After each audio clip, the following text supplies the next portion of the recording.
getting cold, you're needing a shoulder. Puff out your chest and be a little bolder. All we do is we buy and hold. There will be shills who wanna steal your thrills. There will be friends who hold till the end. There will be doubt, fear and cloud, but it's all in your head. Those hedges are dead. Panic and fear really are near, but it's not ours to own.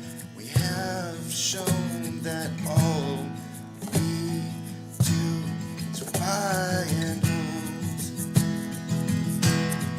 Oh, there will be shills who wanna steal your thrills, and there will be friends who hold till the end, and there will be doubt, fear and cloud, but it's all in your head.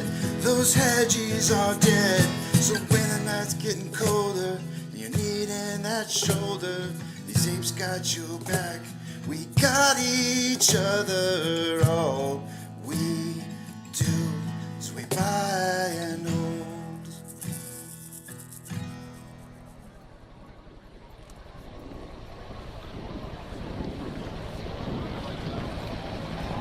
T-minus 90 seconds and counting. All systems are go. We're about 90 seconds from the launch of Space Shuttle Discovery. Go for launch, GC. Go. Got it. Go. Fido. Go. Bravo. Go. GC. Go. Max. Go. Eagle. Go. Eco. Go. Catheo. Go. Payloads. Go. Scan for the customer. Go. DPS. We're go. Eco. Go. Booster. Go. Surgeon. Go. PRS. Go. Okay. And let's see. We'll wait on GNC. T-minus 60 seconds and counting. We are transferring to orbiter internal power at this time. Discovery is now running off its 3 onboard fuel cells. Coming up on a go for auto sequence start. I hear you loud and clear. 5 bytes. Tell me. Have you loud and clear as well? Thanks, sir. Go for auto sequence start. And we have a go for auto sequence start. Discovery's onboard computers have primary control of all the vehicle's critical functions. T-minus 17 seconds and counting. 15, 12, 11, 10, 9, 8, 7, 6, start, 2, 1, booster ignition, and liftoff of the Space Shuttle Discovery, returning to the space station, paving the way for future missions beyond.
Solid rocket booster separation confirmed. Guidance now converging.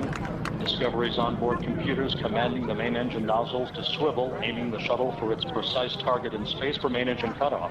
Should have a good forward link now on S10. Okay, you sound good.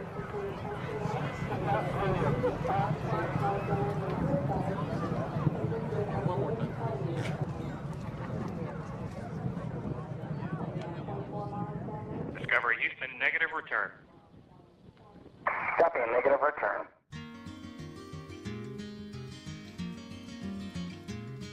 On a warm summer's evening, on a train bound for nowhere, I met up with a gambler.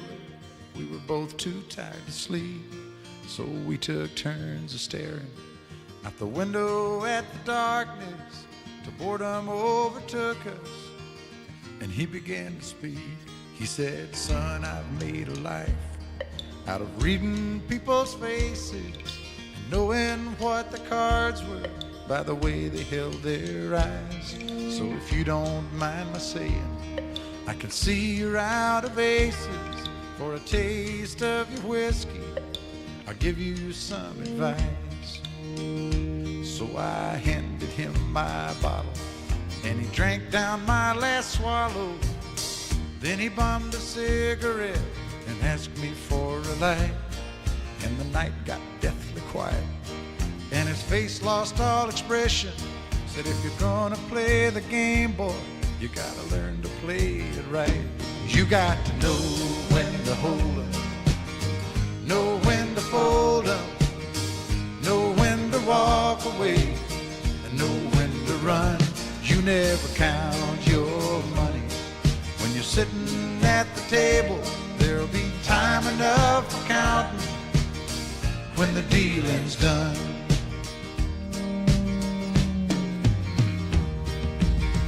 Every gambler knows that the secret to surviving is knowing what to throw away, knowing what to keep. 'Cause every hand's a winner and every hand's a loser, and the best that you can hope for is to die in your sleep. And when he'd finished speaking, he turned back toward the window, crushed out his cigarette, faded off to sleep. And somewhere in the darkness, the gambler, he broke even. But in his final words, I found an ace that I could keep. You got to know when to hold 'em, know when to fold 'em, know when to walk away, and know when to run. You never count your money when you're sitting at the table. There'll be time enough for counting when the dealing's done. You got to know when to hold 'em, when to hold 'em, know when to fold 'em, know when to walk away, and know when to run. You never count your money when you're sitting at the table. There'll be time enough for counting when the dealing's done. You got to know when to hold 'em, know when to fold 'em, know when to walk away, and know when to run. You never count your money when you're sitting at the table. There'll be time enough for counting when the deal is done.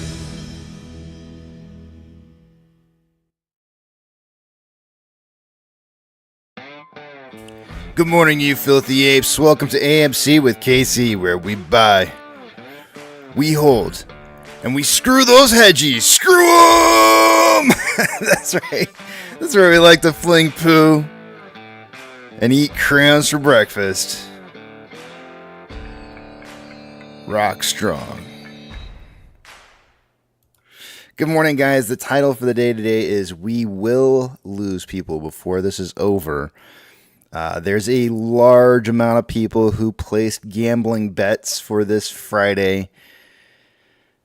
It's probably not going to turn out the way that they think that it was going to turn out for them.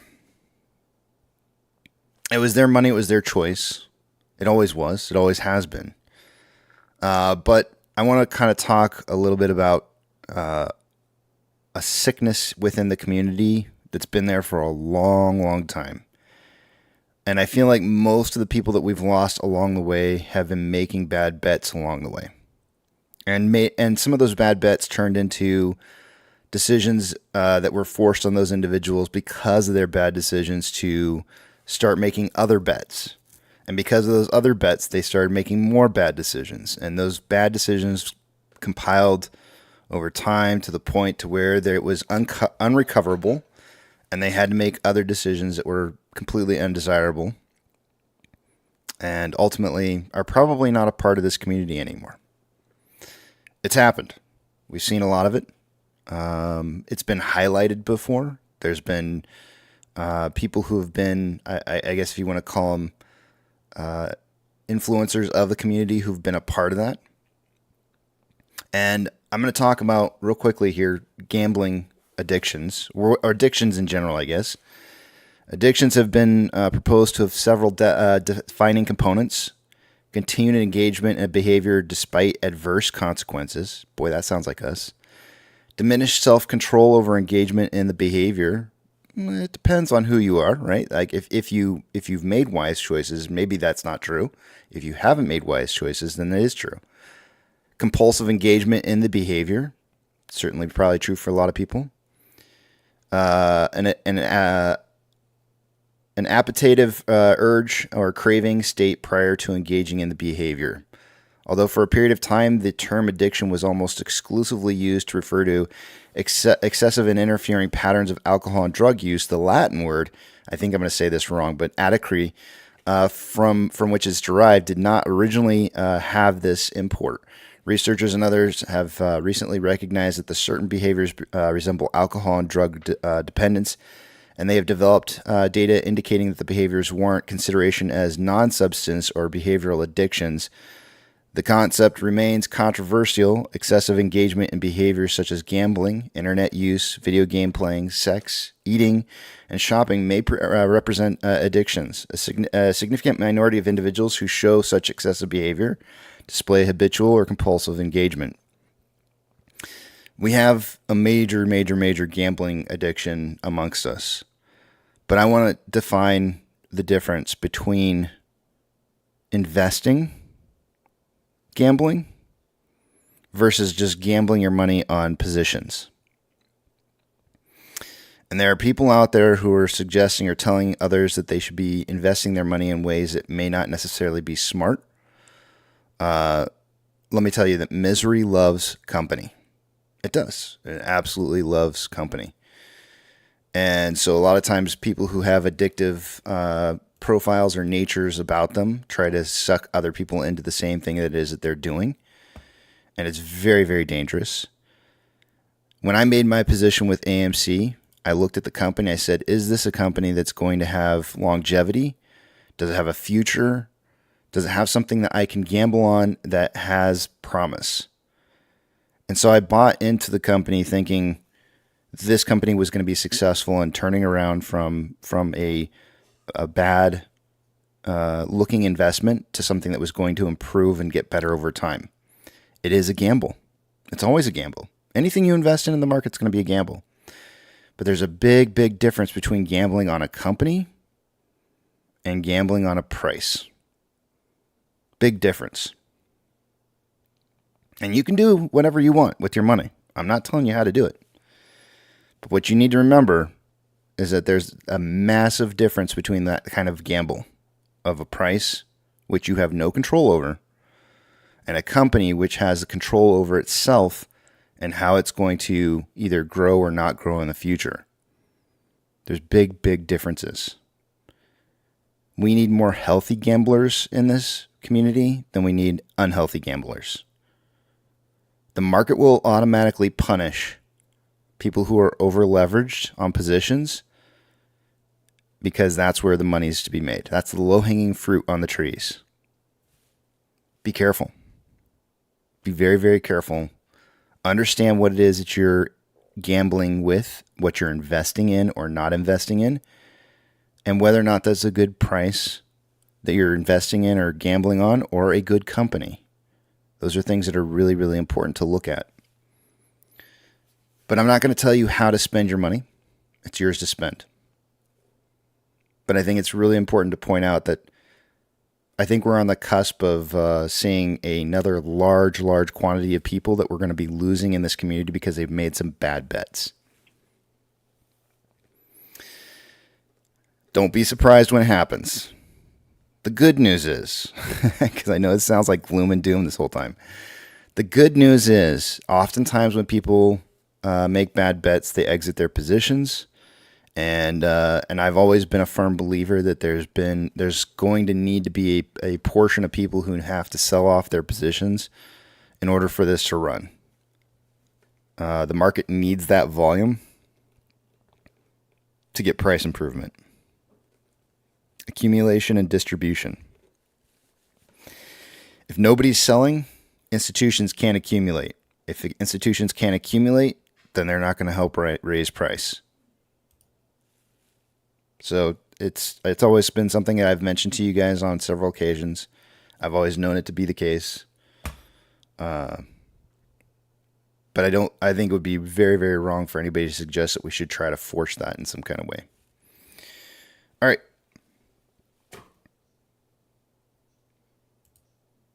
Let's see here. I'm looking through the comments.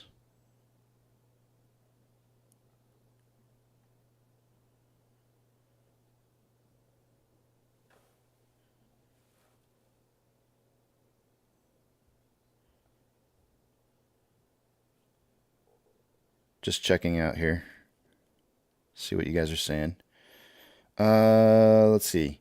Robert says it's only gambling when you use money you'll need to pay the bills. Well, it's still a gamble. I mean, it is still a gamble. You are gambling on a company if you're buying shares. You are gambling on a company and whether or not it can be successful going forward in the future. But it's less of a gamble when you're using money that is burner money. But Donkey Kong says, I spent $19.95 on a mug with no handle. It's a Casey Shaw. You can't handle this mug. I like that. I think that's really funny. I know it sounds expensive, but it's going to be a collector's item. That's actually really funny, but Donkey Kong, I like that. If there's one thing I was going to latch onto later on down the road, it'd be one of those. I would make one of those. You can't handle this mug with no handle mug. I like that. It's pretty funny. You're onto something there, Donkey Kong. You might want to hold on to that closely. You could have something there. Moonlit Rift says hedgies are gambling. They sure are. Absolutely. They're gambling that they can get us to go away before they go broke. Yep. All right. Shall we do numbers?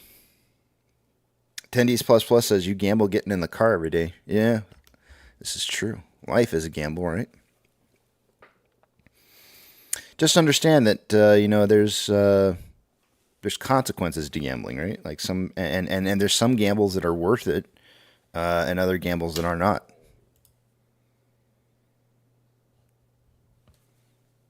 Let me pull up I'm going to take you guys over to the page here. I'm going to not be able to see what it is you guys are saying, so hold those personal thoughts, comments, questions, or concerns until you see the big tramp back up on the screen again. Two-factor authentication, if you don't have it, you may want to consider getting it, as it could prevent somebody from getting into your account that shouldn't be in your account.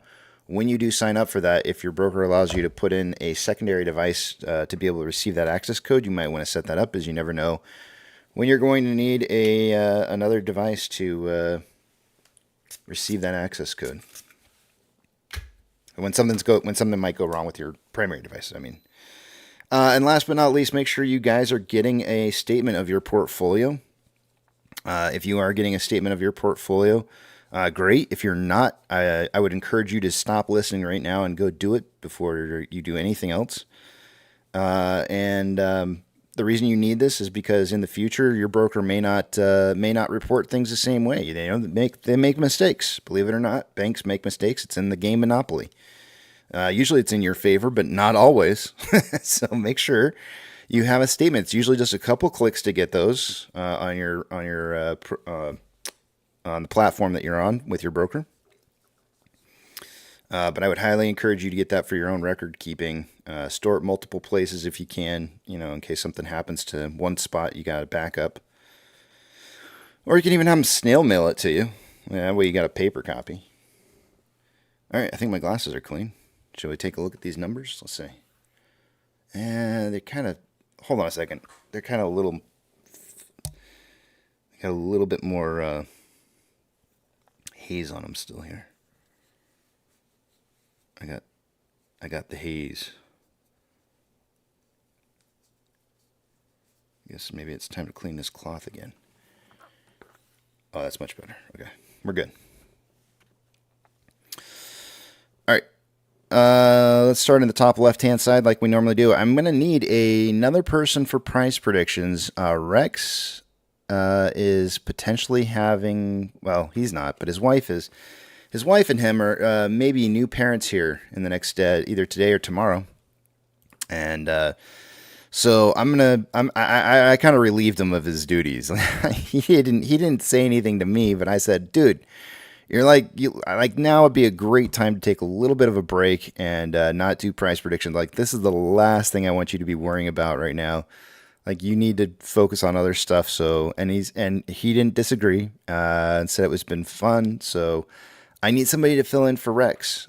So maybe a little bit later, I will start campaigning for somebody to put in a price prediction for a while. I don't know how long. Maybe Rex will want to come back later down the road, but we'll give him a little bit of a breathing chance here with the new baby on the way. So, but you know, as of last Friday, I think he's tied up here. So if you came into this to fill his spot here, you wouldn't be missing anything. Let's see. In fact, he had a closing price prediction of 438 to 538, which means he was targeting 488. He was 2 pennies off. He's been missing by like 1 or 2 pennies like this entire week so far. Apex had 470 to 570. He gets a point. Twisty had 432 to 532. He gets a point, and I had 426 to 526. So I get a point. That was 10 cents too low. Everybody's points around.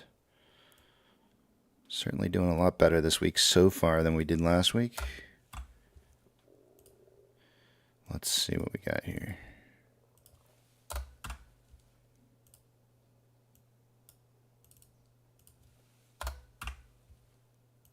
And this one.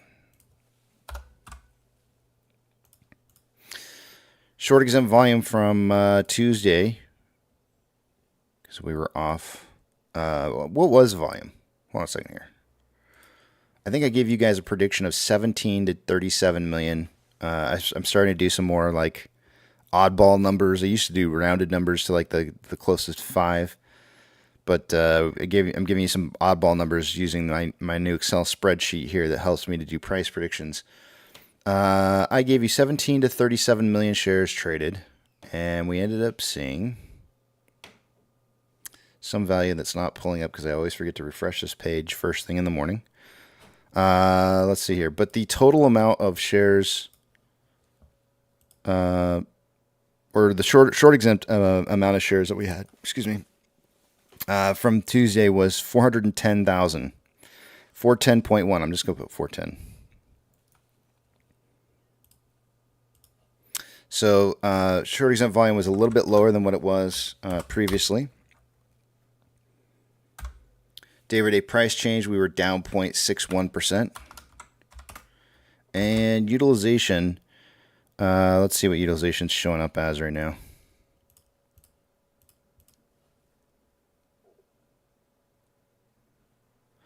By the way, the total amount of volume for June 18th was 19 million. So the 17 was good, 17 to 37. It was 18.9 million. 18,998,000, so 17 was good. Let's see here. Come on.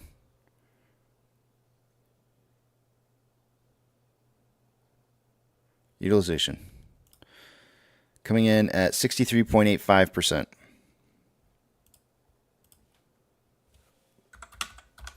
So we're seeing utilization drop even further. I'll read off GME's real quick here. GME is 43.14. I think that might be a little bit of an increase for GME. Moving on, Max Payne, when we ended the week, was 450. Or when we ended Tuesday, rather, was 450. Let's check and see what it is now. I don't expect any change. Yeah, it's still 450 is Max Payne. And the next week, max pain is currently set for $5. And the week after that, 7.5 is set for $4.50. Max pain for GME for this week. They closed, by the way, on Tuesday at $24.70. Max pain is $22.50, so they closed a little bit higher than max pain. Week ending 6/28, it goes up to $24, and week ending 7/5, it goes to $24.50. So we're really looking at staying very, very close to 25 after this week, at least according to what I'm seeing here. Let's see. Actually not institutional ownership. We're going to volume through exchanges. Highest amount of volume that I would expect to see going through off exchange and EDGX on an end of a day trading would be around 64% of our volume. Going through those exchanges, I shouldn't say two. That came out to 52.05 on off exchange, and EDGX was 10.04, so it was 62.09%, or about 1.91% lower than what I would expect it to be. CHX volume was extremely low, only 343 shares going through that exchange on Tuesday. GME CHX volume for the day was 11,181 shares. Borrow fees or shares available to be borrowed. If we look back on the 18th, we had about 550,000 shares. There's an additional 50,000 shares that were borrowed right at the end of the day on Tuesday, giving us a total of about 400,000 shares borrowed, being reported by IBKR. So far this morning, there's been 100,000 shares returned since then. So far this morning, we've seen 450,000 shares borrowed. So already 50,000 shares more than what was borrowed on Tuesday. Fees are at 2.59%. Rebates dropping a little bit from 2.95 to 2.73. Let's look at GME's rebate here real quick. And borrowable shares. So far from this morning, it looks like there's been about 600,000 shares borrowed so far. Rebates back into the positive numbers through GME at 4.32. Fees are about 1%.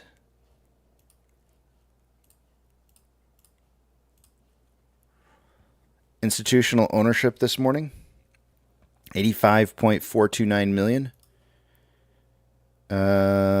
Still 85.429 million. No change. That's according to Fintel. Let me take you guys over to the other page. I'll move a couple of screens around and we'll take a look at the rest of the data.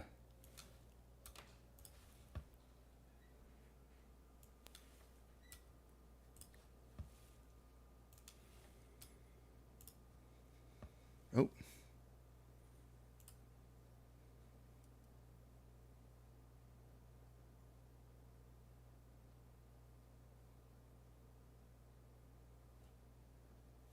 Give me 1 second here. I think I know I logged into my broker this morning already, so it should just pop up. Huh? Fidelity not reporting the information again. Interesting.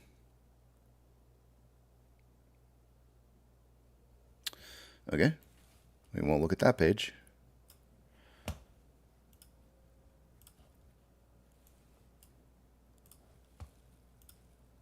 Last time we saw that happen, weird stuff was going on there.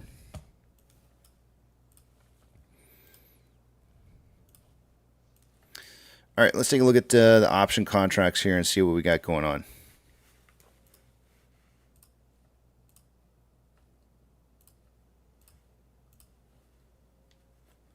In open interest, as of Tuesday, the highest amount of open interest was closest to our current trading price was at a $6 strike. There was approximately 46.2 thousand contracts.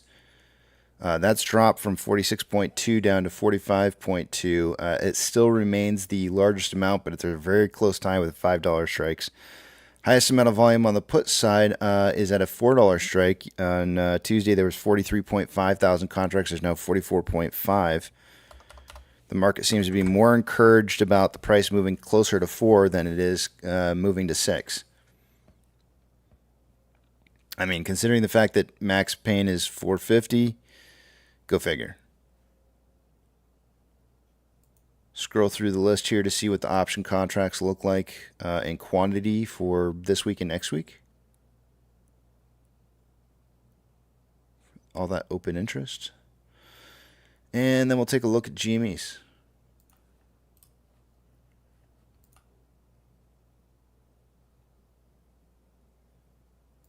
Highest amount of call volume closest to where the price is at $25.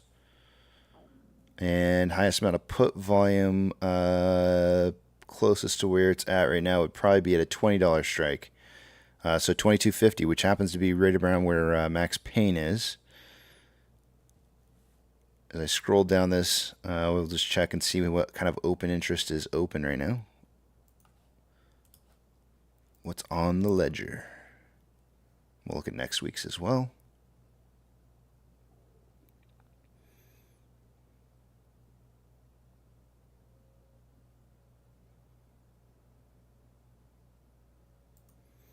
All right.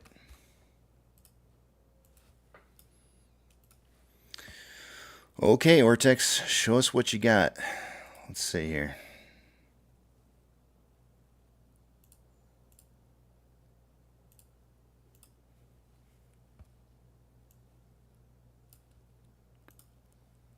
Here's our utilization dropping from 67.44% to some other number that does not want to populate. There it is. 67.44 down to 63.85. This may mean that the on-loan amount is dropping. It doesn't have to mean that, but it usually does. In this particular case, it does not. So the on-loan amount actually increased with utilization decreasing. We went from 60.2 million shares to 62 million shares. So we're looking at 1.8 million shares, newly loaned shares as of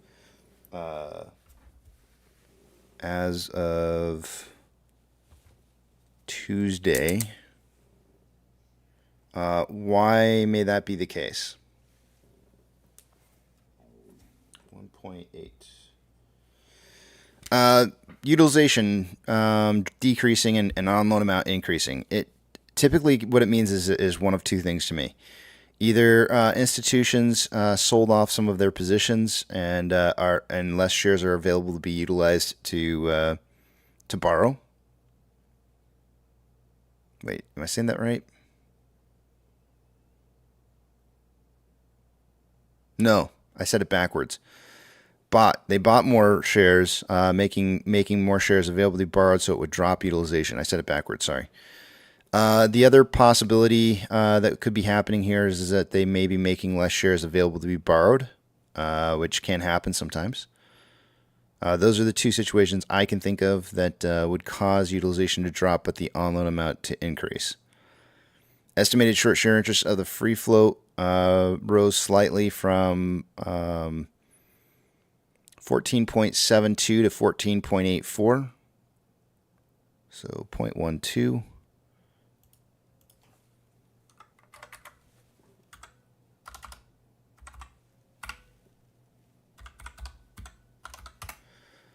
So it looks like Ortex is estimating that about 441,000 of the 1.8 million shares that were borrowed were in new short interest.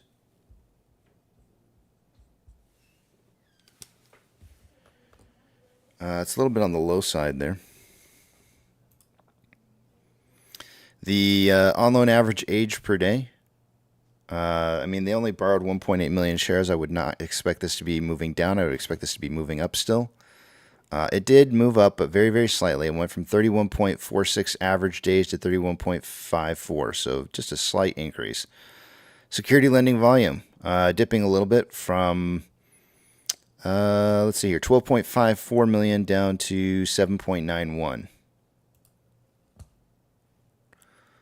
These numbers that we're getting down to here are just, the security lending volume per day are just about some of the levels that we were seeing from the past. There's obviously a very obvious decrease in security lending volume trading going on. But I will note that on the smaller days where the security lending volume is occurring, the smaller amount is actually increasing.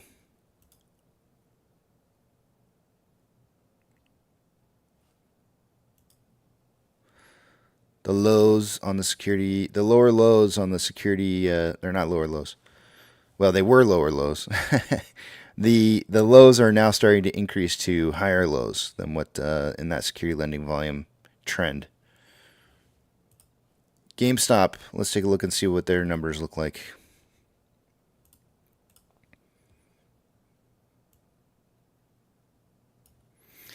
Utilization day over day, slightly dropping from 46.19% to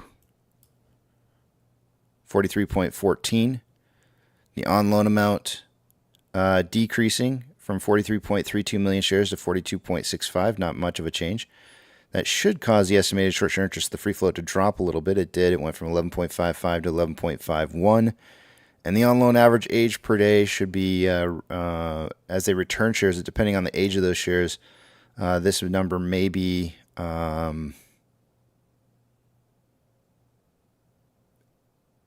it may be just, it should be going up. It did. It went from 16.8 to 17.98. Security lending volume day over day dropping from 12.21 down to 7.71.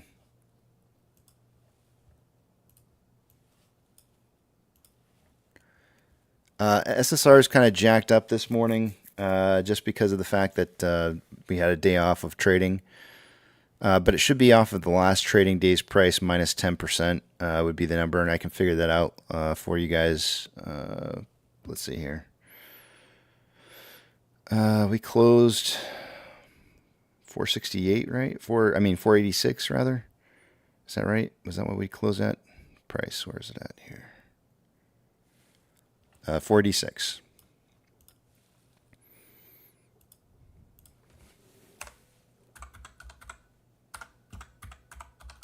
Oops. So SSR should trip, at 437.4. Considering that max pain is around 450, it's not too far off. If you figured that there were put positions that wanted to close out at 450, today 437 would not be too far off from what could be expected.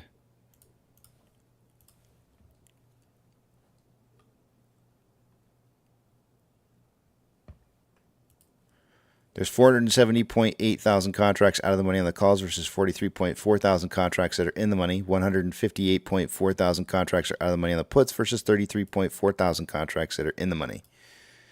For GME, their closing price was $24.70 last week.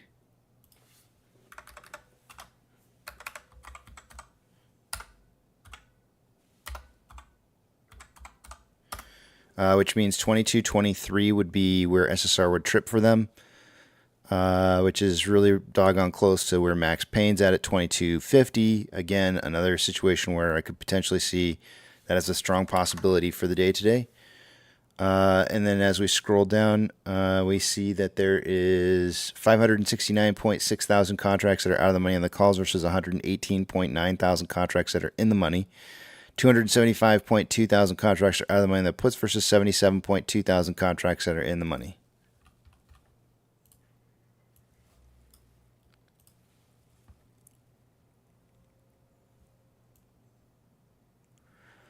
MMRI, when we closed out the week last week, was at 276.02. It's now 278.59. So since Tuesday night closing, it has gone back up just a hair.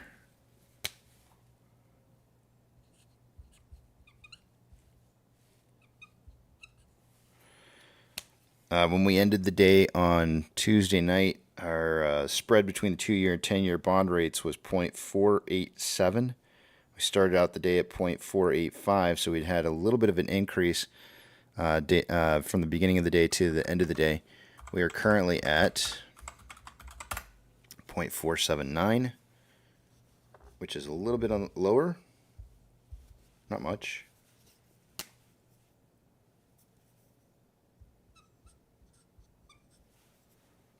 We started out the week at 0.467.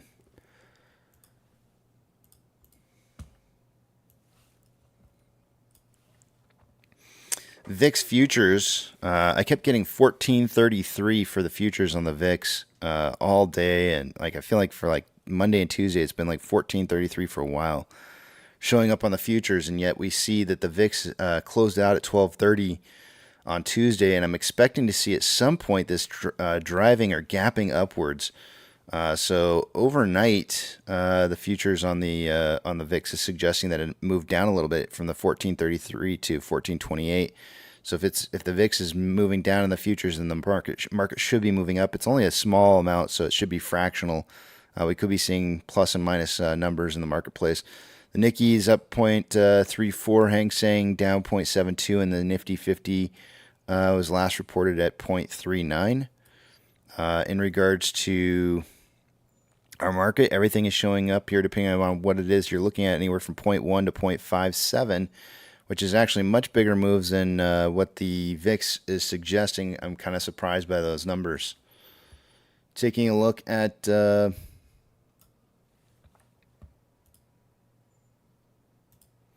Mag 7 in the pre-market this morning. Of the Mag 7, give me 1 second here. I gotta do something real fast. I forgot I didn't change this. How do I do this? I forget. I did it on my phone.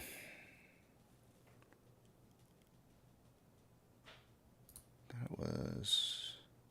here we go. All right. Of the Mag 7 here, we have 5 that are green.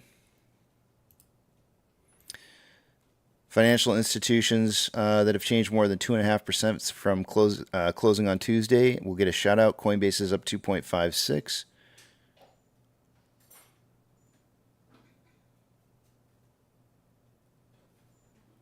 And that's about it.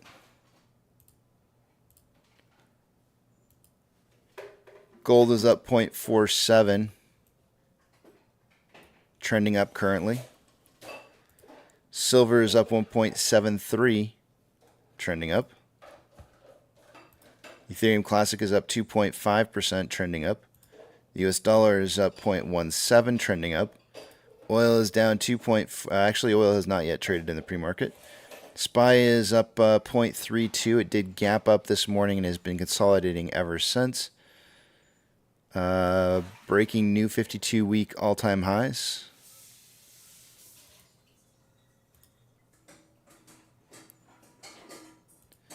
Tesla is down 0.14 and trending down. Amazon is up 0.27 and is consolidating after a gap up at pre-market open. Cinemark has not been traded yet. Doge is up 3.37 and trending up. Bitcoin is up 1.54, trending up at 66.1K a coin. GME is down 2.63 and is initially on pre-market open, the price trended down to about 23.83 and then started trending up afterwards. Looks like it's breaking that trend right now back into a downtrend. HYMC in the pre-market is up 4.86. We're seeing some big moves here. It's traded 102 shares so far, so not a whole lot of data to really confirm that trend break. This downtrend that it's been in since, gosh, a while.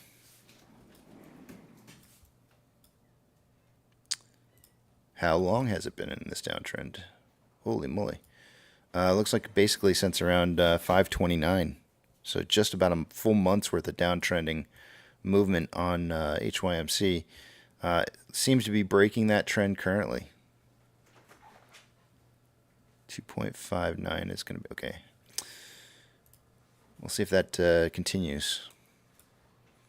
NCMI is down 2.38. Actually, this is closing price. It has not yet traded in the pre-market. Hood is up 1.1. Gapped up in pre-market this morning. It's consolidating ever since. AMC is down 0.19.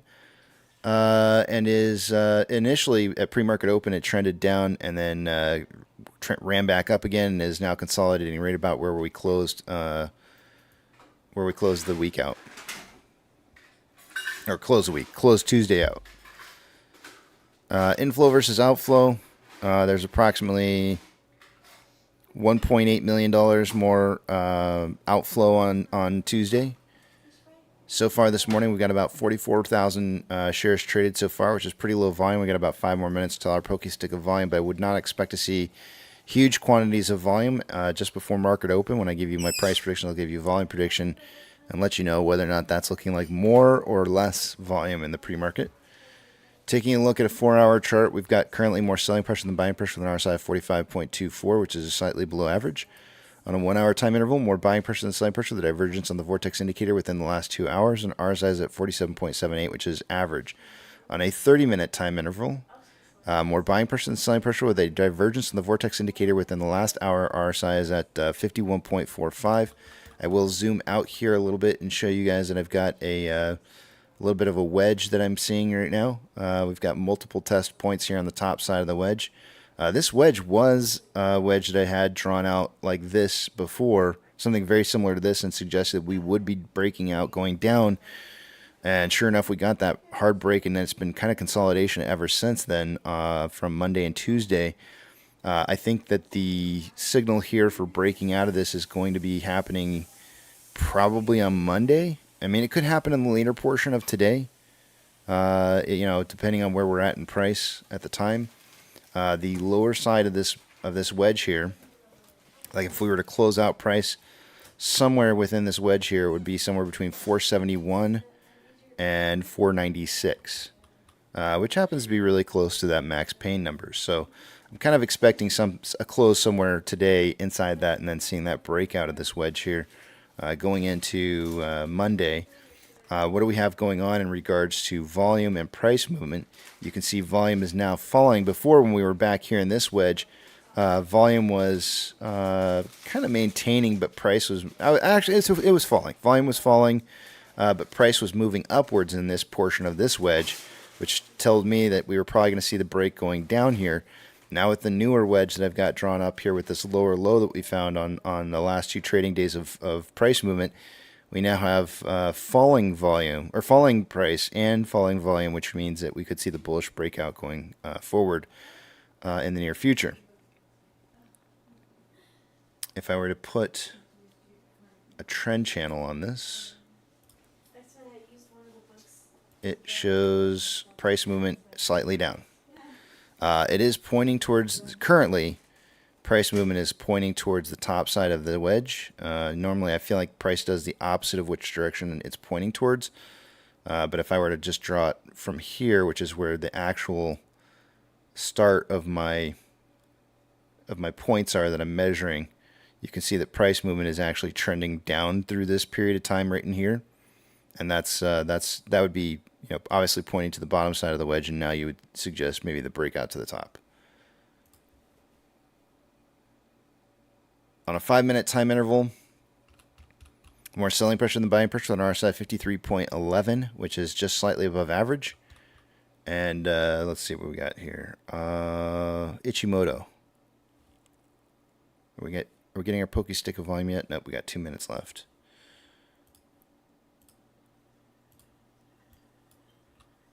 Lagging line is on price line on the 1-hour time interval. We got the crossover of the conversion back in the after hours of Tuesday, but you can see that the conversion has crossed back underneath the base. We do have a cloud here, red cloud forming. Remember, price likes to rise up through red clouds, down through green. It usually likes to rise up through thinning portions of red cloud. It could break today. I would see this as a more thinning portion than what's showing up in our future for Monday. So to see price breaking through the cloud today would mean something around $5.15.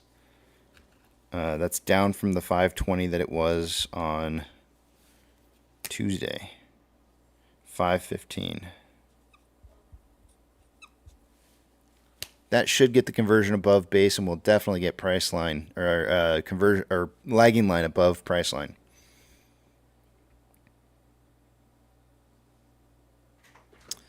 On a 4-hour chart, lagging line is below price line. Conversion is below base. Thin portion of red cloud ahead. To break above this red cloud would mean $5.45. That's down 20 cents from what it was on Tuesday.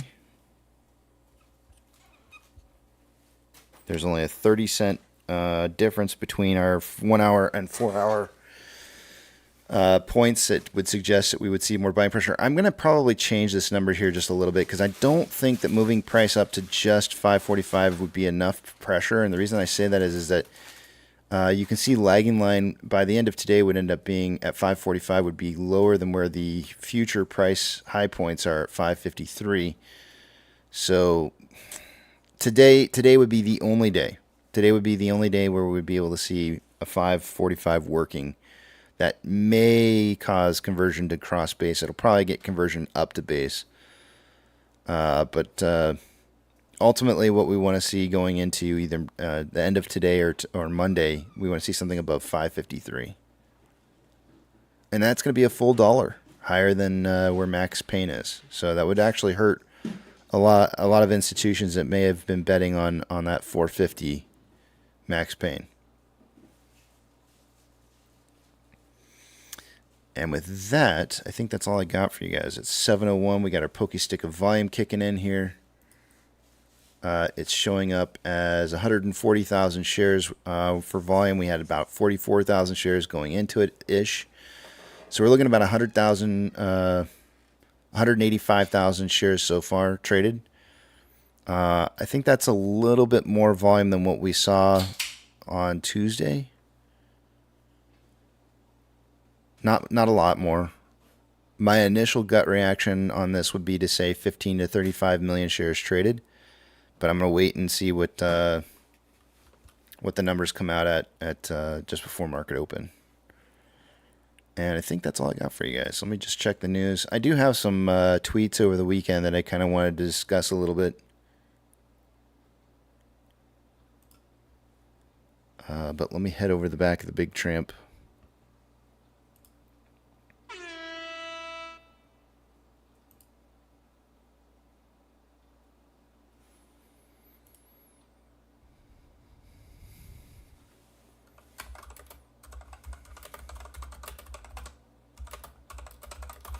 So, I got a message while I was talking with you guys.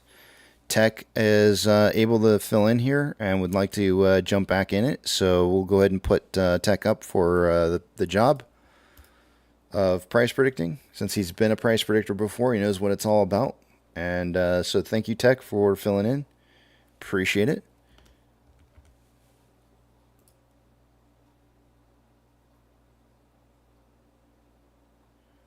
Tendies Plus Plus says, anybody else's brain still kind of hear pogo stick every time he says pokey stick? Probably, because I can't speak right. I mean, come on. You've known me for how long now? Since when do I say any words correctly? I can't spit them out fast enough. My brain's going way faster than I can speak. Maze and Bluetooth, good morning to you.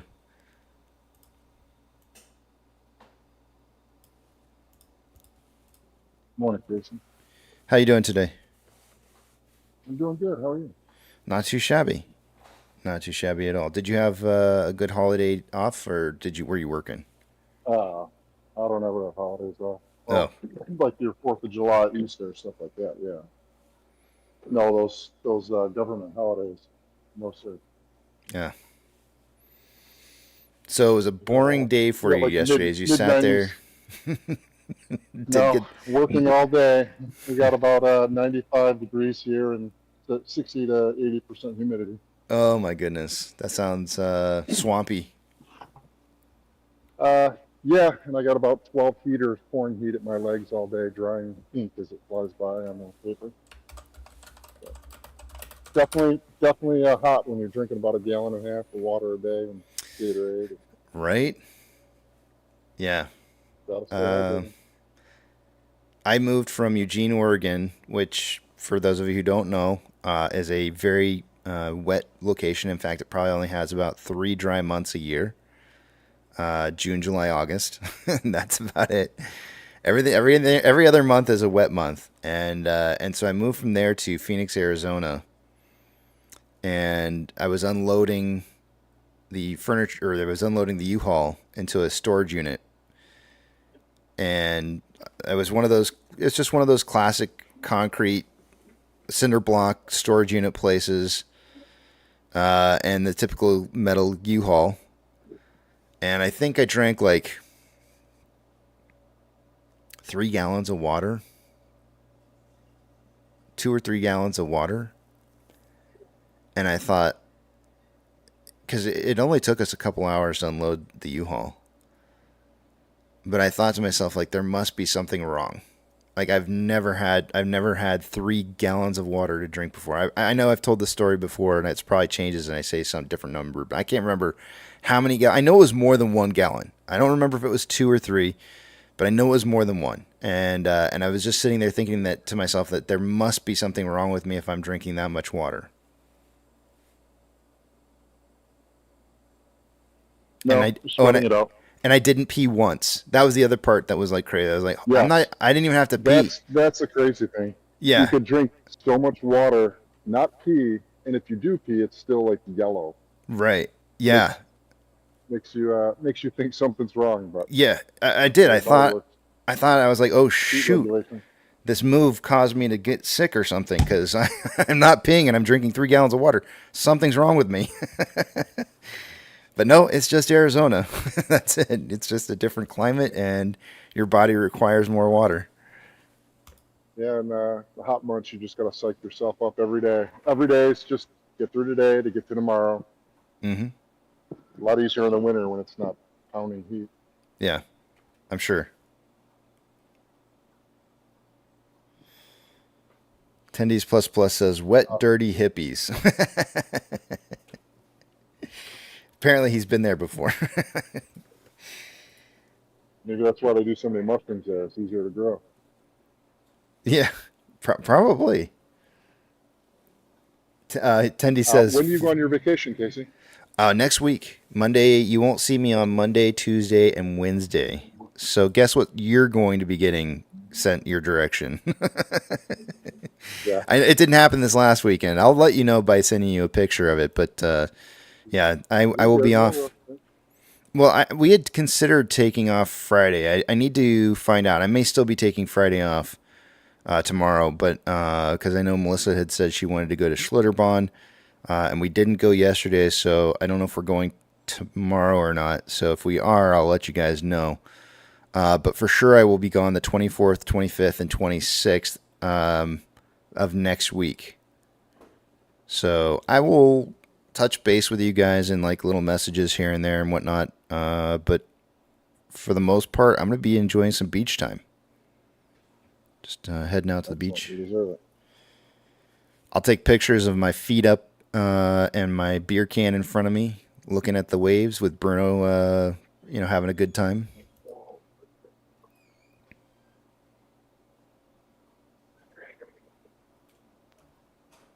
Gotta fill up the soul, man. That works out awesome. Yeah, you have to recharge, right? Like if you don't recharge, and breaks are needed. I found when I go on vacation, for the last 3 years, it's not the same because I'm constantly checking my phone and stressed out that stuff's gonna go crazy. So I gotta learn to relax and just deal with it.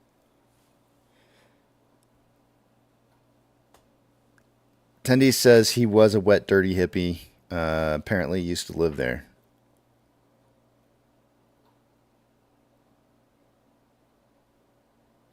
So reformed, wet, dirty hippie.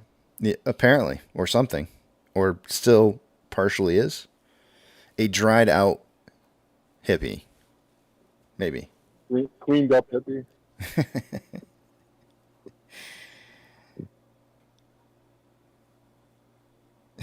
Radef says, well, I got to get back to work, Casey. Have a great day. All right, man. I'll talk to you later. Take care. Radef says, having some bitch time is always good. Beach. EO, I know you're just trying to get my goat, and I'm not falling for it. I will have a very great weekend. Thank you.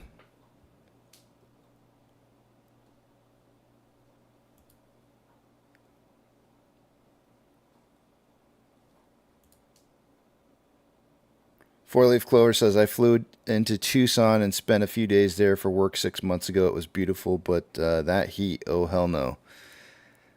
Like, did you fly into Tucson? Out of curiosity. I mean, I'm just going to assume that you did.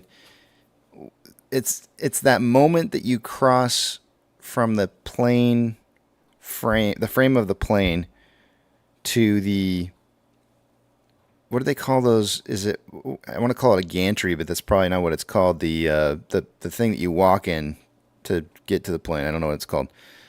That thing. When you cross that border between the two and that heat hits you, it's that moment you just go like, wow, why did they turn on the skyway? Yeah, that.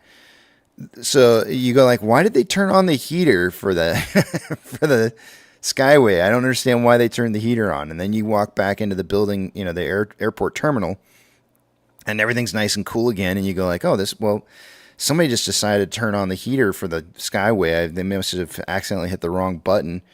And then you and then you walk out of the airport terminal to go to either your vehicle that's picking you up or your rental car or whatever it may be. But you walk out those doors, the sliding doors open.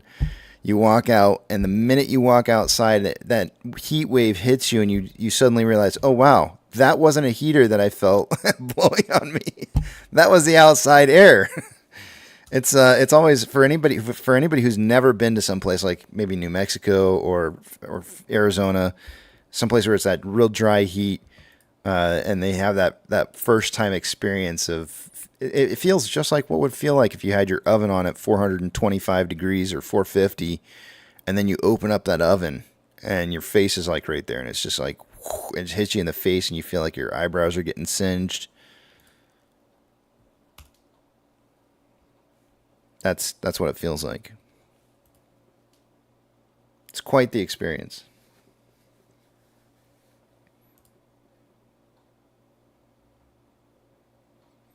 Venus will be fine.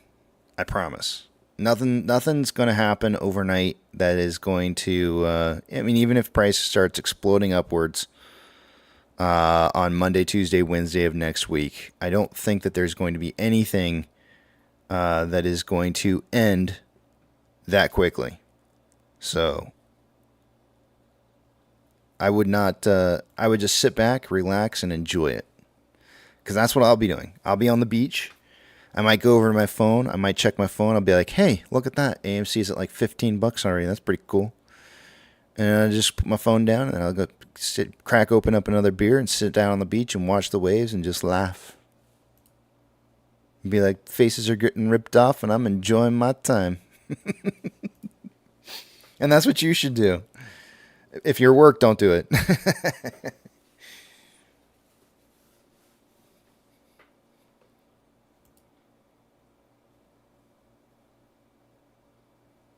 That four-leaf clover says, I told my boss there's no way I would move there. They wanted me to transfer down there.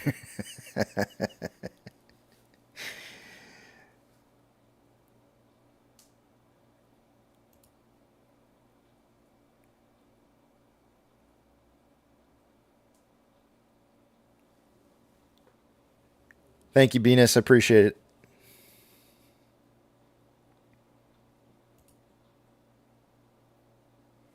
Tubby, thank you.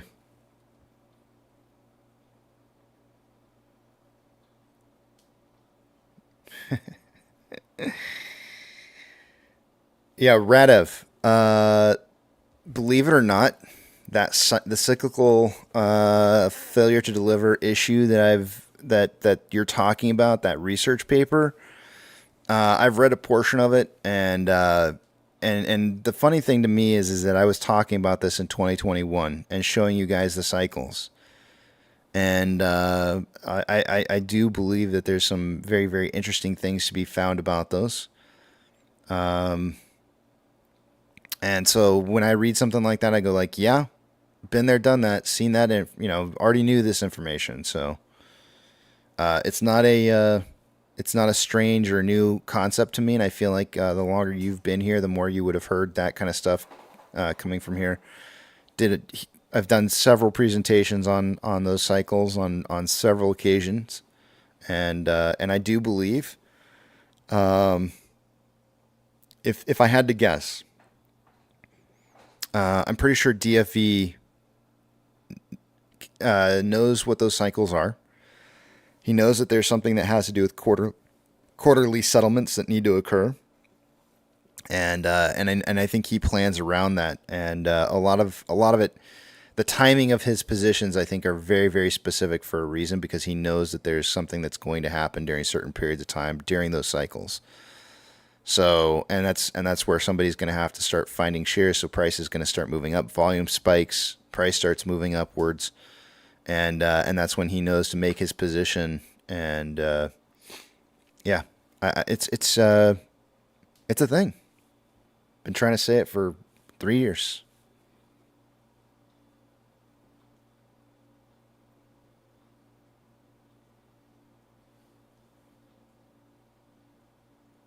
$470 for Apex. I'm probably going more red myself for the day-to-day Apex as well. So you're not alone.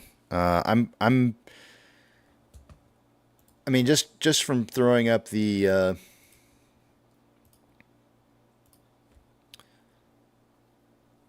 wedge pattern that I'm kind of seeing here, that wedge pattern is what? This is a 3-6. We're on trading day 7 of a wedge. And I feel like our price could close within this wedge between 471 and 496 very easily. There may be a period of time where we do drop out of this wedge just slightly, but probably come back up before the end of the day is over. Sometimes I feel like that happens a little bit. You get a little bit of a fake out to the bottom side, and then price coming back up and closing within the wedge. So I'm kind of figuring on close somewhere between 471 and 496, I think, is what I would guesstimate. So I'll probably be, but I think I'm going to be going for a price prediction, maybe just a slight bit. Like if I were to do a trend line right from here across, that might be my 482 might be my closing price prediction.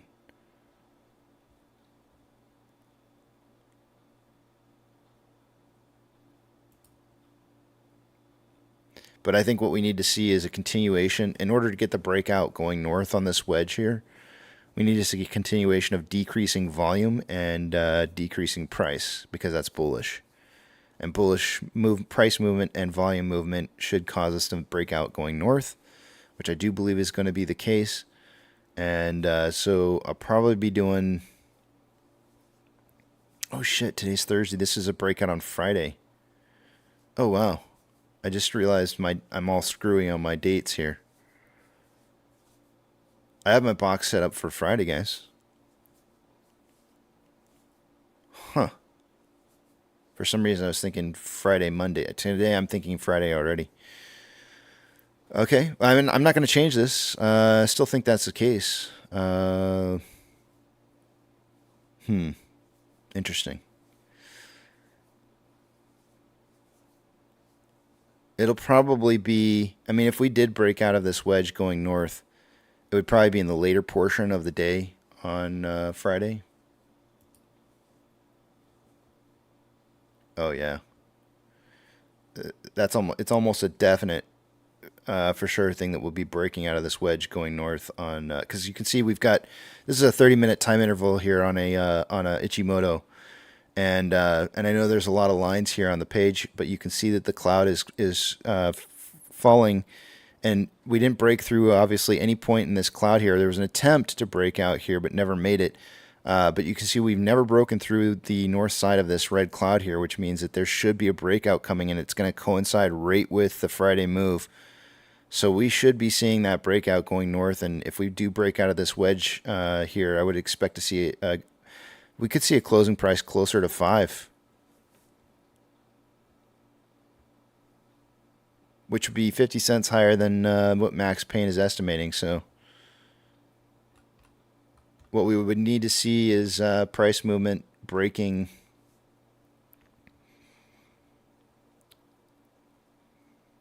tomorrow. It'll end up being around like 488. So 474. What did I say? 4.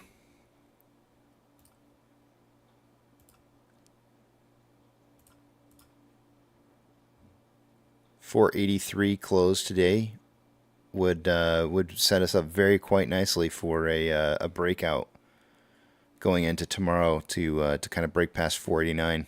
It's just a couple pennies away.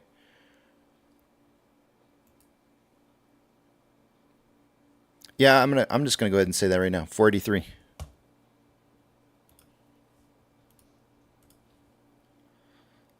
Let me change my price prediction. 433 to 533 is going to be my price prediction for the day today. And let me write you down, Apex, for your 420 to 520.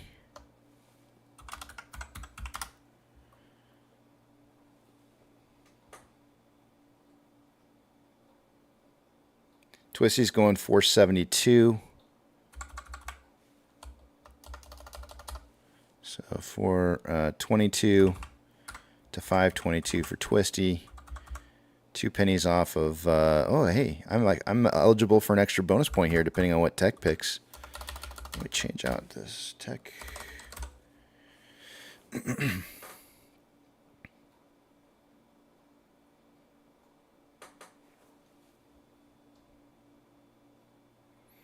One of y'all is going to have to change your price prediction a little.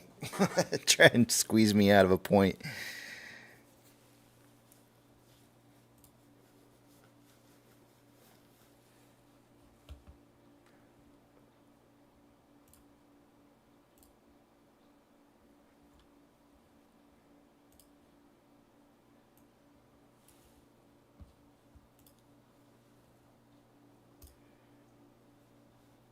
Tech will do it. Tech will come in. He'll give a price prediction closer to what I'm saying probably, which is okay. That's completely fine.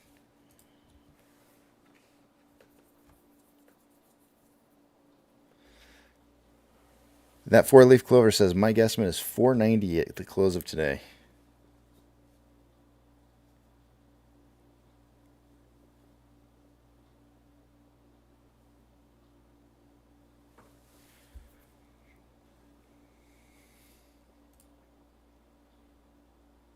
Spaghetti Masta, good morning.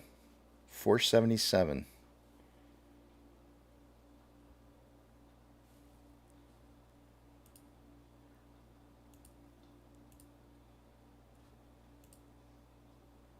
Oh, Tech's got a number in already. He put it in like 9 minutes ago. He said, first time back on the saddle, so I'm going to pick 464 for Thursday. So he is going with a 414 to 514.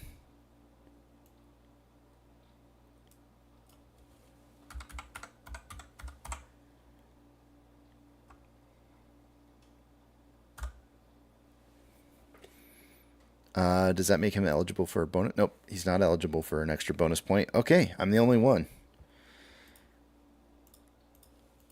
Let me rub my hands here together. Excellent. There we go. We got our range. Our range is, let's see here, 19 cents. A 19-cent range between us.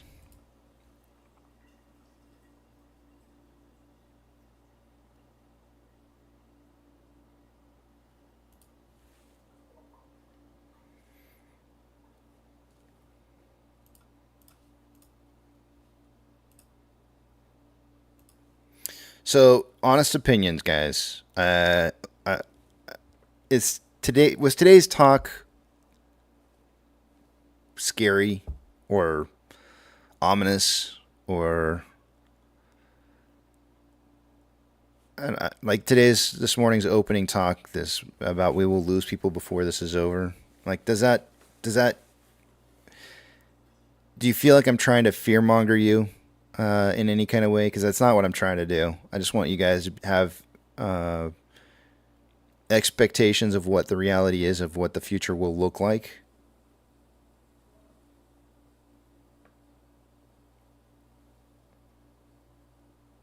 No, we've been here before. Yes, we have. Absolutely. I'll give it again, UPS delivery guy. I'll give it after market opens, so you don't have to go back if you don't want to. Sugarcane says, you've been saying it since I started watching you, no worries. All right. Well, I just want you guys to, I want you to have expectations that meet reality. And I don't see there not being a situation where there won't be people who, at some point or another, decide that they're going to exit their position. And what you have to remember is that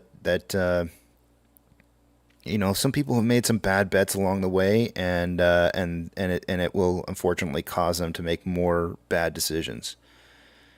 And there's nothing that we can do to change that. There's just absolutely nothing that we can do to change it at all.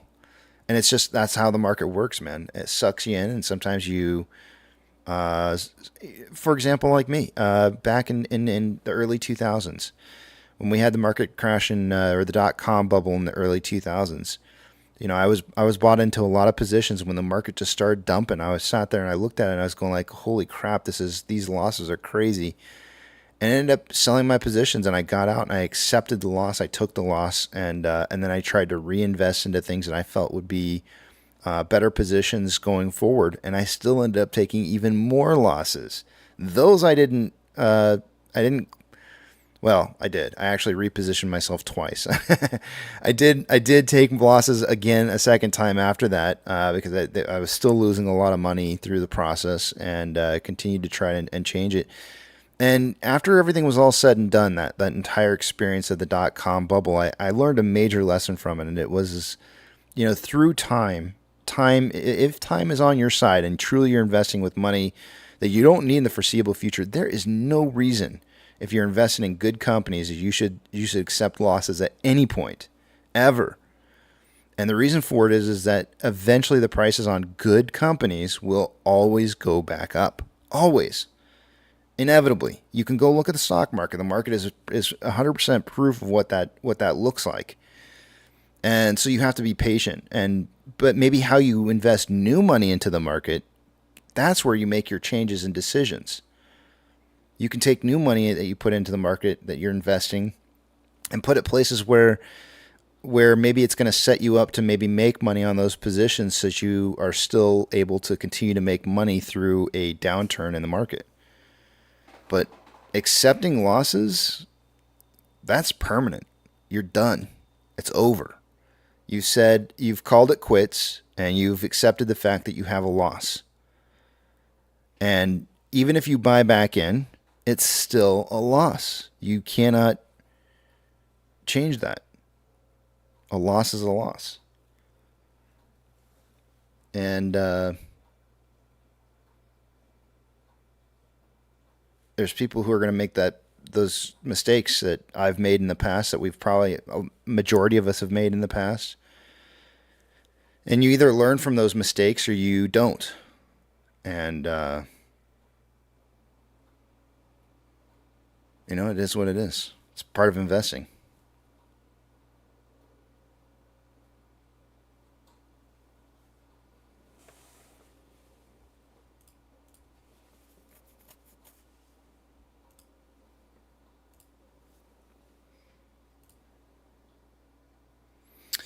Andrew says, serious question, was the talk about the group in general, or a situation you had with a specific individual? It's about the group in general.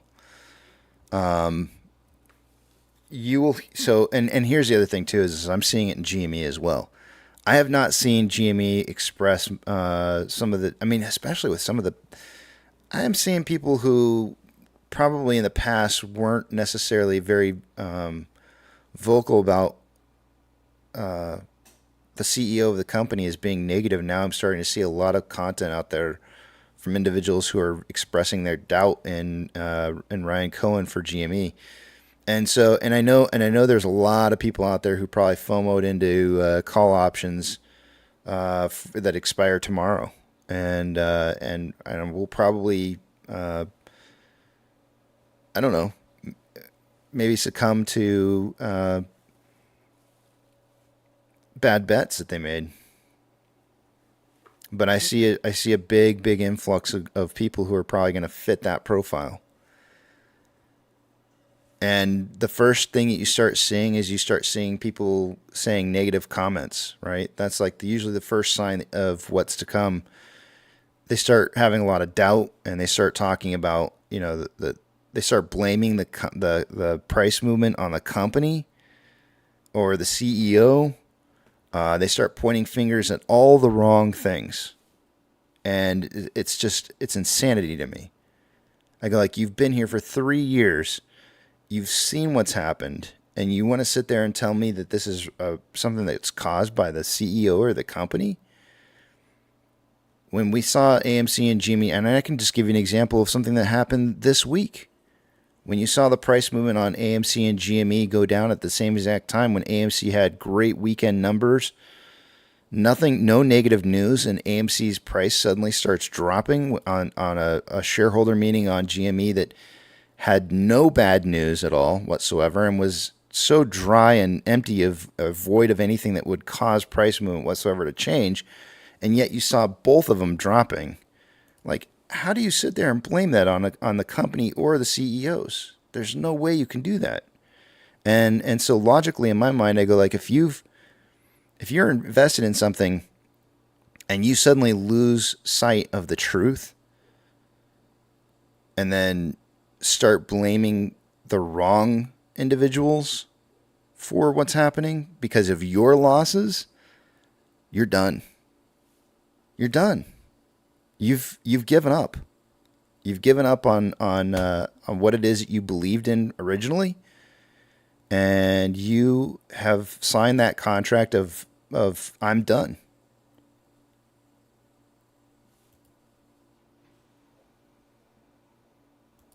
And there's nothing that anybody can say that will change that.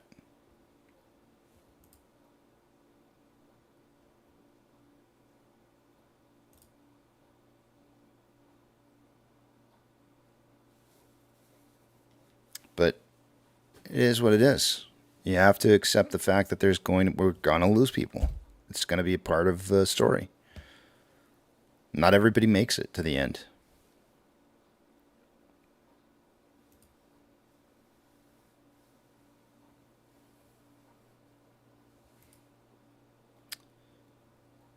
All right, I think I'm going to head to break.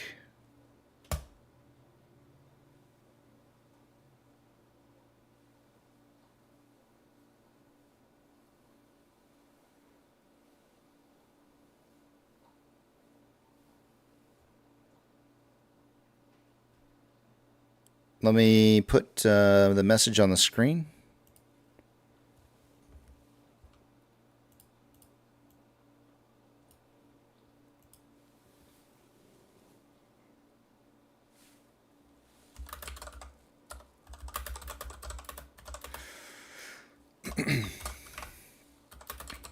Oops.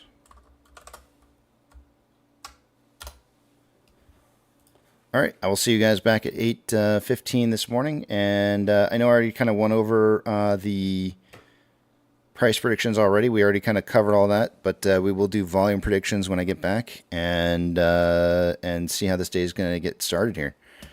So as it stands right now, I can actually kind of give you guys a little bit of a fork. Yeah, we're definitely seeing lower volumes today. Today is the 20th, correct? Yeah.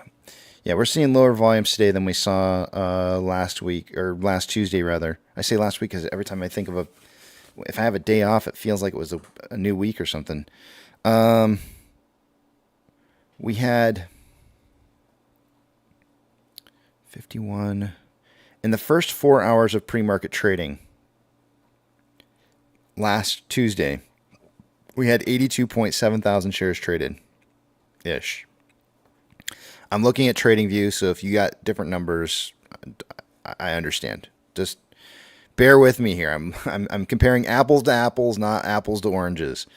But after the first 4 hours of trading, I'm showing 82.7 thousand shares traded, and then this morning I'm seeing 58,000. So we're definitely on a lower volume profile, and then also. Monday, we had 51.9 thousand shares traded. So I would say that we're going to probably have volume somewhere in between what we had on Monday versus Tuesday. So we'll probably see volume somewhere between that 18 to 27 million. That would be my best guess. But again, like I said, I will give you a volume prediction closer to market open. Initial thoughts were 15 to 35 million is what I would give for a volume prediction for the day today. But again, we'll see. I might lower it again to 10 to 30. See you in a bit.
There's no suit and tie, just dark circles round these tired eyes. Sipping coffee, crunching numbers, technically analyzing.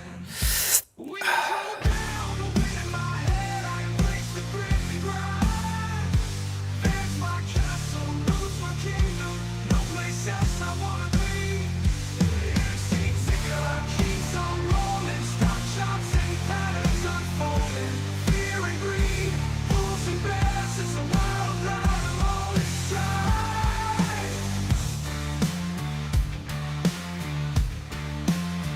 Our ticker in my sights, AMC's my fight.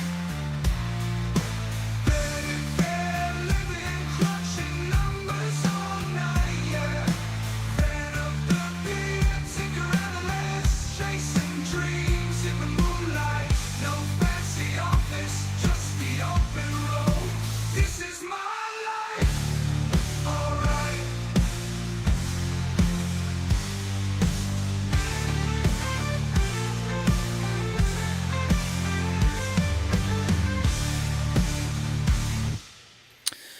Alrighty, guys, so here's the deal.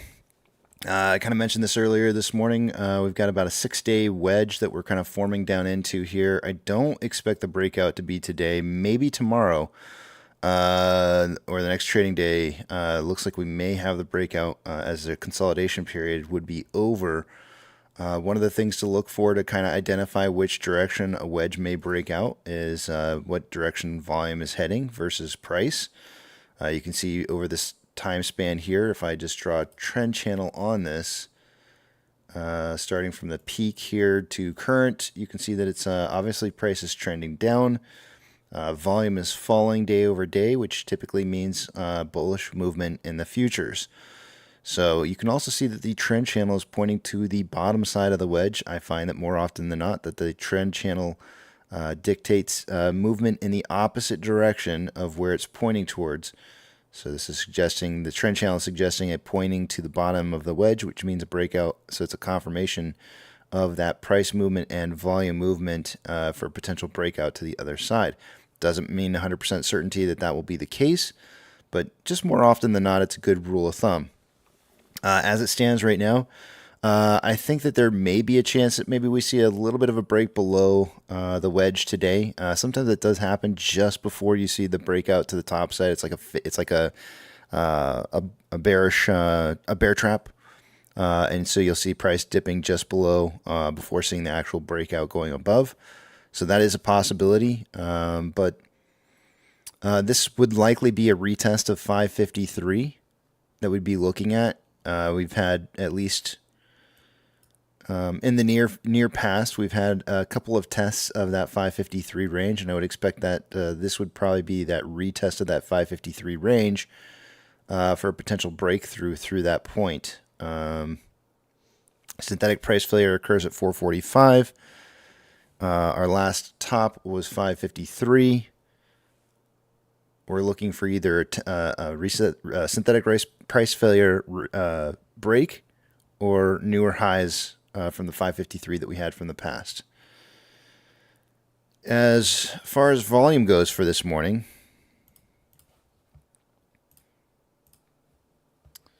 let me do some quick math here.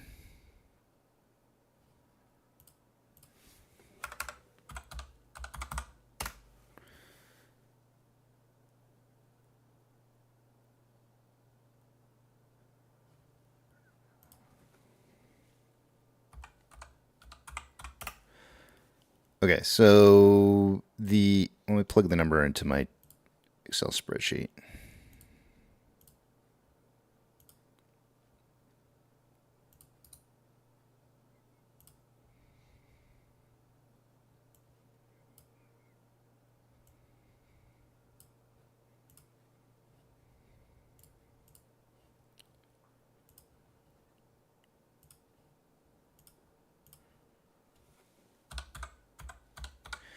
I am seeing pre-market volume lower than Monday and Tuesday's volume levels. So I'm going to go ahead and drop a volume prediction for the day today of somewhere right around 10 to 30 million shares.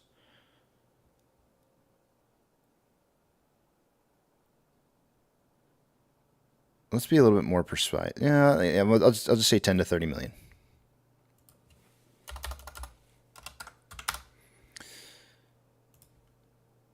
We had in volume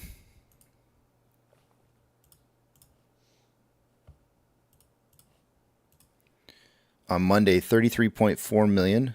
I felt like we would see a little bit more volume than that the next day on Tuesday. Then we ended up seeing a little bit less, and we went to 27.8. In this particular case here, I'm sorry, I have the wrong days here. 27.8 is what we did on Monday. 18.9 is what we did. So, and I thought we might see a little bit more volume. The pre-market volume on Tuesday was showing a little bit more volume than what we had on Monday, and that did not end up being the case. We actually had almost 10 million shares traded less. So I'm going to go with that 10 to 30 million share volume we're seeing. I'm seeing in pre-market volume this morning, almost half the amount of volume of what we saw on Monday and Tuesday mornings. Not quite, almost. And so that kind of leads me to believe that maybe we'll see some volume in the range of like 10 to 30 million tops. Let me plug in some other numbers real quick here. I know we're about a minute away from getting the day started out here, but let me just 33608 I'm inputting the amounts of volume that we had.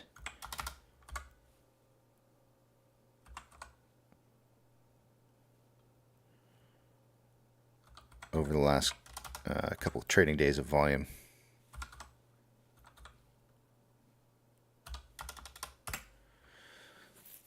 Yeah, so here's the deal.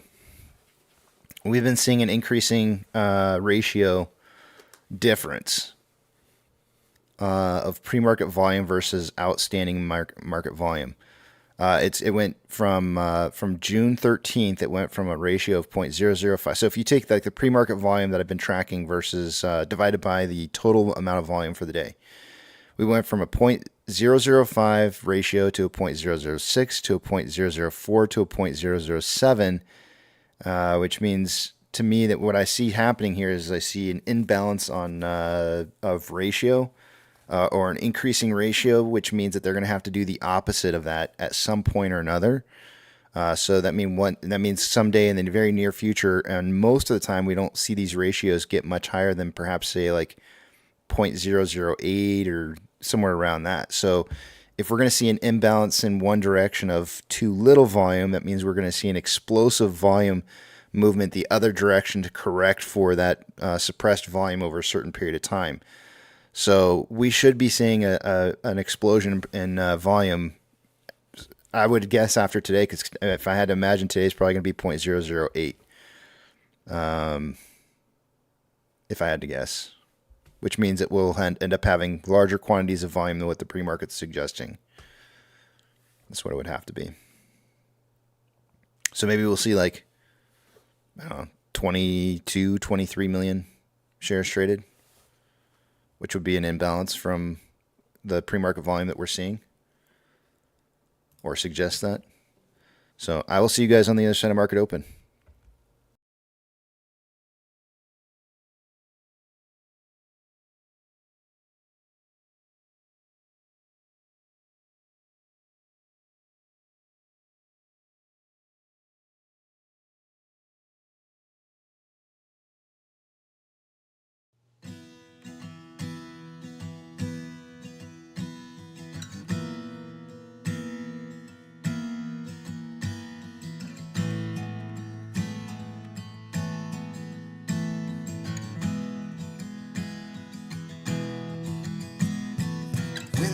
Getting cold, you're needing a shoulder.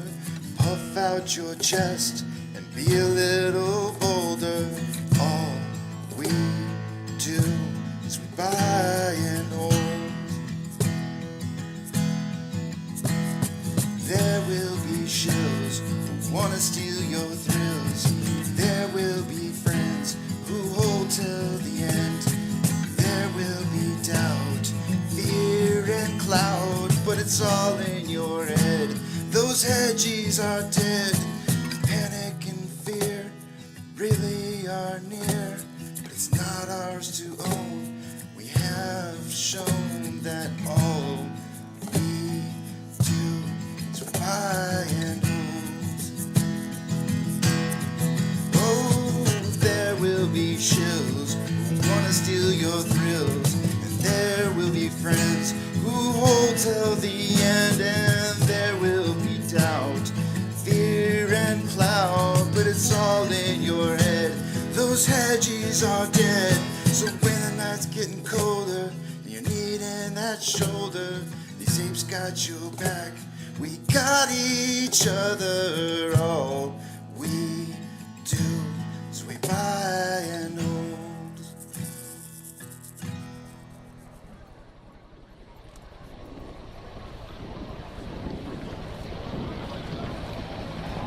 T-minus 90 seconds and counting. All systems are go. We're about 90 seconds from the launch of Space Shuttle Discovery. Go for launch, GC. Go. You got it. Go. Fido. Go. Bravo. Go. GC. Go. Max. Go. Eagle. Go. Eco. Go. FAO. Go. Payloads. Go. Scan for the customer. Go. DPS. We're go. Eco. Go. Booster. Go. Surgeon. Go. PRS. Go. Okay. And let's see. We'll wait on GNC. T-minus 60 seconds and counting. We are transferring to orbiter internal power at this time. Discovery is now running off its 3 onboard fuel cells. Coming up on a go for auto sequence start. SCO, hear you loud and clear. 5 mics. Coming. Have you loud and clear as well? Thanks, sir. Go for auto sequence start. And we have a go for auto sequence start. Discovery's onboard computers have primary control of all the vehicle's critical functions. T-minus 17 seconds and counting. 15, 12, 11, 10, 9, 8, 7, 6, start, 2, 1, booster ignition, and liftoff of the Space Shuttle Discovery, returning to the space station, paving the way for future missions beyond.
Guidance now converging.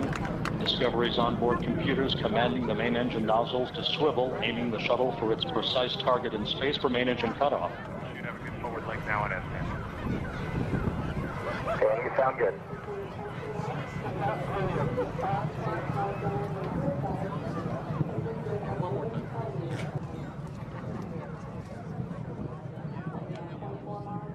Discovery Houston, negative return. Copy, a negative return.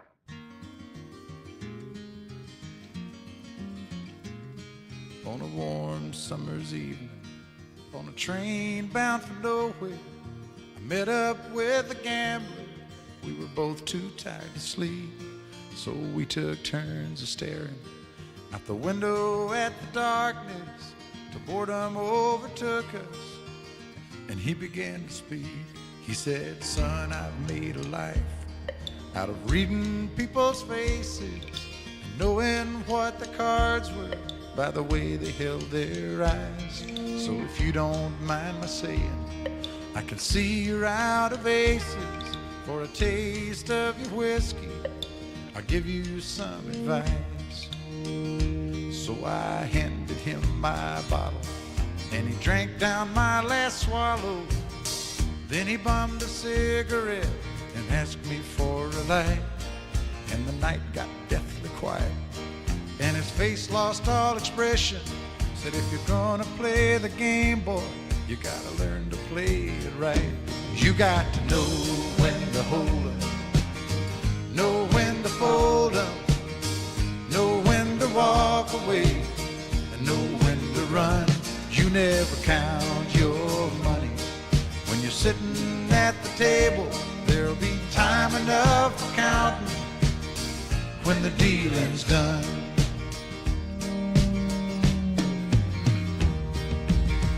Every gambler knows that the secret to surviving is knowing what to throw away, knowing what to keep. 'Cause every hand's a winner and every hand's a loser, and the best that you can hope for is to die in your sleep. And when he'd finished speaking, he turned back toward the window, crushed out his cigarette, faded off to sleep. And somewhere in the darkness, the gambler, he broke even. But in his final words, I found an ace that I could keep. You got to know when to hold up, know when to fold up, know when to walk away, and know when to run. You never count your money when you're sitting at the table. There'll be time enough for counting when the dealing's done. You got to know when to hold up, when to hold up, know when to fold up, know when to walk away, and know when to run. You never count your money when you're sitting at the table. There'll be time enough for counting when the dealing's done. You got to know when to hold up, know when to fold up, know when to walk away, and know when to run. You never count your money when you're sitting at the table. There'll be time enough for counting when the deal is done.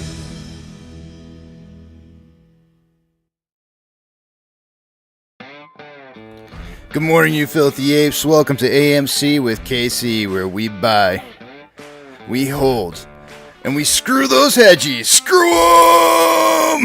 That's right. This is where we like to fling poo and eat crowns for breakfast. Rock strong. Good morning, guys. The title for the day today is We Will Lose People Before This Is Over.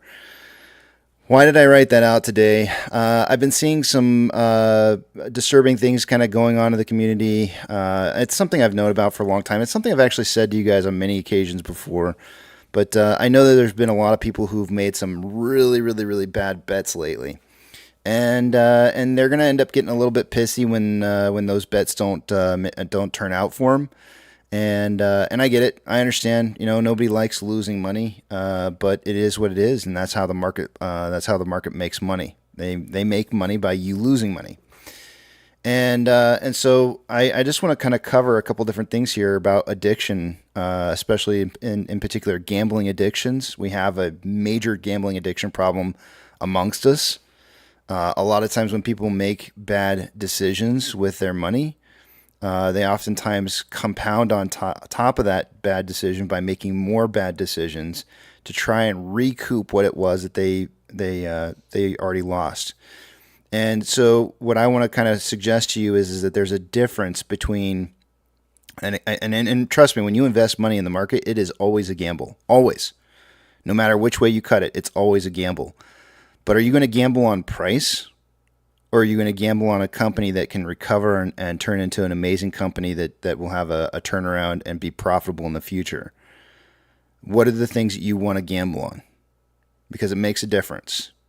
And remember that gambling your money, time should always be on your side. If time is not on your side on your positions, then more than likely you will lose your bets. Because if time's not on your side, the market will destroy you. You need to have time on your side with your bets. Addiction has been proposed to have several defining components. Continued engagement in a behavior despite adverse consequences. Boy, does that not describe, but that totally describes us. Diminished self-control over engagement in the behavior. This is what I was talking about. You make a bad bet, you double down. You double down again. You triple, quadruple, whatever comes after that. Quintuple. I don't know what's after that. Sextuple. You keep on making worse and worse bets. That's bad. Compulsive engagement in the behavior. Doing it over and over and over, right? Like just being super adamant about making sure you do the same thing over and over. An appetitive urge or craving state prior to engaging in the behavior. Having that need, that FOMO. FOMO would be a perfect word for that appetitive urge.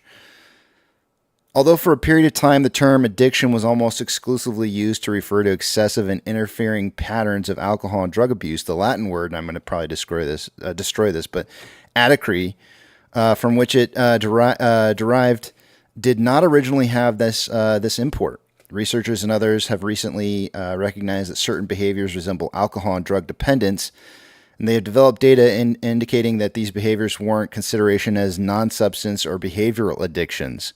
The concept remains controversial. Excessive engagement in behaviors such as gambling, internet use, video game playing, sex, eating, and shopping may represent addictions. A significant minority of individuals who show such excessive behavior display habitual or compulsive engagement. I just want you guys to be aware that there are people in our community who are making bad bets. And when they make those bad bets, they're making more compounding bad bets, and that eventually it'll probably lead to some really bad decisions. It's their money, it's their choice. They're going to do it. It's going to happen. I promise you. But I've also always believed that we needed to have a certain group of individuals who needed to sell their positions in order for the price movement to start going up. The market likes to accumulate and distribute. Accumulation happens when the price is low and people sell their positions and take losses, and the market accumulates. Then the price rises and they distribute those shares back into the marketplace. So just know that that's kind of like the normal flow of how things work. If you know that to be the case, then you know that there's going to be people who are going to lose before this is all over. Just know it's happening. It's happening around us. And you're probably going to see some of those individuals who have made these bad bets become very, very sour about their positions that they hold. And they're going to start saying bad things. And when they start saying those bad things, recognize it, see it for what it is, because they've been here this whole time. And now all of a sudden their tune is changing. Why? Why suddenly would their tune change when they've seen what's been happening over the last 3 years? You don't just suddenly become a hater of the company or the CEO overnight. Those are the kind of things that happen to people who made bad bets and suddenly feel like all odds are against them. And when you look at price movement like you saw on Monday on AMC and GME, those are the kind of things where you can see that it's market manipulation that's causing price to move the way that it is. It has nothing to do with the company or the CEOs or the board members or the employees. It simply has to do with the market manipulating price.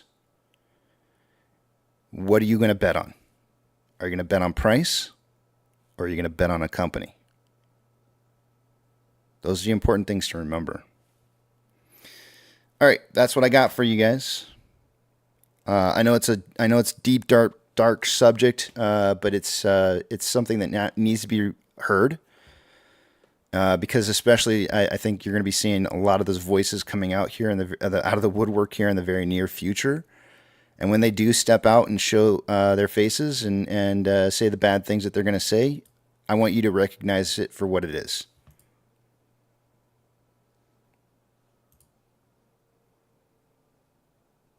Let me Let me go ahead and go over to the back of the Big Tramp.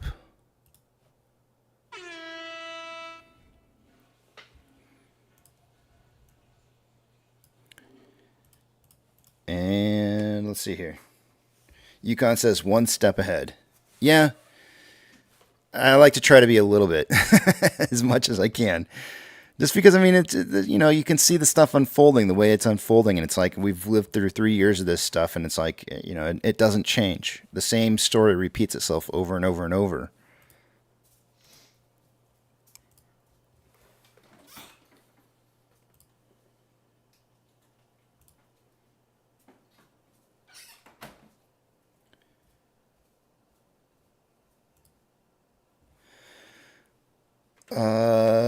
But Donkey Kong says, I think stuff has already happened a lot.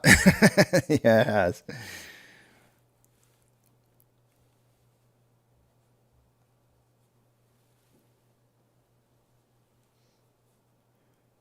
Tyler says they're tired of manipulation day over day. Yeah, I think we all are, right? And I think the part, at least for me, I can't speak for you or anybody else. But part of the reason why I want to be here, part of this, is because I'm tired. I've been tired of this. I've been tired of this since this happened to me in 2001. I've been tired of it since 2008, and I'm going to be tired of it again. I don't want to live through this again. I'm tired of our government allowing people to continue to make bad bets and not be held responsible for their positions. And so I'm making this is for me. I'm making a stand, and I'm saying I'm tired of it. I want to see changes here, and I want to see a fair market. I don't want to see manipulative practices that are not being persecuted by the SEC. Persecuted? That's probably the wrong word. There's another better word there. I'm not sure what to use, but anyways, people being held accountable for breaking rules and regulations of the marketplace. And so this is where I stand. This is the stand that I'm taking. And, I believe in AMC. I believe in GME. I believed in Toys R Us. I believed in Blockbuster. I believed in... Actually, I don't know if I can say that. I don't know if I believed in Sears. I didn't really shop there too much, but I did like Blockbuster, and I sure did like Toys R Us as well. And I don't want to see that happen again to this company.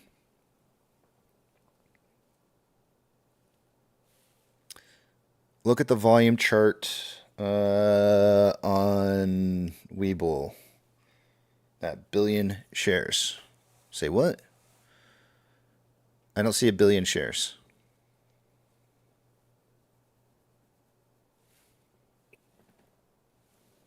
Yeah, what happened to Toys R Us was the worst.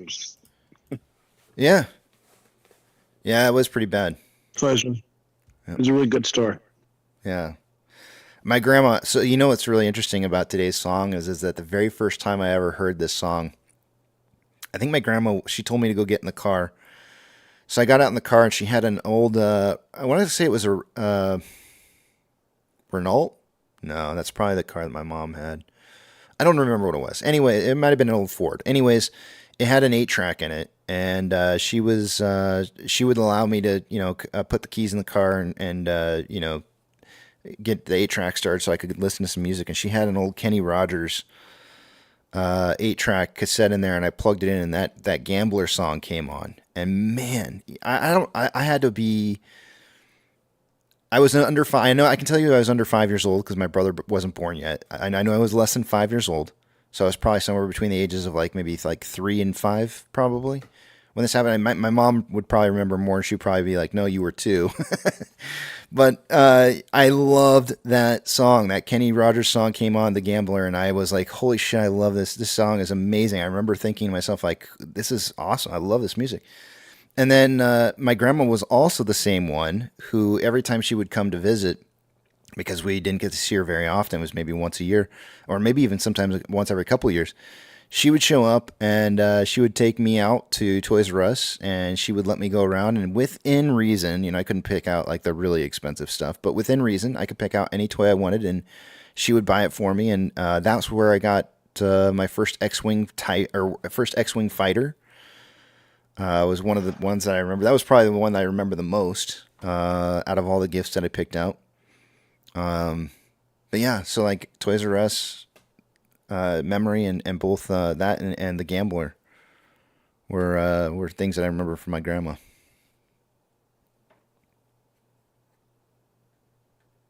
And now what, if you wanted to take your kids out to go buy a toy, where would you take them? Walmart? Target? Wee. It's not the same. Yep, it's not the same, and there's not that much selection. And Novocaine Toys R Us says, was kind of like, wait, what? Toys R Us was like I feel like if you think about it, Toys R Us was like being on the moon, Yeah. Like, It was like a whole new universe for you. Like you walked in and it was just like, yeah. oh, it was like heaven. Yeah. Yeah, you walked into heaven. Yeah. For a kid, and like, it was like it's like the Mall America for Minnesota. Like we have like Legos, a bunch of stuff. It's like everything was there. So you'd walk in, and the very first thing you'd always run into was like the hula hoops and the big balls. Those were always like the first thing you'd run into. Is like some of the crappy stuff in the front. But for some reason, you'd always stop and you'd grab one of those hula hoops and either roll it on the ground or try to hula hoop with it before putting it back. If you ever actually bought a hula hoop from Toys R Us, I'll bet you it was probably used by, I don't know, half a dozen or more individuals before you actually bought it. But yeah, it was something we all did, Oh, Billy says, I believed in Radio Shack.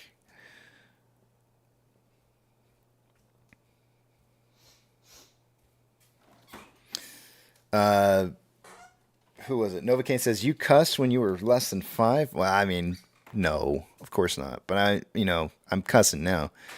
But back then, I probably just was like, wow, this is a really good song.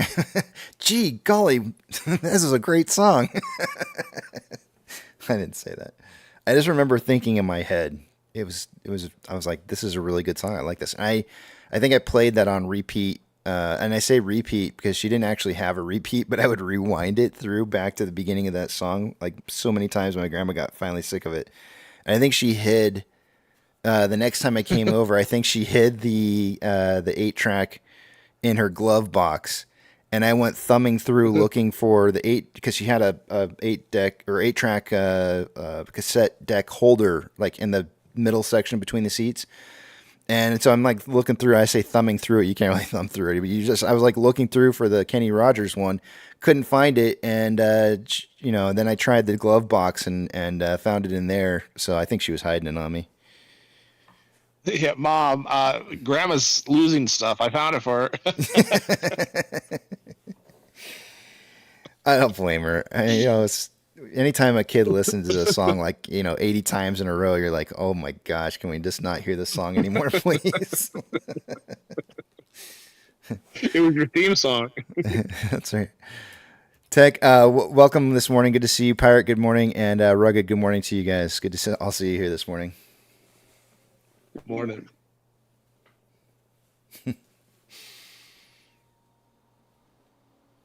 That was my fondest memory, though. And I remember, like Teddy Ruxpin was a thing back in those days, and I wanted a Teddy Ruxpin so bad.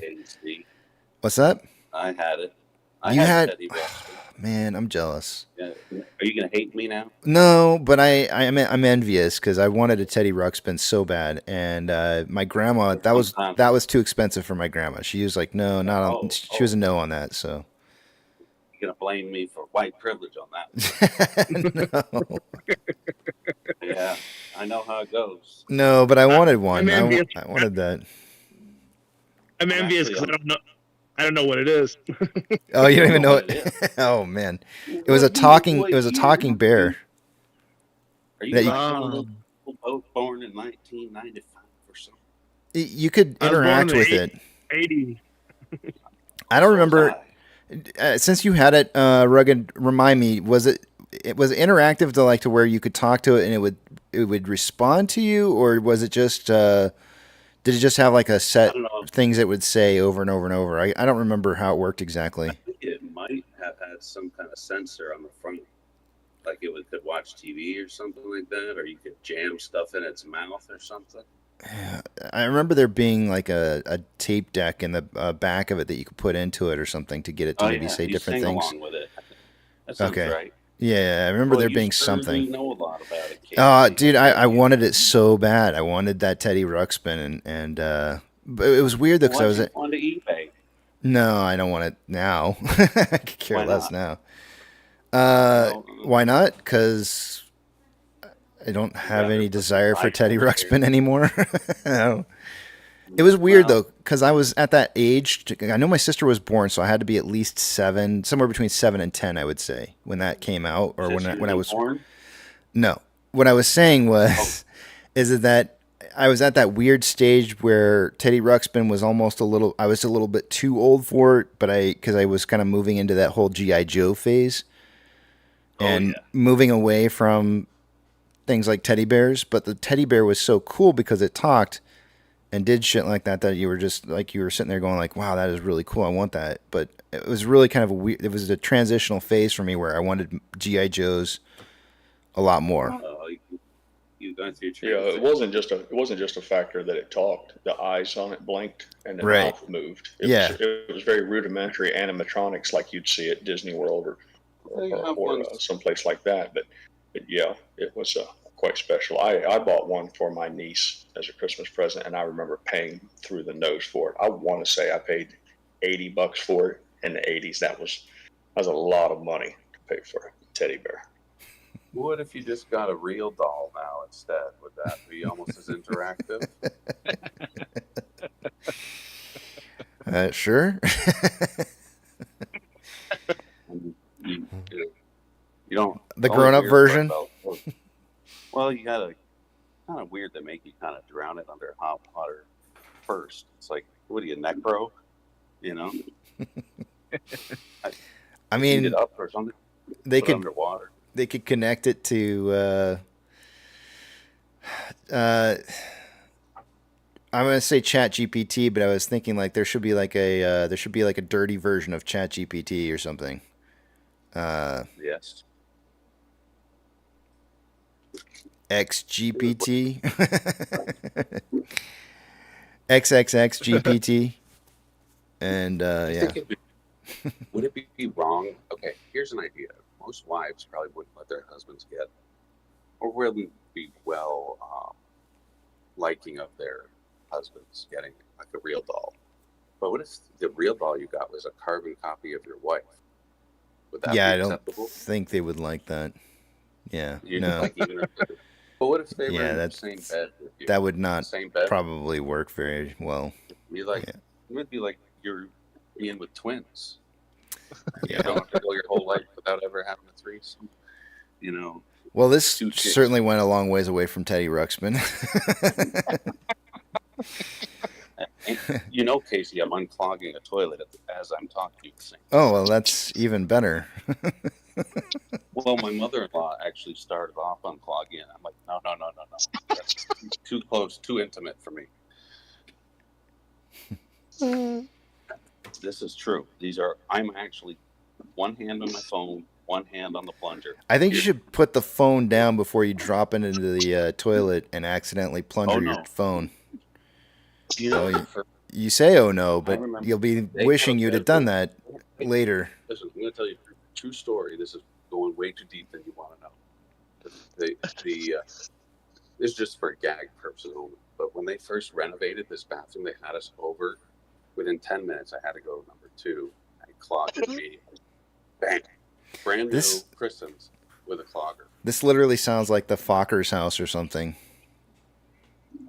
These are true stories. Did they get your Meet the Fockers from you? Like, this sounds like, I feel like you're living a movie here. Hold on. I got the Don. Is somebody getting married? We're already married. No, is somebody else? Are you there to attend somebody else's wedding? No. Okay. No. Well, that's good because I was going to tell you. I was going to warn you. The septic tank's going to have a problem later. This is Don't burn down the that is- gazebo. Well, there is a gazebo. Oh, There is, shit. Yeah, No, this- I don't no, has know. a no canopy. token. Well, this isn't clogging. I think I need to bring in. Oh, boy. The snake. You are in somebody else's home. You need to. Oh, you You bring need in to. a- You need to yield to what Did it you see is my that the comment? homeowners know about their own system and let them take care of it. Listen, I've mentioned You gotta break- septic system. You're They- gonna bring in a knife and cut it. Are they? Are they on a septic? Yes, they are. Oh my They're not on gosh! city property. Yeah, this is going down just like a movie. Yep, You're- she already said we're not going to wash the run laundry until this thing resolves. And I'm like, all right, so I'm working remotely. I'm talking to KC Shaw, and I'm plunging, and I don't know what I'm doing to myself anymore. There better not be a cat involved. There are 2 dogs now. Is there any kids around the age of or less than 20 in the home? Yeah, my 2 kids are here. Okay, well, They you get- better hope they don't smoke pot. No, but well, they probably will. But I'm trying to. I know Pirate has good stories to tell, but this is my attempt to tell one in real time. Don't sit on the roof and smoke a doobie. Yeah, actually, Oh, we can hear some we can hear some splashage. splashage. I just heard it. Yeah. Yeah. Oh, the little gurgle factor there. Yeah. I got called to one of our properties one time, and we ended up paying a pump out guy to come over with a honey dipper truck, and you have to uncover the septic tank, and then while they got it uncovered, you go ahead and clean the filter. Most people don't know if there's sometimes they have a little filter in there. But when we got down and got it uncovered and got it opened up, there was, I shit you not, no pun intended, a friggin' teddy bear. One of their kids had flushed a small teddy bear. Why is this all coming full circle? What the hell is going on here? Why is it? What the hell is teddy bears? And the beautiful part was when they were calling me, giving me hell about how I'm not meeting my responsibilities as a landlord, and I should have it pumped out, semi-annually, blah, blah, blah, blah, blah. The look on their face was beautiful when the guy reached in and just snatched that teddy bear out of there. Like, what are we? We're talking like a hand size, teddy bear, right? Because I'm thinking like a little smaller. Yeah. Okay, all right. Yeah. Because I'm trying to imagine like most flushing. Of your sewer lines, it leaves the house, it gets bigger as it goes. Most people don't know that, but it starts out one size at your toilet, but the closer you get to your septic tank, the bigger the line gets. But there is but yeah, I've had them plugged up with hand towels, all kinds of stuff. Very rarely is it just toilet paper. Tampon. Now the story Pink would have been mice. better if you All said those it was pink a mice. Mexican.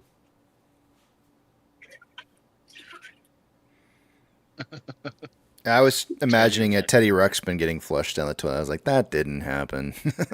Yeah, that's what I said. That would have been funnier. Well, if you have an older septic system and it's prone to, it's not as efficient as it used to be because the leach field is degrading. Because what it's really a matter of is it needs to evacuate liquid. It's normally the problem isn't so much the solids, is that the way it works is those liquids work their way further and further down the system until they go throughout the leach bed, which is pipes with holes in them. And so it's advantageous if you live someplace where you can have a separate catch basin for your laundry. It can help a lot. I've done that before where we've dug holes and buried 55-gallon drums with holes in them and just routed the the washing machine water to that. And that simple, just removing that burden of that extra water from your laundry was enough to make the system adequate again.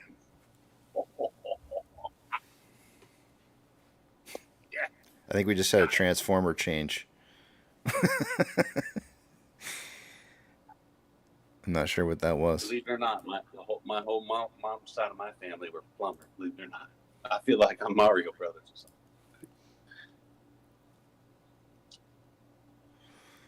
something. All right. Well, look at that. Teddy Time. Bears, no teddy bears in mine, Tyler.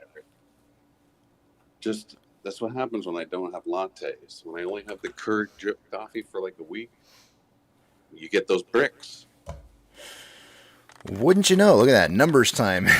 Amazing. Yep. The timing on that. Let me take you guys over to the other page Pay here. the man at the door. Let's take a look and see what we got going on for the numbers. This is the first rundown of the day for since market opened, and so we'll take a look at all the numbers here. Remember, I'm not going to be able to see what it is you guys are saying, so all those personal thoughts, comments, questions, and concerns until you see the big tramp back up on the screen again. I'm going to skip all the other stuff that I normally say because I already did it. Price prediction tally points for the day today. We have a four-way tie going in today. Rex stepped down and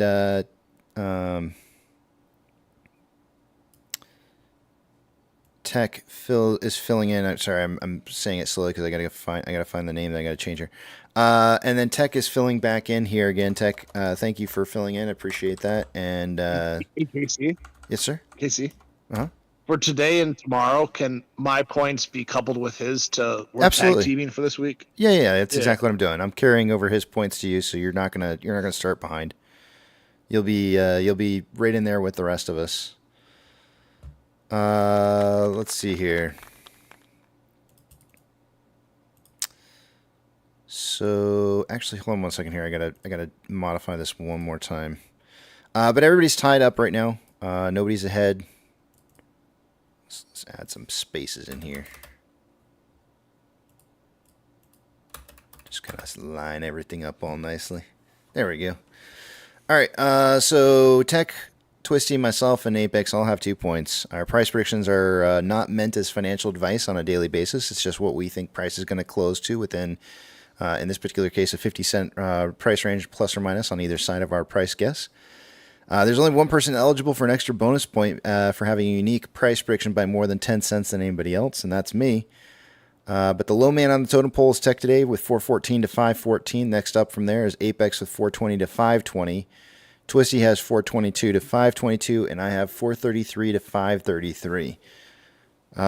Taking a look at short exempt volume, it was 410,000 shares from Tuesday's price movement or volume movement.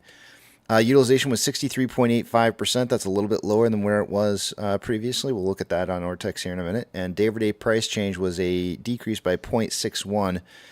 Max pain is still 450 for this week. Let's take a look at some of the exchange-traded volume and see where our volume is heading to or through.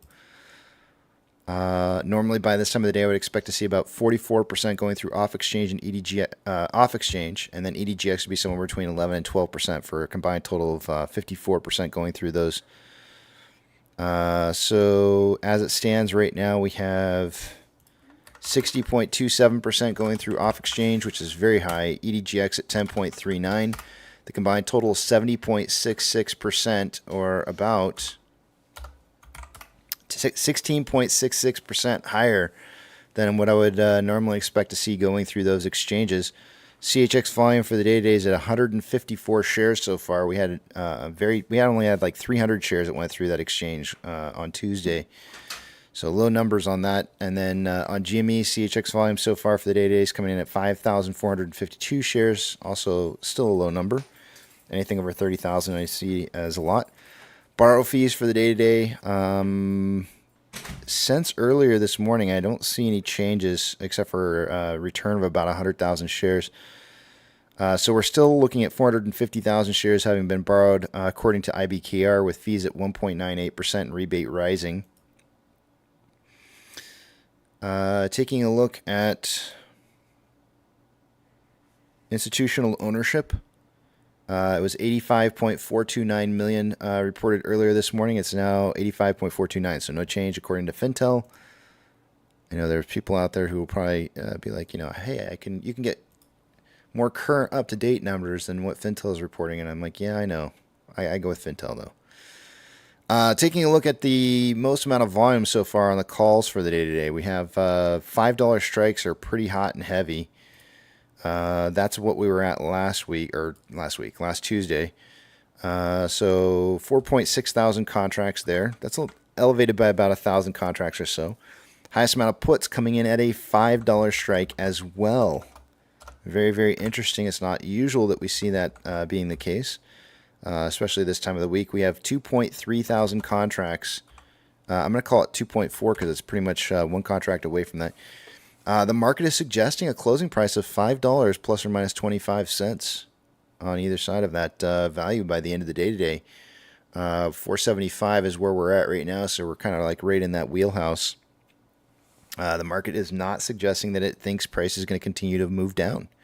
Seeing a low, because I mean I can't imagine why anybody would be buying in the money puts unless they're closing them out. So if closing of puts is happening, perhaps the market does not think that the price is going to continue to move down further. Taking a look at moving you over to the other page here, and I'm going to move some screens around. We'll take a look at the rest of the data. Know when to hold on, know when to run. I love this song. Gets stuck in my head. Moving. Okay, Ortex.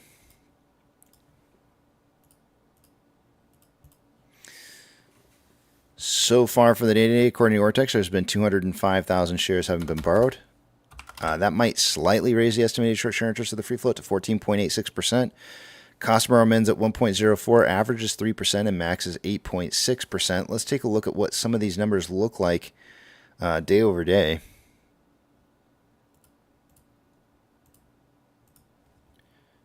Just so you guys can see what's happening.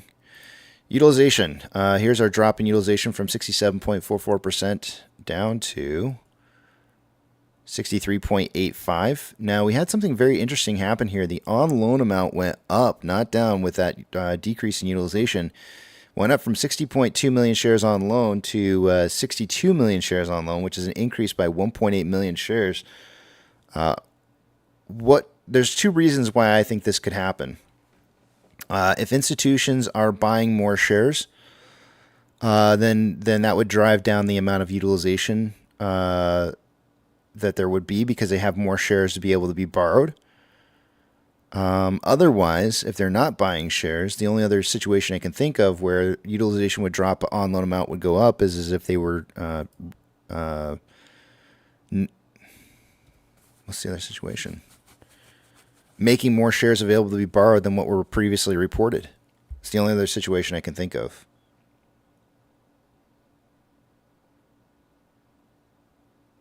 Yeah.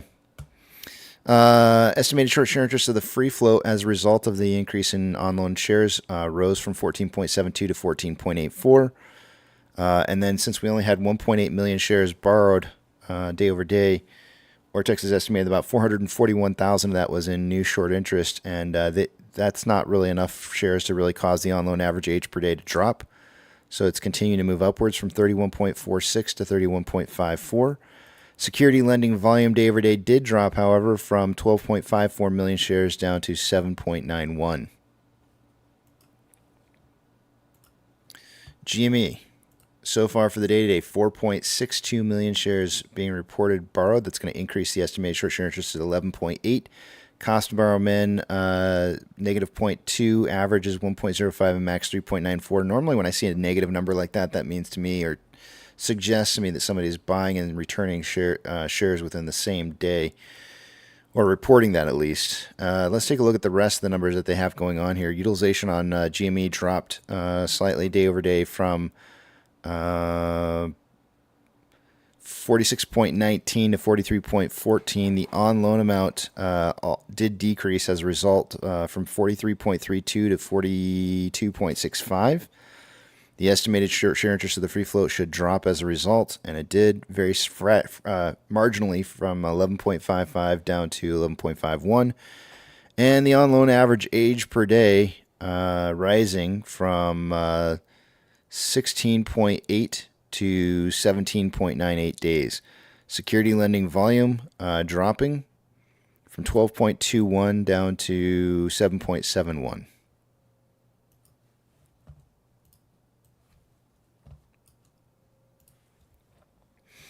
SSR trigger price is not going to well, actually, let me update this. Oh, it is. They have it reflecting now, which is nice. SSR trigger price for AMC is going to be at 437.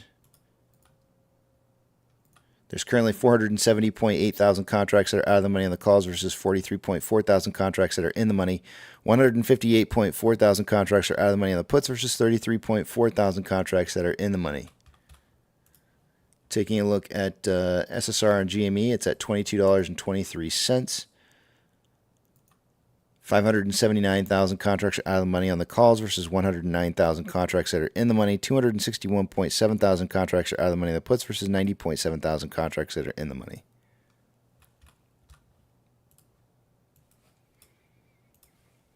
Orders by Fidelity customers, AMC and GME are the only two I'm looking for. GME is on the list here with a 59.92% buy to 40.08% sell ratio.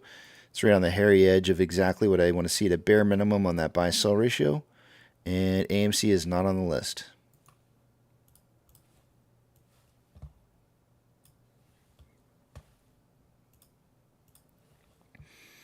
MMRI was 278.59 earlier this morning and is rising to 280.19.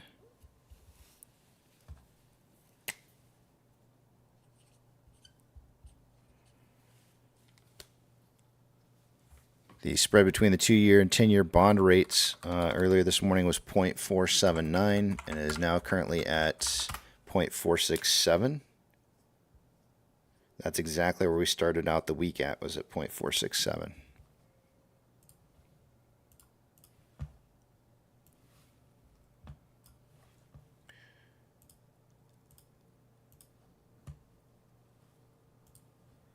NASDAQ is down 0.09, Dow Jones is up 0.32, and the S&P 500 is up 0.09. We have 2,821 advancers to 2,472 decliners. The market is more advancing than declining currently.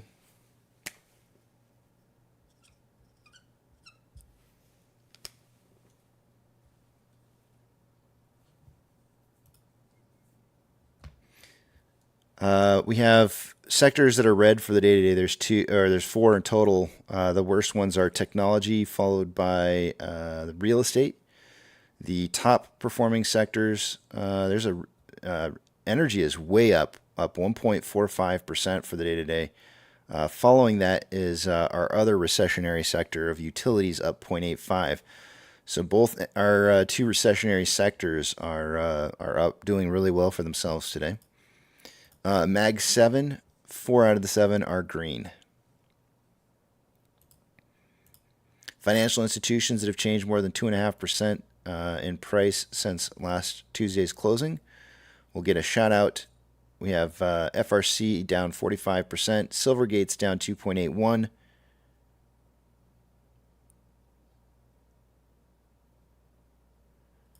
And that is it.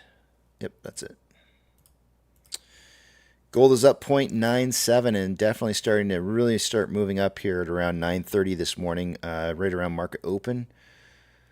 Silver is up 2.13, also taking a reversal trend and a downtrend to an uptrend at market open.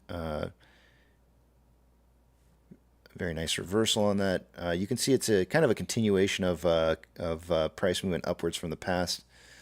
Ethereum Classic is down 0.1 and started trending down early this morning, taking the biggest fall at around 15 minutes before market open. US dollar is up 0.19 and is trending up. A little bit of consolidation right now after a big trend up. When the US dollar goes up, the market usually goes down. Oil is up, however, 2% for the day-to-day, and usually when oil trends up, the market trends up. So we're seeing a lot of mixed signals going on here. We have metals doing well. We have Ethereum, or we have crypto taking a little bit of a hit, and we have US dollar up while the oil is down. Some of this stuff is suggesting that we should see the market moving down, but some of it's suggesting it should be moving up. Mortgage-backed securities are down anywhere from 0.21 to 0.3. Gap down at market open, but have been trending up ever since. SPY is up 0.04. Did have initially was trending down at market open. It started moving upwards right up until I'd say around 10:08, and then started taking a trend down further. Is it on low or high volume for the day today? 7.58 million shares traded. Let's see what kind of pace it's on here. 47 minutes. Ooh.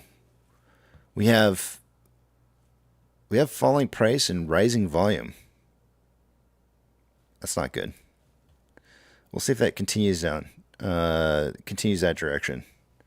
We'll have to watch that. What the heck? How did AMC get way down there? Way up there. All right, here we go. VIX. There's our big jump. It finally happened. So what I'd suggested did occur. I was mentioning to you guys that we were running the low 12s, mid 12s to the low 12s on Tuesday, but the futures were suggesting all day, like Monday and Tuesday, for a move to like 1430 rather. And so immediately this morning it gapped up and is now running around 13. It's still a point and 1.3 lower than where it should be, meaning it still has plenty of room to move up even further. VIX shooting up like this should mean the market should be heading down. But it is up 5.37% for the day today at 13. But the futures are still suggesting 1430. It's actually suggesting 1438. So the futures are actually rising. It's still a full point, almost a point and a half below where it should be. VB is up 0.13 and is consolidating after a little bit. Market open was down. It trended up and then came back down. So I think it's kind of consolidating right now. VBR is up 0.24, trending up. Tesla is down 1.78, trending down. Amazon is up 0.38 and is immediately at market open, trended upwards, kind of consolidated for a little bit, and now starting to trend down. Cinemark is down 0.25, trending down. Doge is down 0.21 and trending down. Bitcoin is down 0.67, trending down. GameStop is down 0.89. There's some consolidation in here, and now it's starting to look like it's making a nice little W there.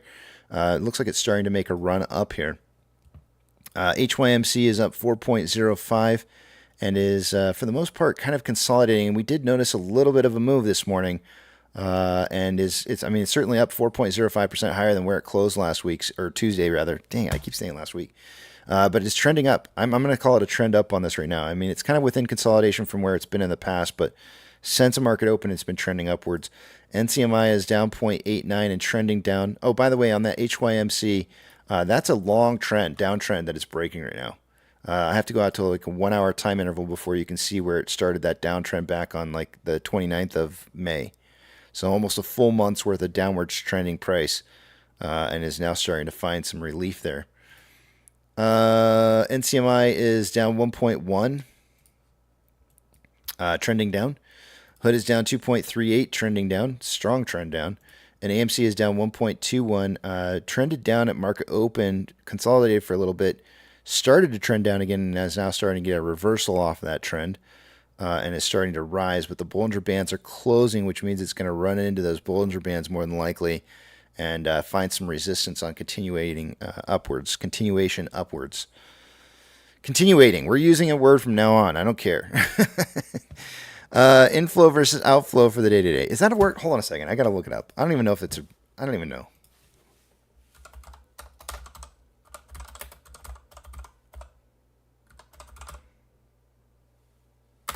That is not a word. I'm making up words. That's awesome. I love it. Continuating. I'm making it up. You have some sort of a problem with continuing. Yeah, I don't know what it is. You have an aversion. You have a personal aversion to the word continuing. Yeah, I can't say continuing. I have to say continuation. No accounting for taste. Yeah. I don't know what it is. I never realized I had that problem. I do now. What do we got going on here for inflow versus outflow? We got about, let's see, $200,000 more inflow than outflow. 5.2 million shares traded so far for the day today on AMC. After 51 minutes worth of trading, we're on a pace right now for about 39.76 million shares traded. By the end of the day today, this morning, I gave a volume prediction of 10 to 30 million shares. On a 4-hour chart, there's currently more buying pressure than selling pressure with an RSI of 44.51, which is slightly below average. On a 1-hour chart, there's more buying pressure than selling pressure with an RSI of 45.2, which is slightly below average. On a 30-minute chart, more buying pressure than selling pressure with an RSI of 49.33, which is average. And on a 5-minute chart, more buying pressure than selling pressure with what appears to be a divergence within the Vortex indicator within maybe the next 10 or 15 minutes. And RSI at 55.81, which is slightly above average. Taking a look at a 1-hour chart, Ichimoto, let's take a look at this and see what's going on here. Lagging line is below price line. Conversion is below base. In order for this to turn into a buy signal, we need to see price above the red cloud. Price does like to drive up through red, down through green. And so in this particular case, I would say that we need to see price moving above this. So we're looking at like a price range around 515. 515 should get the conversion line to drive up to at least where the base is. And we'll definitely have the lagging line above price line, at least momentarily. Yeah, that would even get it over this point here as well. And that would end up being a very strong buy signal on a 1-hour time interval. On a 4-hour, we're not quite there yet. I mean, we do have some red cloud ahead of us, and the thinning portions of this are ending by Tuesday. Thursday, Friday, Monday, kind of Tuesday, that cloud starts to get a lot bigger. But the lagging line is below price line, conversion's below base. We really need to get price well above the cloud in order to get conversion to drive above base, and also to get this lagging line to be able to cross price line and stay above it. And it's going to end up being around 545 for today, but it'll need to be like 555 in the next 2 days. So we're kind of looking for something around that range that would really kind of cause there to be a lot more buying pressure that would come in and help support pushing price momentum continuating upwards. It's just funny to me. All right, let's take you guys back on over to the other page here, and I'll be able to see what it is you guys are saying. Also real quickly on a 30-minute time interval, I think I already kind of showed this to most of you guys already. But we have what appears to me on this 30-minute time interval as this wedge that's been created. You can see that we had this. This is the same wedge that we were dealing on before, but we had a level of this level of support was broken, and was on the day that I kind of suggested I thought we would see a breakout going down. We sure indeed got that breakout going down, and so now we have a new level of support down here on the bottom, where you can see we had this double bottom back down here where we're finding some support in here. And so what my thinking is that we have this new wedge that's formed, and we have falling price over this period of time here with falling volume. That's usually bullish. The trend channel would suggest that it's pointing towards the bottom of this wedge, which means we should see a breakout going north. I've got the breakout set up for tomorrow. There's no guarantees. It could happen today. I don't know. Just a suggested point. The red line on the page represents a synthetic price failure. The blue line is the amount that our last high that we had that sets the synthetic price failure value. So we're either looking to cause that 553 to become a larger number, or we're looking to have a synthetic price failure get tripped. So we're trading in that range right now, and looking for one of those two things to happen. And that's all I got for you guys. Bollinger Bands are starting to expand out a little bit.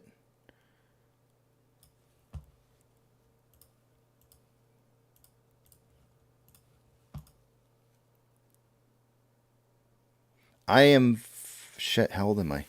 Sarah, sorry, hold on a second here. I am... 48. No, almost. I've got a little less than a month left to still say I'm 47. I will be 48 in just a little... What do we got? A little more than 2 weeks.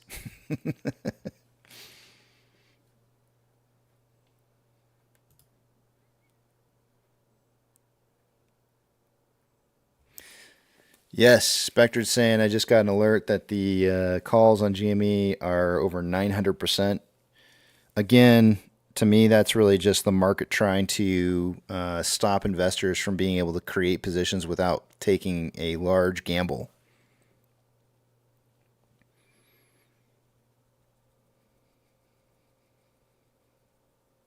Whoa, what's that all about? Wait, Papa Mac says continuation is a word.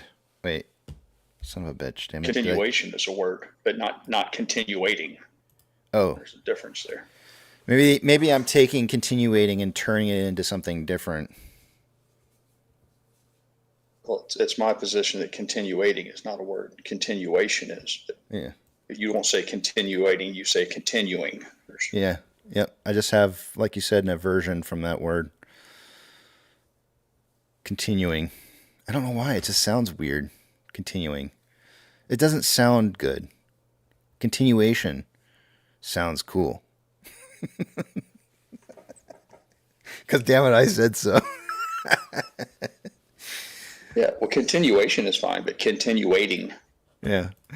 It's like continuing to wait, compressed into one word. I'm gonna be stuck on this for like the rest of the day now.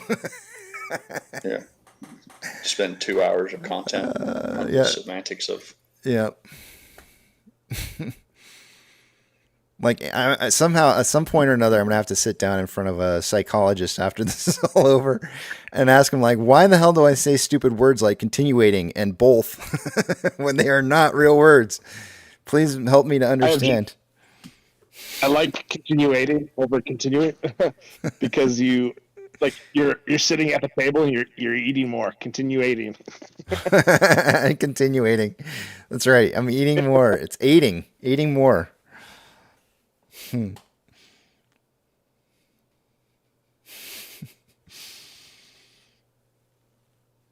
It was so funny. I'll never forget this. This will resonate with some of you, and others you won't really care. And I'm not trying to get all religious on you or anything, but a long time ago I said they really should come up with a new version of the Bible where they change all the names of some of the a lot of the characters to be names that like are more fitting to our everyday language currently, because then it helps you to identify with a character a little bit better. And so like instead of Nebuchadnezzar, you could have something like Nebo, or I don't know, just what I'm saying, like just like make it something that's relatable. It's Zach, Shadrach, and Abednego. Yeah, like don't like change it. Bob, John, and Tom. Yeah. And I had somebody say, "What do you mean, like Mark?" It was like, Matthew. Mark can stay. Yeah. Yeah, and John, and I was like, yeah, I know, I get it. Okay, I get it. They already did change them once. Do we really need a Nebuchadnezzar? Yeah. Can we get rid of some of these other ones though? Like, they just I can't identify with what the story is when I'm stuck on trying to pronounce a name wrong or correct.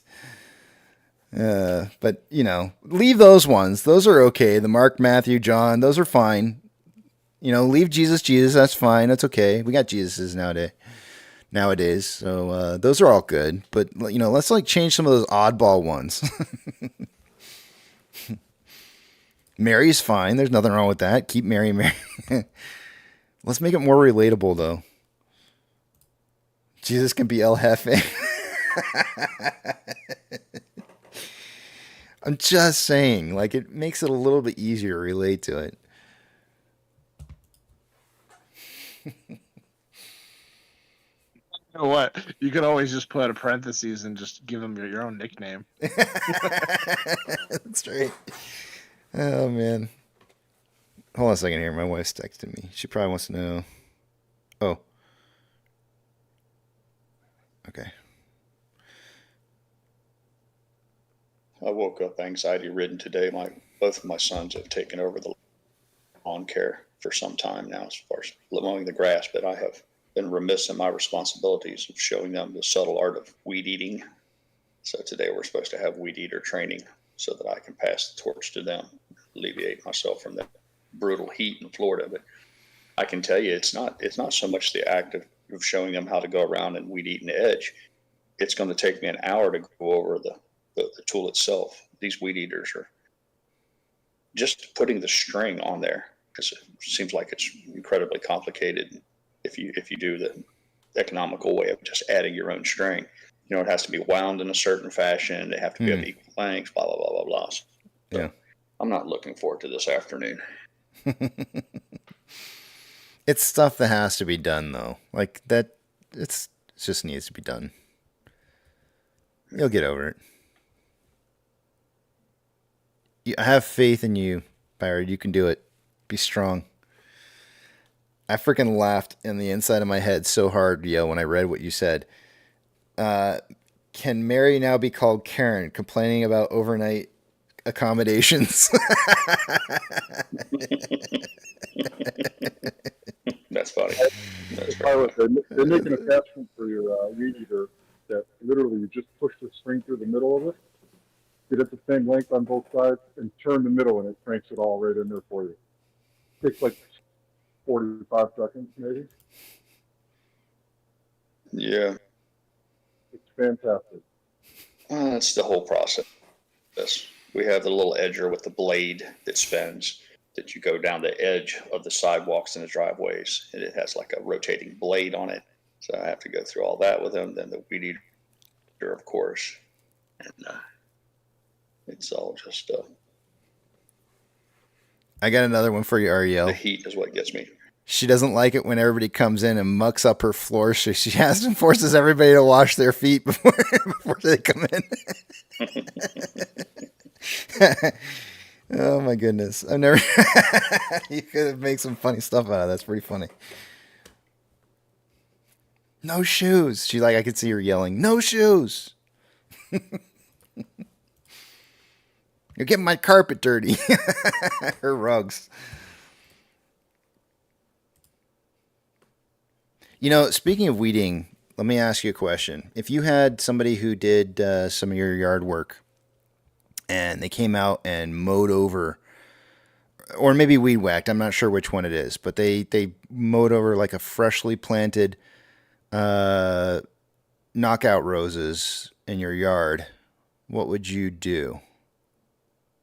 That's on you, because I'm a big believer in micromanaging. If you first engage them and you're not very specific about warning them, stuff like that, then the shortcoming is yours. They've been doing it for a while. PhDs, these people who mow your grass, they're not, by and large, most of them aren't exactly Mensa members. Why is it on me to not run over a rose bush? Because when you first hire them, you got to be real specific. This is not a weed. I know it's out here. No. All right, let me give you background. These two rose bushes have been sitting in pots in the spot where they were going to get buried for weeks now on end. You finally took them out of the pots and planted them, and then you mowed over them? One of them. How tall were they? Over your knees? Were they? Oh yeah, I'd be firing them. They'd be gone. I find they're just gone. It was pretty. They're pretty obvious. Gone. Yeah, there's somebody else who can. If that's the level of professionalism they're bringing to it, then you picked the wrong. I have one bush that looks like it just got pruned for the winter, and the other one looks like a normal one with the flowers still on it. So. And I'm still trying to figure out, I can't figure out whether they weed whacked it or if they mowed over it. But I feel like if they would have mowed over it, it would have gone down a lot lower than it did. So I can't really figure out because, the whole thing is gone at a certain level. Like, I don't know. Yeah, I know. There was it's flowers. The same thing with people. Wait, I got a picture. I'll show you a picture. If you have nice trees in your yard, especially younger trees, if your lawnman weed eats too close to them, and it knocks the cambium layer, it knocks the bark off of the tree at ground level, so it exposes the cambium layer. There's no faster way to kill a tree than that. So there's guys who know what they're doing, and there's guys that don't. I will post this under Casey's project so you can see what they look like. And see for yourself that these were not, or these should be. Pirate, it's going to make it a lot easier if I just send it straight to you. But I will post it. I'll move it from there. 1 second here. Well, I'll probably be bitching and moaning for the next day or so. Mrs. Pirate's been on a tear about me straightening up we damaged some sprinklers. We busted no fewer than 3 sprinkler heads in the yard for the irrigation system. One we broke when we were moving that behemoth of a generator. Another one I broke when I was moving the giant stones around. And another one was just a deferred maintenance. So I spent yesterday fixing sprinklers, which is always an awful project on your hands and knees and wet sand. You don't like the smell? You don't like the smell of the primer and glue? It's my favorite part. I'm fortunate. I didn't have to glue. Oh. Anything. These Okay. were all spin on parts. It broke the T's at the bottom or broke the top of the sprinkler, so it wasn't any gluing to be done. But listen. I know you don't think it's ever going to happen, but there's going to come a day when getting down on your knees and working on things is just bad. I'm telling you, it comes for everybody. Y'all can laugh. You can poke the old bear if you want, but the clock is ticking. There comes a day. There'll be a certain birthday. It sneaks up on all of us where you'd rather take an ass whipping than get down on your hands and knees. Yeah, I'm already there. I just don't want to. I mean, Mrs. Pirate mitigates it for me because she's my little sidekick, and then she'll fetch it. Go get this, or can you walk over there and get that? Which that helps. Same with a ladder. If you go to the top of the ladder and you have somebody hand you stuff up, that's a lot better. But I think the worst for me anymore is like Christmas lights, like having to go through and figure out which ones are out and which ones aren't. My fingers start to like hurt really, really bad. My fingers just don't have the dexterity that they used to have. All right, this is not working for whatever reason. You're buying the wrong kind of Christmas lights. They make Christmas lights now that you can have several of them burn out and they still work. So the ones you have, you just need to throw them in the garbage. I have LEDs, the most current ones. We buy them brand new ones. Not every year, but a lot of years. And if one bulb burns out, the whole string goes out. Yep, it's crazy. I've never seen anything like it. I don't know why. Sometimes it's two. It's usually two, but you know what it is though. Little old lady. It's not just because the bulb is out though. What I find is that usually it's like a rusted not a socket, but the connector that's on the bulb itself that you kind of twist over the edge is broken.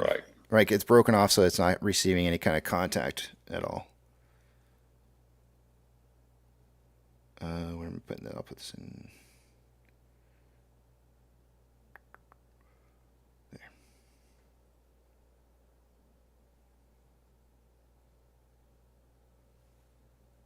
All right, let's see if I can't get this picture to load up here. Probably the most aggravating part about working on the sprinklers is even if you unscrew the busted sprinkler head and screw the new one in, that's not the hard part. The hard part is it all has to be readjusted so that the water falls, whether it's a sweep or if it falls, in a triangular pattern or whatever. So for those of you who haven't worked on them, you probably don't understand my grievance here, but anyone who's ever taken the time to install one, commiserate that installing the sprinkler head is probably the fast part. Getting it adjusted so that the water lands in the right spot is unpleasant.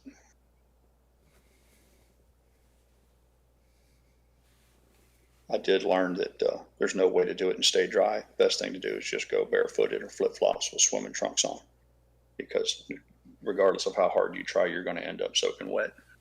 All right, here we go. It's better than paying a landscaper, though. Here we go.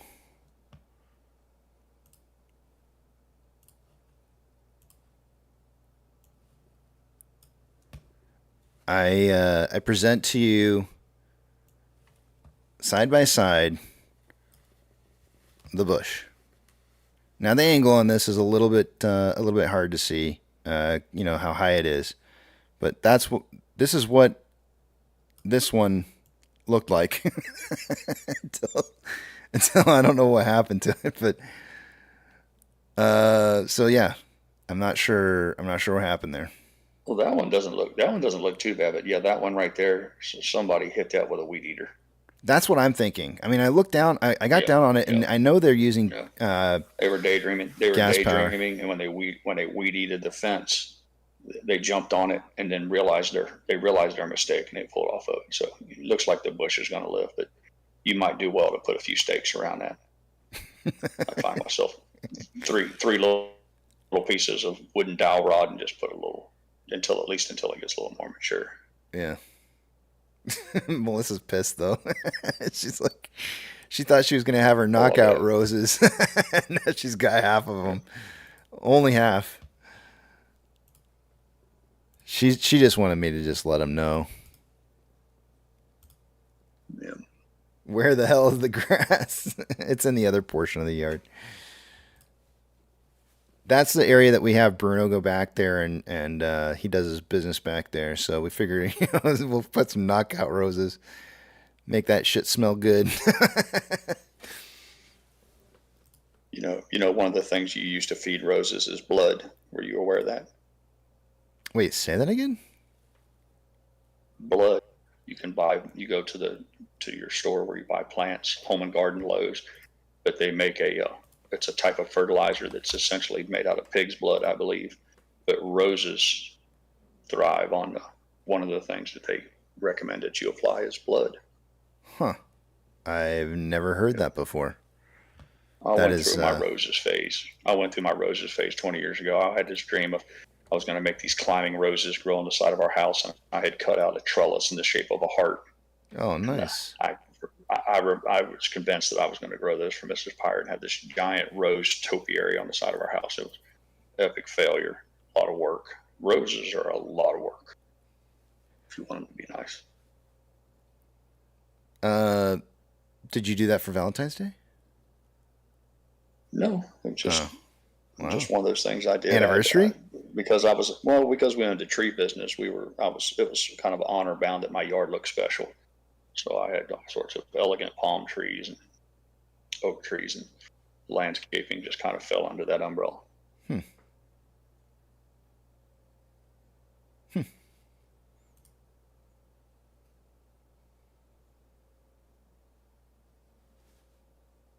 It seems like something I would do for like a Valentine's Day gift but you just did it out of just the pure niceness of your heart. That is nice of you. I have my moments. Tommy Small says, "What are you growing? Oddbury 2 from Little Shop of Horrors." I guess maybe that's where the whole blood. What is that? I wouldn't know. That's not why they have thorns, is it? No, I don't think it's necessarily. I just think it has something to do. I don't know if it's the iron, if blood is heavy in iron, or what it is. But I just remember back in the day that one of the things I would add. Why do I feel like amendment. I feel like I'm getting my leg pulled here? Hold on a second. I'm searching this up. What do I need to search? Blood. Blood for roses. For roses. Blood for roses. It's a song by Tori Amos. There are multiple matches for Blood for Roses, including game songs and other media. Try blood fertilizer. Okay.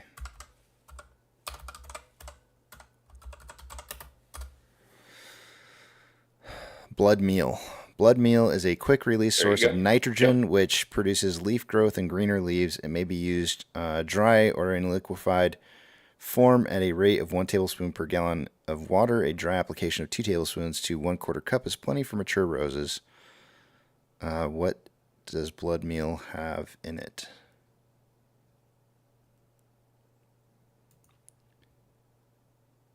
Just says quick-release source of nitrogen. Yeah, there's different tricks for different plants. Palm trees like Epsom salts. They like magnesium. So a fast way to add magnesium to palm trees is to throw Epsom salts around the base. It says there right was here. a time when I knew all the Yes, blood meal is made from dried animal blood, which is a byproduct of slaughterhouses. It's a water-soluble fertilizer that often made from cow blood. It can also be made from other animals. Blood meal is a good source of organic nitrogen, which plants need in large quantities to survive. It can help plants that are deficient in nitrogen. Son of a bitch. You're going to try to paint me.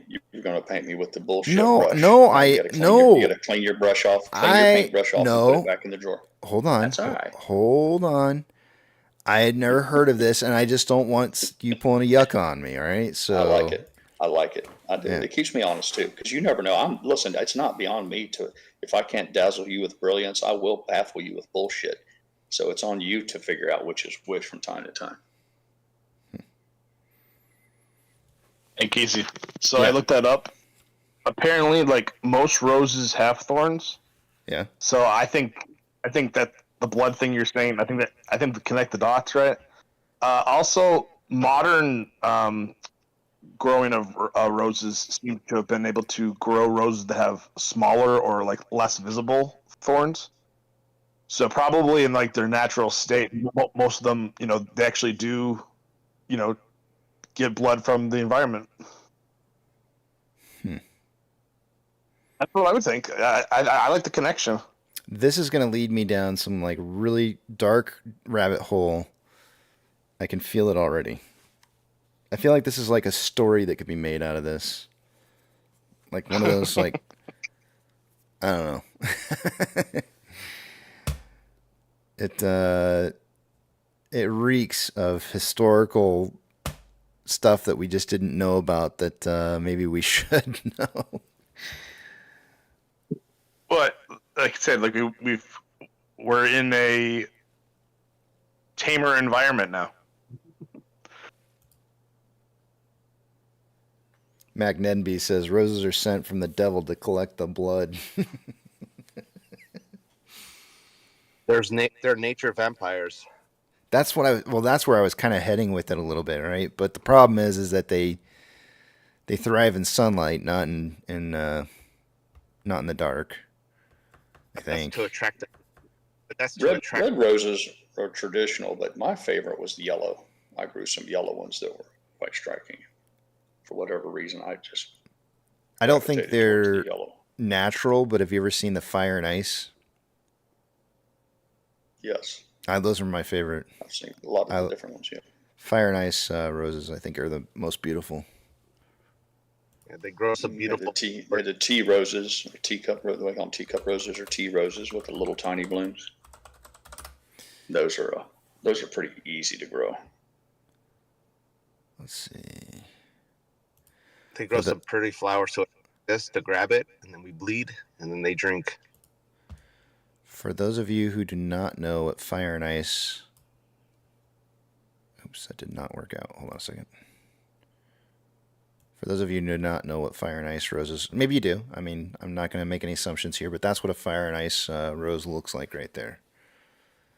Just an absolute... And I hear that the way that they do this is that they add some kind of like red dye before harvesting, and the red dye only goes to the tips of the roses, but maybe I'm wrong. I heard that somewhere, and I don't know if it's true or not, but... I did read that you could add food coloring to water and change some roses. That's true. So, but I'm not sure if that's what they do for those or not.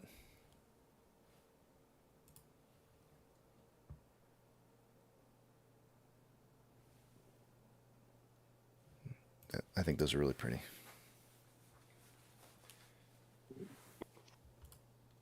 Yeah, I just thought it was interesting because it's like they say like 1 part blood to 10 parts water or whatever.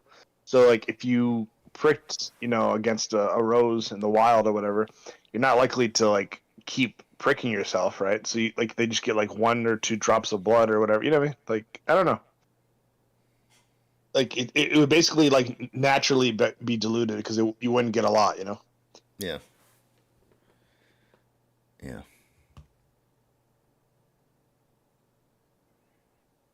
I mean, I'm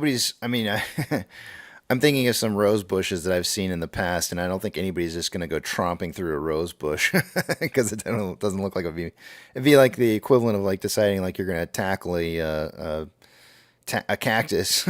It doesn't seem like it'd be a good idea. But wild animals might. Yeah, wild. Well, yeah, but they might. I mean, I don't know. Yeah, it seems odd to me. Like it definitely seems weird. Since leaving Indiana for Florida, you have to pick different plants, and we've become real big fans of the opponents of the hibiscus, the beautiful subtropical flower. They come in like a pink, a red, and Mrs. Fire loves the yellow with the orange in the middle, and that's her go-to plant for the container pots around here.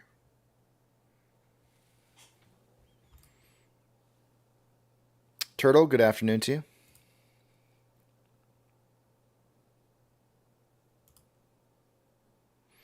Novocaine says, "Wow, surprising similar stock movement with GME and AMC today. Color me surprised." I didn't look at. I didn't do any analysis of price movement on GME at all this morning. But let me zoom out to a 1 hour on this and see if it's got kind of the same. Yeah, it does. Yeah, the charts almost look like a mirror image of each other. Yeah. And same exact thing on this, various where aspects. actually GME's chart would suggest to me a breakout sooner than later. This is not a bearish triangle. The underside on this does have an uptrend on it, which suggests to me that this should you have falling price with falling volume, should break out going north. Yep, the trend channel suggests as well. We just may not be there. It's very, very close. Super, super close.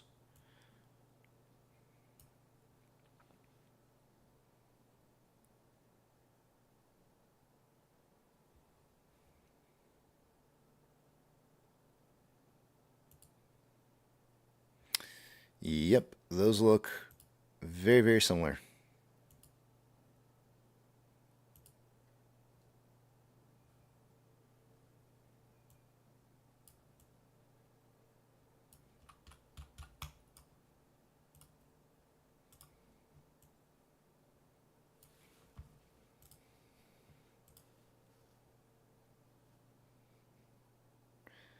My favorite smelling flower, carnations. I don't know what the deal is with it, but the smell of a carnation is like with Confederate jasmine. So comforting. I like honeysuckle, but honeysuckle pales in comparison to Confederate jasmine.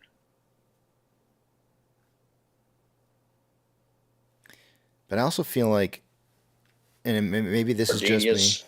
You ever smelled a gardenia, a bush? Well, I was just going to say, like, I don't feel like any flowers smell as good as they used to. And I don't know if that's because my smell has deteriorated over time. But I feel like flowers had a much better smell when I was younger than they do now, in general. But the answer to your question is no. The first house we ever had together, our entry-level home years and years ago, we planted gardenias beneath each of the windows surrounding the house. And then when those gardenias would bloom, you could open up the windows and the smell of that wafting through the house was incredible. They're not really particularly beautiful to look at. They just have a white bloom.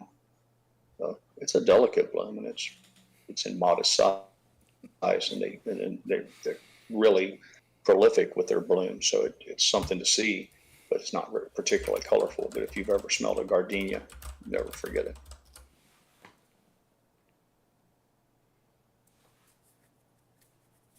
Tom, I saw that you didn't delete it fast enough.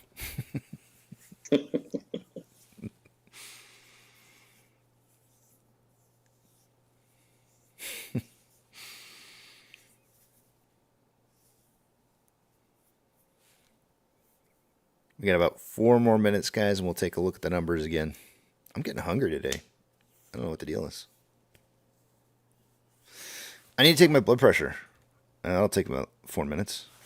Hold on a second. I got to take it today because I've been really bad about taking my medication lately, and so I've been taking it I think for the last 4 or 5 straight days now. So I want to just make sure that it's getting down to where it needs to be because that's probably a good thing. Let's see here. You don't have to say that. Are you taking it in the morning or the evening? Do what now? Take it in the morning and the evening? I don't. Yeah. Just to kind of get a reference on fresh rest and up all day. No, I'm just saying I take it at night because it helps. I don't know. It makes me a little.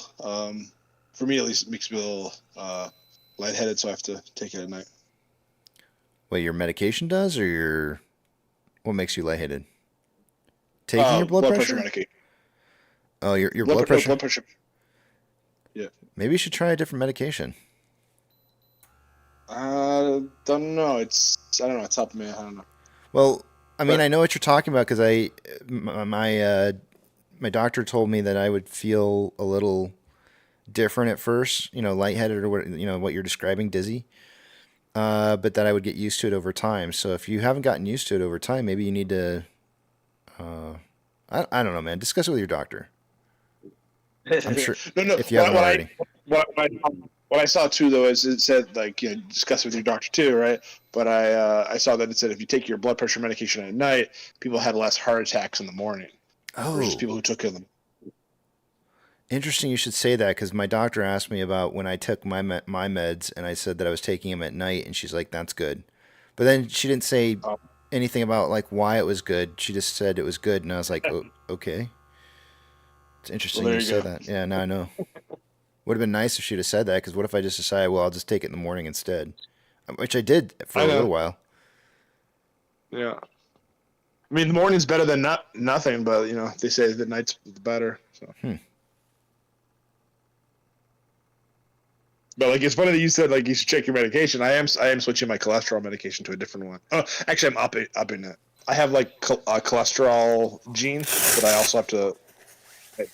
Listen to this: 115/78. Yeah. I am doing good. That's a good number. I don't think I've seen a good number like that in a while. 115/78. That's pretty good. I think that's pretty good. Yeah, it's keeping you under the 120. 120/80. Yeah, because I took it. I think it was yesterday I took it, or maybe it was 2 days ago I took it, and it was 122/79, if I remember correctly. Yeah, mine's over that, so that's why you wanted to increase my cholesterol pill. So. Anything under 120/80 is what I should be shooting for. So I'm good. This is good. I'm doing great. It's awesome.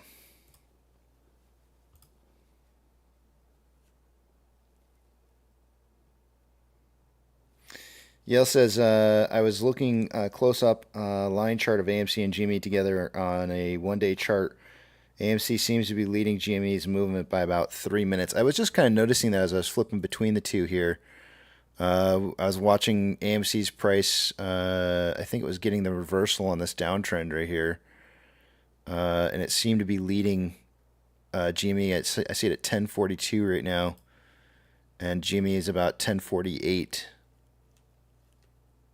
So, yeah, there does seem to be the start of the run here, I would say, is right around 1014 on GME. For AMC is about 1014. So the time on the run was the same. The big candle on AMC is at 1028. GME's, the biggest candle here is probably this one, also 1028. Uh-oh. They're home with groceries, guys. I need to go help unload some groceries real quick, and then I'll be right back, and we'll do some numbers. Be right back. You want to eat, you better shuffle your feet. Oh, that's good.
That's a good one, Papa Mac. It says, unless you want to eat like a monk, you better go help unload the trunk.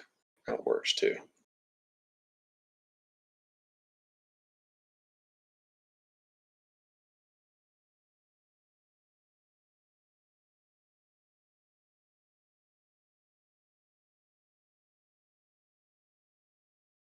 I think my personal best for those Walmart bags, plastic, the ubiquitous bags that everyone's become so familiar with from Walmart. If I start loading the light bags first, like potato chips and pastries and bread, if I slide those up on my arm, I want to say my personal best is 14 bags, 7 on each arm, something along that. There's an art form to it. Like I said, slide the lighter bags on first and increasingly heavier as you get closer to your wrist and hands. But I will be unable to open the garage door, so I'll have to have somebody to stand by, or at least leave it cracked so I can use my hip to push it open.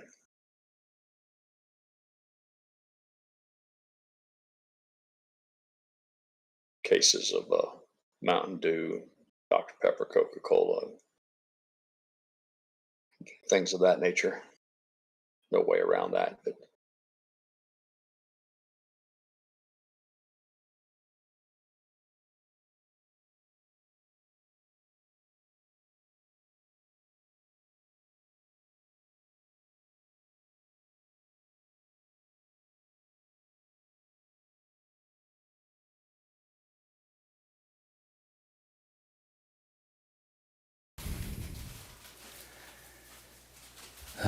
All right, I'm back.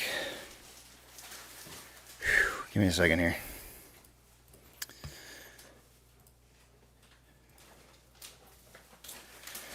All right, I'm going to take you guys over to the other screen. Sharing with the class, KC, that my personal best, I think, is 14 bags. I managed to get 7 bags on each arm.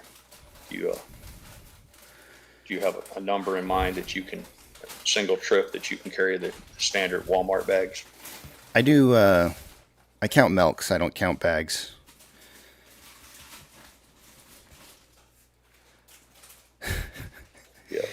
Yep.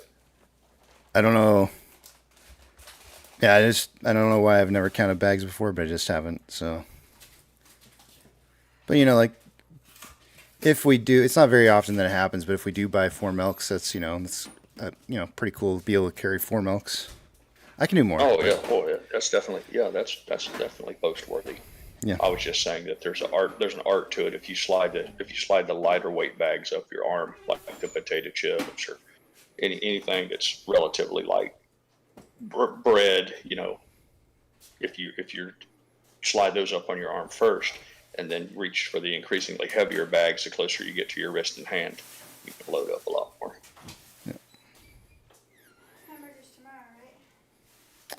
Didn't mean to hold up your numbers there. Dark Lotus says 4 milks, big baller. I can actually do more, but we don't buy 4 milks in a row usually very often, so carrying 2 is usually, we're usually buying somewhere between 2 and 3 gallons at a time, but not usually 4. All right, I'm going to take you guys over to the other page here. I'm not going to be able to see what it is that you are saying, so hold those personal thoughts, comments, questions, or concerns until you see the big tramp back up on the screen again.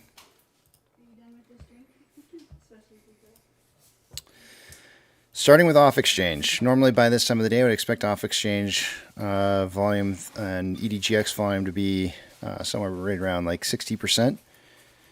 We got about 56.38% going through off exchange. EDGX at 10.89.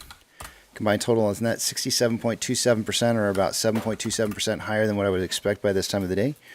1,154 shares going through CHX. Nothing unusual about that number.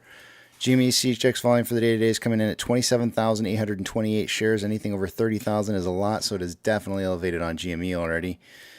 And borrow fees. I'm seeing that another 100,000 shares have been borrowed according to IBKR on AMC. That's going to put us at 550,000 shares in total that they've reported borrowed today. Fees are at 1.98%.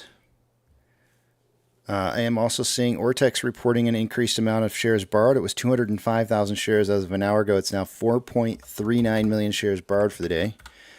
That's going to cause the estimated short-term interest of the free float to rise to 15.14%. Cost borrow min is at 1.04, average is 2.75, and max 8.6. The total amount of shares on loan for the day today is at 62 million shares. That's 1.8 million shares more on loan today than there was on Tuesday, and Ortex is estimating that about 441,000 of that was in new short interest. Taking a look at GME,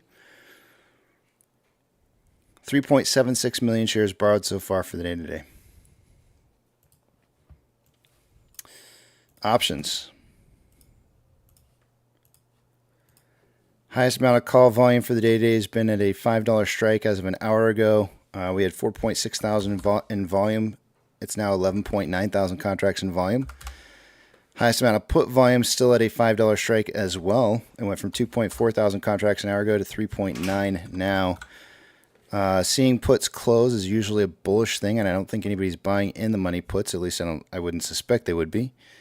But the market's kind of suggesting maybe a closing price somewhere between 475 and 525 by the end of the day today, based off of those option contracts, volume levels.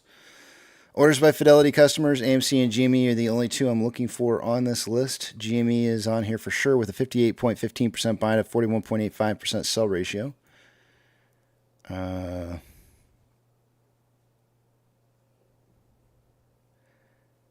AMC is not on the list. I'd like to see that 60-40 or better. MMRI an hour ago was at 280.19. It's now 280.30. Very small increase.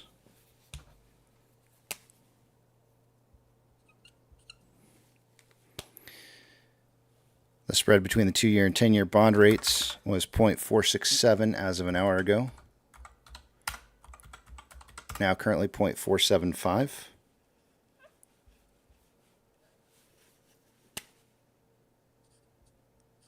We started out the day at 0.479.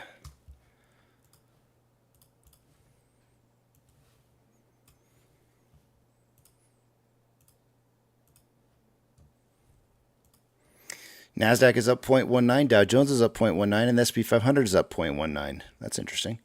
We have 2,838 advancers. That's just a few more advancers than what it was an hour ago, to 2,662 decliners. The market is more advancing this hour than it was before.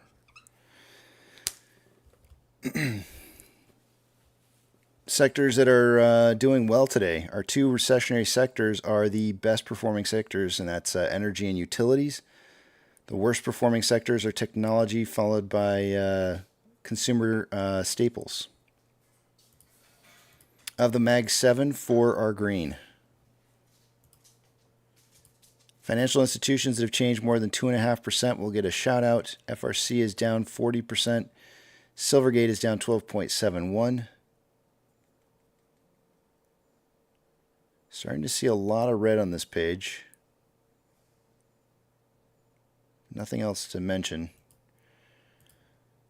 Gold is currently up 1.41 and still trending upwards. It looks like it's trying to break that trend currently. Silver up 2.92%, same thing. Ethereum Classic is up 0.34 and consolidating a little bit after a downtrend. The US dollar is up 0.21 and consolidating still.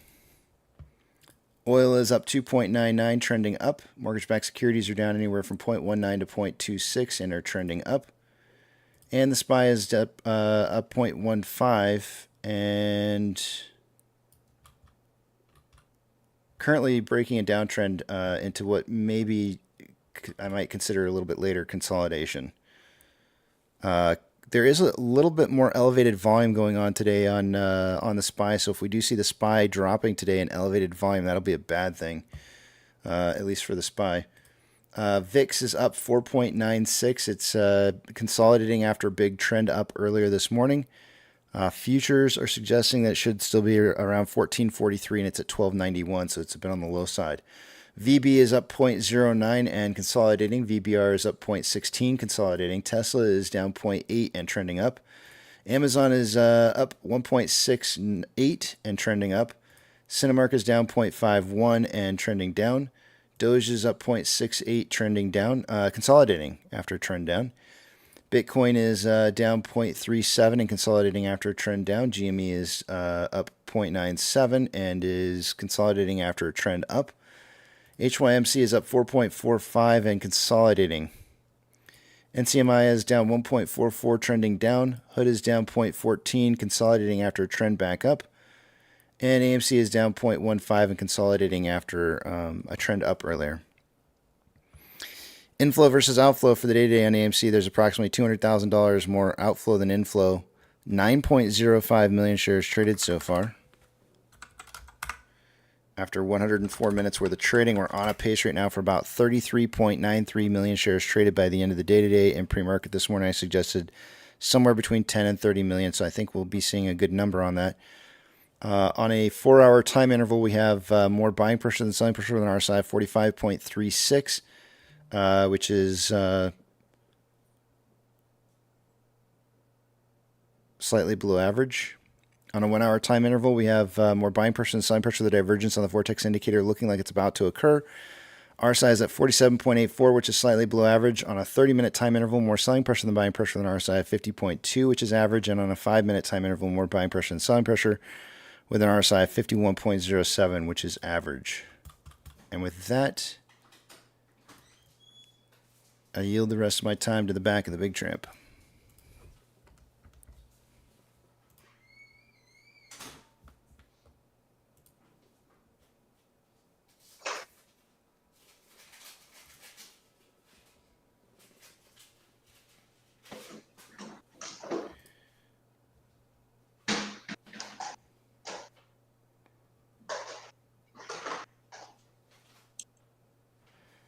JT says, anyone see Joe Rogan last night? They were talking about enhanced games. Looks pretty cool. I did not see it.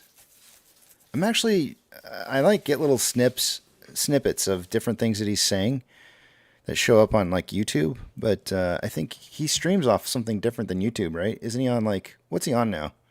What platform is he using? I can't remember.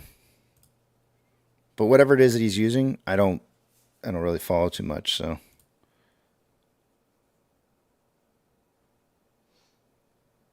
If it's not on Reddit, Twitter, or YouTube, then I don't follow it. Yep. Spotify. It's on Spotify? I didn't even know that was a thing. I thought you just went to Spotify to listen to music. I had no idea. Good morning, Casey. Stockwitz, good morning to you. How are you doing today? Quack, quack, good morning also. Good.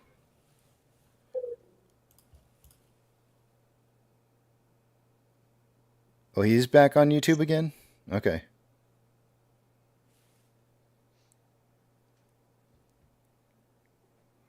Somebody had mentioned to me, because I guess more recently he was talking about the whole GameStop and DFV story.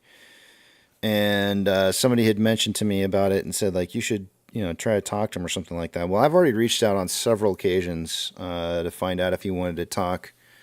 I got no responses whatsoever back from him or his staff. So and I'm here in Austin, so it's not like I would have to go very far to talk with him. But I just don't. I think it's kind of a passive subject for them, and just something that they don't mind. It's like a hit and run kind of thing. So I don't think he really cares all that much. I mean, I could tell probably within the first 5 minutes of him talking, a lot of this stuff is way over his head, and he just doesn't. It sounds to me like he doesn't really care too much about his investments, and whoever's managing that for him takes care of it, and he doesn't really get involved with that at all. At least based off of what my perception of him talking about what happens in the marketplace, because he had no clue. And you have to be honest, guys. A lot of people just don't know about a lot of this stuff here that we talk about on a daily basis, and that's okay. They don't have to have an interest in it. That's fine. Go bang on his door. Yeah, but that's all right. I'm not looking to you either know about it or you don't know about it. And that's okay.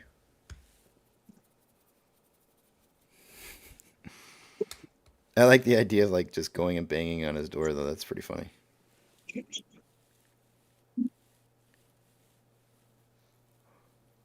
He actually had Kill Tony on For that, I don't know if you guys noticed, Kill Tony was in the opposite side of him talking. He was a local comedian.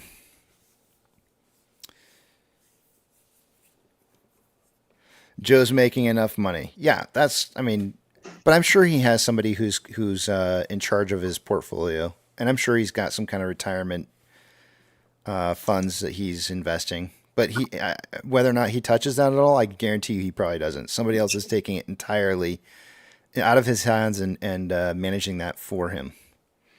You know when he will care, though? I'll tell you when he will care. He'll care when he wakes up one morning and his account's down, 50, 60% one day. And then he calls up his broker, and his broker's like, hey, this is the way it happens when a market goes into a downtrend like this. And he's going to be like, I don't care. I want to see more gains. And the person, whoever's managing his portfolio will probably find that he's going to not want to continue to be investing with them. That would actually be my question to him is like, who are you investing through? I'd go on to his show and I'd start asking him questions.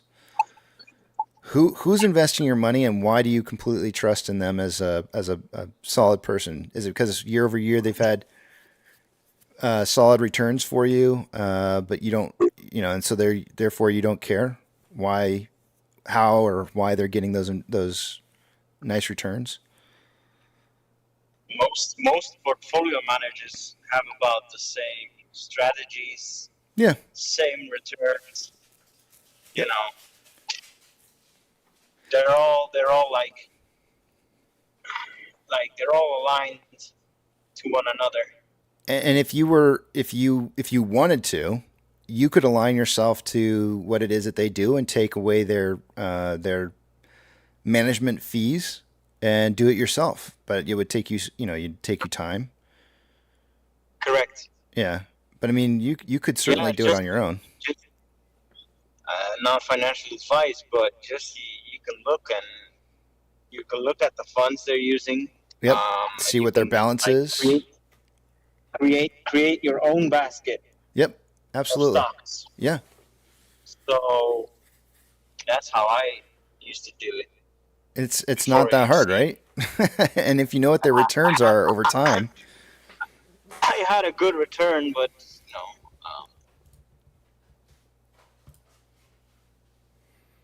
you have to diversify. That's for sure. Not financial advice, but that's the smartest thing to do. It is. It really is. That is if you go long term. That is if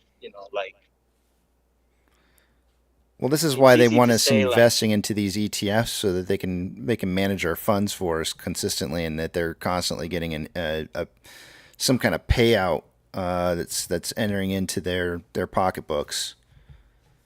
Yeah, but so it's easy to say of course, last year had I dropped all my money into Nvidia, but nobody knows, right? But see, here's the thing. A lot of companies are trying to get people into these monthly payments or yearly payments, subscriberships, or whatever you want to call them. And the market's no different. Who's breaking his house there? Who's blinking? Casey, I sent you a DM with 5 or 6 nice flower pictures. Some nice hibiscus and some other things that grow in Florida. So if all these companies are trying to get you into these monthly subscriptions and payment plans, the market's no different. They want you to do the same thing too. They want to be able to somehow scrape some money off of everything that it is that they're doing for you and your accounts all the time. That's how they make money. So trying to get you into exchange traded funds to where you're paying a fund manager for the transactions that are occurring, is kind of the ideal. It ends up being like a monthly or yearly payment plan that is for sure money that's going to come into their pockets. To be honest, every ETF is crap. I had it before. It was I was watching it. It was not moving. Well, And if it was moving to the, that's not always I had a couple. that's not always true. I wouldn't say that. That, I I wouldn't don't say like that. ETFs. Well, you don't have to, but I mean, that I wouldn't say that they're all crap though. I prefer separate stocks. Like, create my, like I said, create your own. It depends what you have, what you want, what funds you have, what cash you have available, what risk you want to take. That's all. Not financial advice, but everybody has to make their own decisions. But like you said, you can easily create your own ETF basket and go with that. I like the way that Censored Content thinks. Folio would be a good name for a boat. Every time you came home, or every time you'd go in to dock your boat, you would be coming into portfolio. It's very nice. I like that Censored Content. That's pretty good.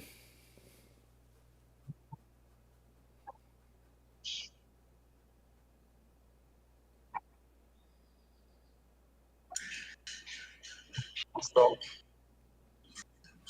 how was your holiday yesterday? Celebrated? Relaxing. No Very computer. relaxing. I mean, a little bit. I mean, I actually wrote up some bangers yesterday. So Bangers. yeah, Bangers or banners? bangers. Because a banger is something else. He's referring to articles he wrote. Okay. That's what they felt like. One of them was talking about the tinfoil hat that we talked about the other day with NVIDIA becoming, potentially being listed on the Dow Jones Industrials and replacing perhaps another company. And so I kind of talked. I wrote that up, because I felt like a lot of times I'm really bad at verbally saying what it is that I'm trying to say. And so I felt like it'd be a lot better for me to just write out what it was that I was trying to say and put it down in paper, internet, or whatever you want to call it, and for everybody to kind of see it and read it and be able to make sense of what it is I was talking about and make the same links that I was showing. And of course I labeled it with tinfoil hat because I mean there is nothing, I can't. There's some things I can't substantiate in all of this. But there are some very interesting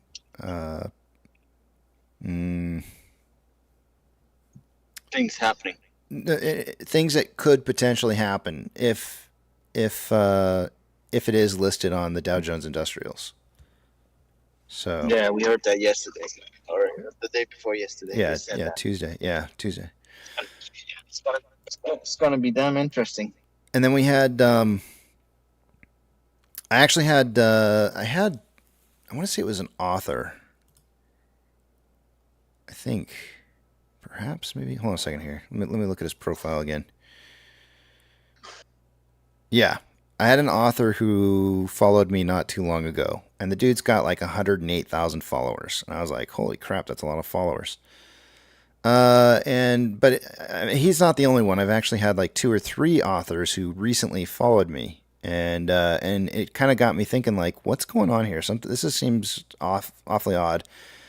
And some of them, there does seem to be an underlying, besides them being authors, there does seem to be an underlying trend of political stuff that they're behind.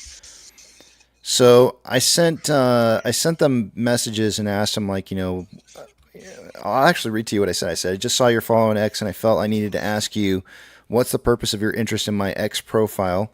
I don't mean to come off as sounding rude. It's just that there's a major battle happening in the financial sector, and I personally only want to follow people who want to be a part of that. Because I really felt like their accounts did not exemplify, or actually, I searched on there.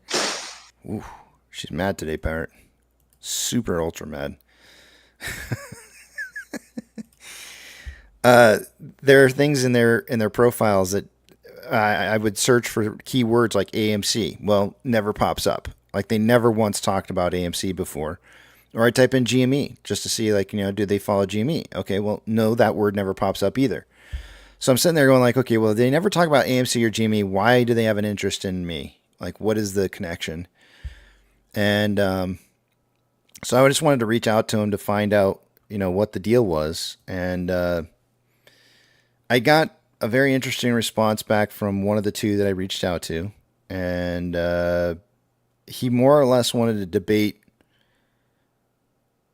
where our efforts should be being placed instead of in the stock market for politics, which I have no desire in,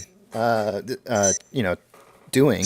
That's not what I'm here for. So, but I thought it was very, very interesting that that was the case. It gave me maybe a little bit of insight as to perhaps maybe why. But Pirate actually kind of, I had mentioned this to Pirate. Pirate actually kind of gave me like another idea as to maybe why that's happening. And part of it maybe is that these authors get more attention from certain groups or individuals by attaching themselves to people who may be influential within certain groups or communities. And so I started thinking about that. I was like, wow, that's actually really kind of, marketing tactics that are kind of out there, right? I mean, that's sounds like a great marketing. It's actually play. pretty smart. It's very it's smart. Like guerrilla marketing. Yeah, it's just a way to. Yeah. It's a way to reach. It's like a way to reach far greater number of people with minimal effort. Yeah.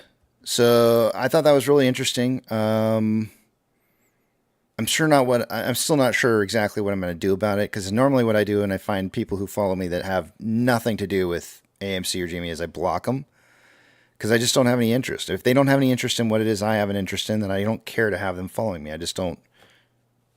Sorry, but it's your interest and my interest. Your Nigerian prince who wants to send me money not have an interest in, and I don't have an interest in that. That's not what I want. So, and I'm just using that as an example. But censor content was talking about folio and portfolio. If you get a chance, Google. There's a condominium they built not too long ago in the Pensacola, Florida area. Some of you have MOAS money in the future and you want a little condominium just to stay at as a summer place. It's called Portofino, which I think translates into fine port. It's Italian, I think, but Portofino. And it's rather elegant. If you get a chance, give it a Google, give it a look. I don't know that the penthouse is available any longer. They might have sold that. But it's a commune in Italy, from the Gulf of Mexico. It's across the street from the Gulf of Mexico. It has a dockage for your pleasure boats. Attendees would like to have a little place to keep his beloved boat. Okay, make sure you put in Portofino, Mexico. Pensacola. I spelled it wrong. Portofino, Pensacola. Yeah, I spelled that wrong. That's what I did. Wait, is that Cabo? It has everything. It says Cabo. Cabo's on the west side. Portofino, Pensacola. Hold on a second. If you want something that's within traveling distance, perhaps you live in Texas and you want a place in Florida, go 2 or 3 times a year. So if you're into the condo lifestyle, it has all the niceties, tennis courts, pools. The biggest thing is it's close to where you live. Atlanta. It's if you live in Atlanta or Cincinnati or Dallas Fort Worth, any of those places, it's a modest day's drive. Pick one of those up. Maybe an end unit. I think the end units have a little less noise and a little better view. Yeah, because if I'm not mistaken, the only reason I say that is because you mentioned a place that if we were ever to show up over there, you would meet us there for a drink. That's very close. Yep. It seems like it's in the same general area. That's just down the beach from there. Yep. Exactly. You are not mistaken. Yeah. All right. Good to know. Man, there's no need to go all the way to Miami or West Palm Beach. You can have as much extravagance and elegance as you want. Stay right there within 12 hours of your home city. 10 hours for some people. Papa Mac says, I miss Danny. He needs to quit summer school. So I've got a non-chat GPT joke for you guys. Are you ready for this? Hold on a second. My wife told it to me this morning. This is an attempt for me to try and make you feel like, maybe you're not going to miss Danny as much. What kind of shoes would chickens wear if they wore shoes?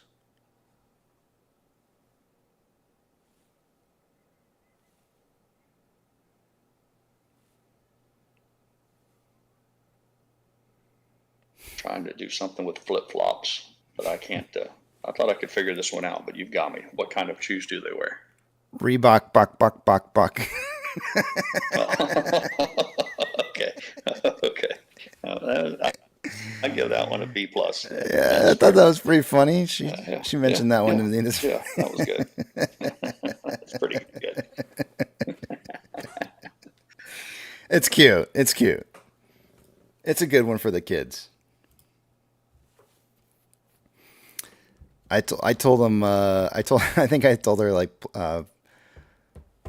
This says something about like Snickers or I don't know what I said. I said something to her like having to do with like I couldn't think of exactly what it was I was looking for, but I was looking for something that had to do with like clucking or something like that, but I couldn't figure out what it was. Then she told me, and I laughed. I thought it was pretty funny. All right. She told me I need to reshare with you guys something real quick here. So let me go grab it real quick. I'll be right back.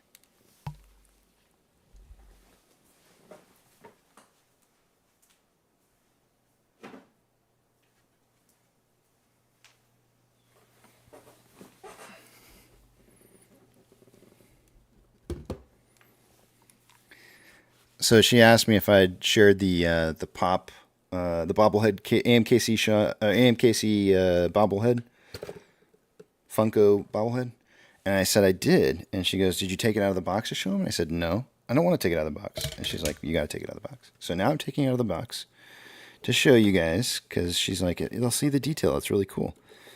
Hold on a second here. I got to pull it out of this. She paid extra for the box apparently. I'm not the first to pull it out of the box. She said she had to because when they shipped it, the glasses fell off of his face. So this is not the first unboxing.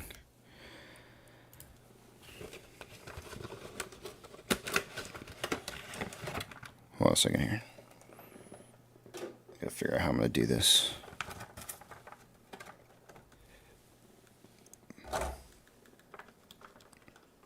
Oh, he's heavy.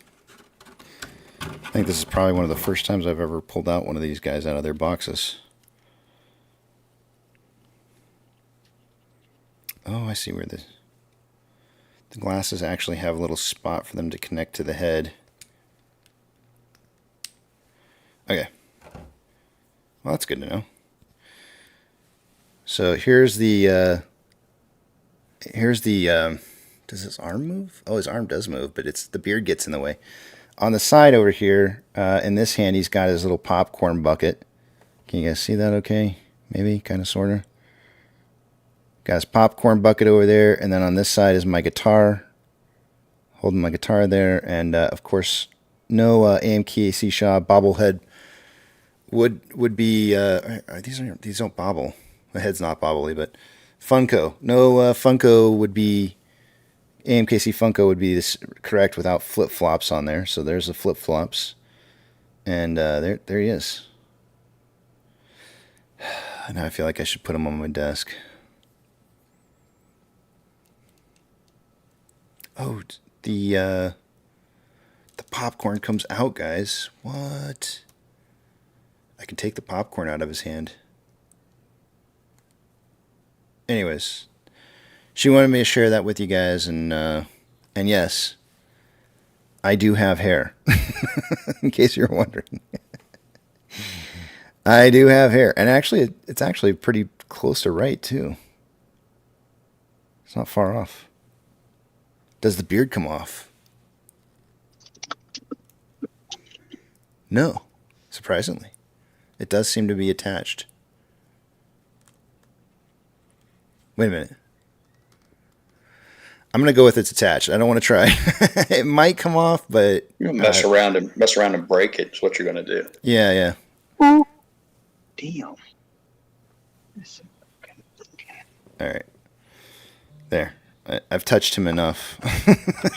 He must go back where he came from. Careful what you touched. I know, right? Wash your hands. There's oils all over him now. All right. Going back in his Funko box.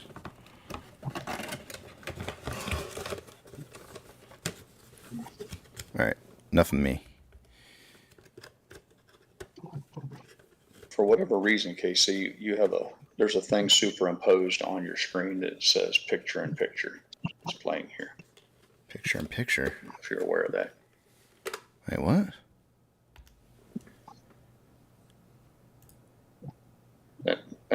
I may be wrong. Maybe it's just me. I don't know how, but on the screen I see two gray boxes, and it says this video is playing picture in picture. Well, that's. Is anybody else seeing that, or is this just a pirate problem? When I had it on the interview page the whole time, you're telling me you couldn't see it?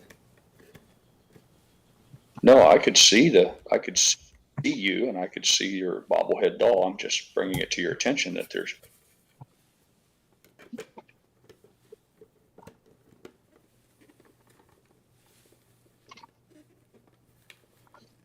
Some people are saying they're not seeing it. Apparently, it's just my problem. Okay, maybe it's on my end. Maybe you should reboot.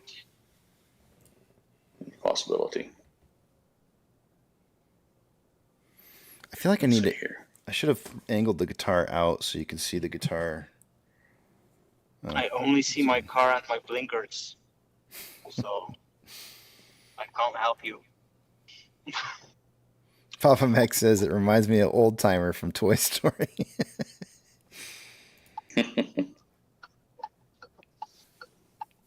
Yeah, I'm not here to try and advertise that, Billy. But Melissa said that I should take it out of the box and show it to you guys, so I told her I would. I'm not trying to advertise it, but she was like, well, just tell them that if they want one, they can build one themselves. It's like $30 or something, $35 or something like that. So if you want to go build one for like you or a family member or something like that, like it's kind of a cool gift idea, but it's entirely up to you. I'm not trying to advertise it to you. I promise. I don't do that. So.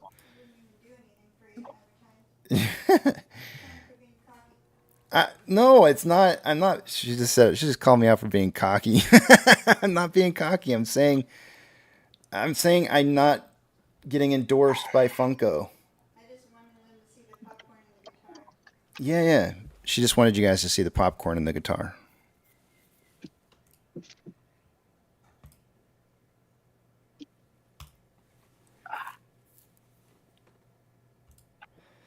Let's see here. We got about 18 more minutes before we take a look at the numbers again.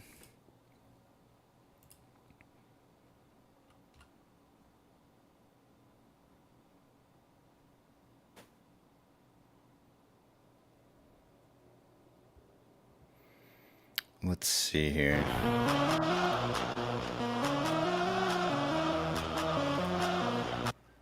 There's censored content. We also have Preacher here. Good morning, gentlemen. Good morning. I love this time of year. So, holy crap. Go Oilers. Right? Oh, yeah. I also love that this time of year for that.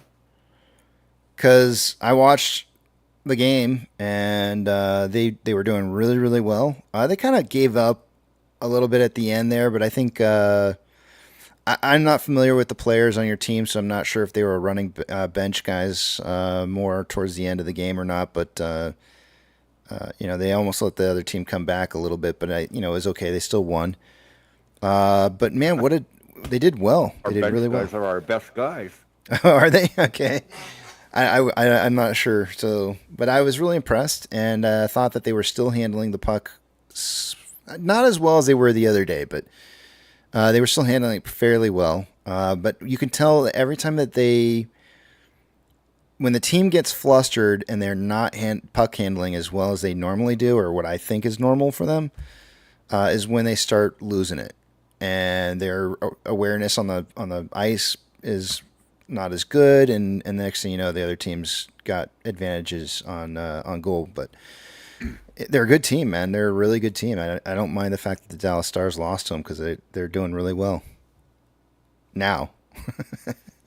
Yeah, when it was 3-0, I was like, I don't know whether they can win 4 games. But now they've won 2, and now they've only got to win 2. Yeah. Looking more possible. Yeah. So I sent you a message and you didn't respond to me. I was like, oh damn, he's grumpy. I was like, they're doing good. It was during the game. I sent you a message. Oh. Actually, no. I'm sorry. It was pre-game by like maybe 10 minutes or so. What game was it, and who won it? I came into the back of the big tramp, and I stayed in here for the whole first period. Oh, okay. Show up, Well, so. I didn't know if. So screw you. Yeah, sorry. Well, I sent you a message. I didn't know you were back there though. Was it NHL? Yeah, NHL. NHL? Yeah, this is for the So cup. Florida won. Casey, but I'd like you to know how far north I live. So if you take a look in the little bubble, okay, I've got a picture in there of what it's like at 3 a.m. for me looking north all night long, man. Oh wow. Alaska? I will share. Can I share this with everybody? Yeah, that's what it looks like at Alaska? 3 a.m. here. If you look north, Alaska? No. like straight north. 3 The a.m. North Pole, where you live. Looks like a sunrise. Yeah, it looks like a sunrise or a sunset all night for like the next couple of days. Yeah. The whole time. Just right. Yeah, the sun goes down, and then it's sort of like, well, Yucca wouldn't understand this, but it sort of goes along the curvature of the Earth. That's not fair. It's almost coming up the whole night. Not quite in that zone where it's like 24 hours a day sun, but I think if I went another 300 miles north, it might not go down. Land of the midnight sun. Yeah, but it's cool because it's like you could actually walk out in the country and not worry about it like at night and still be able to see things. Well, I'll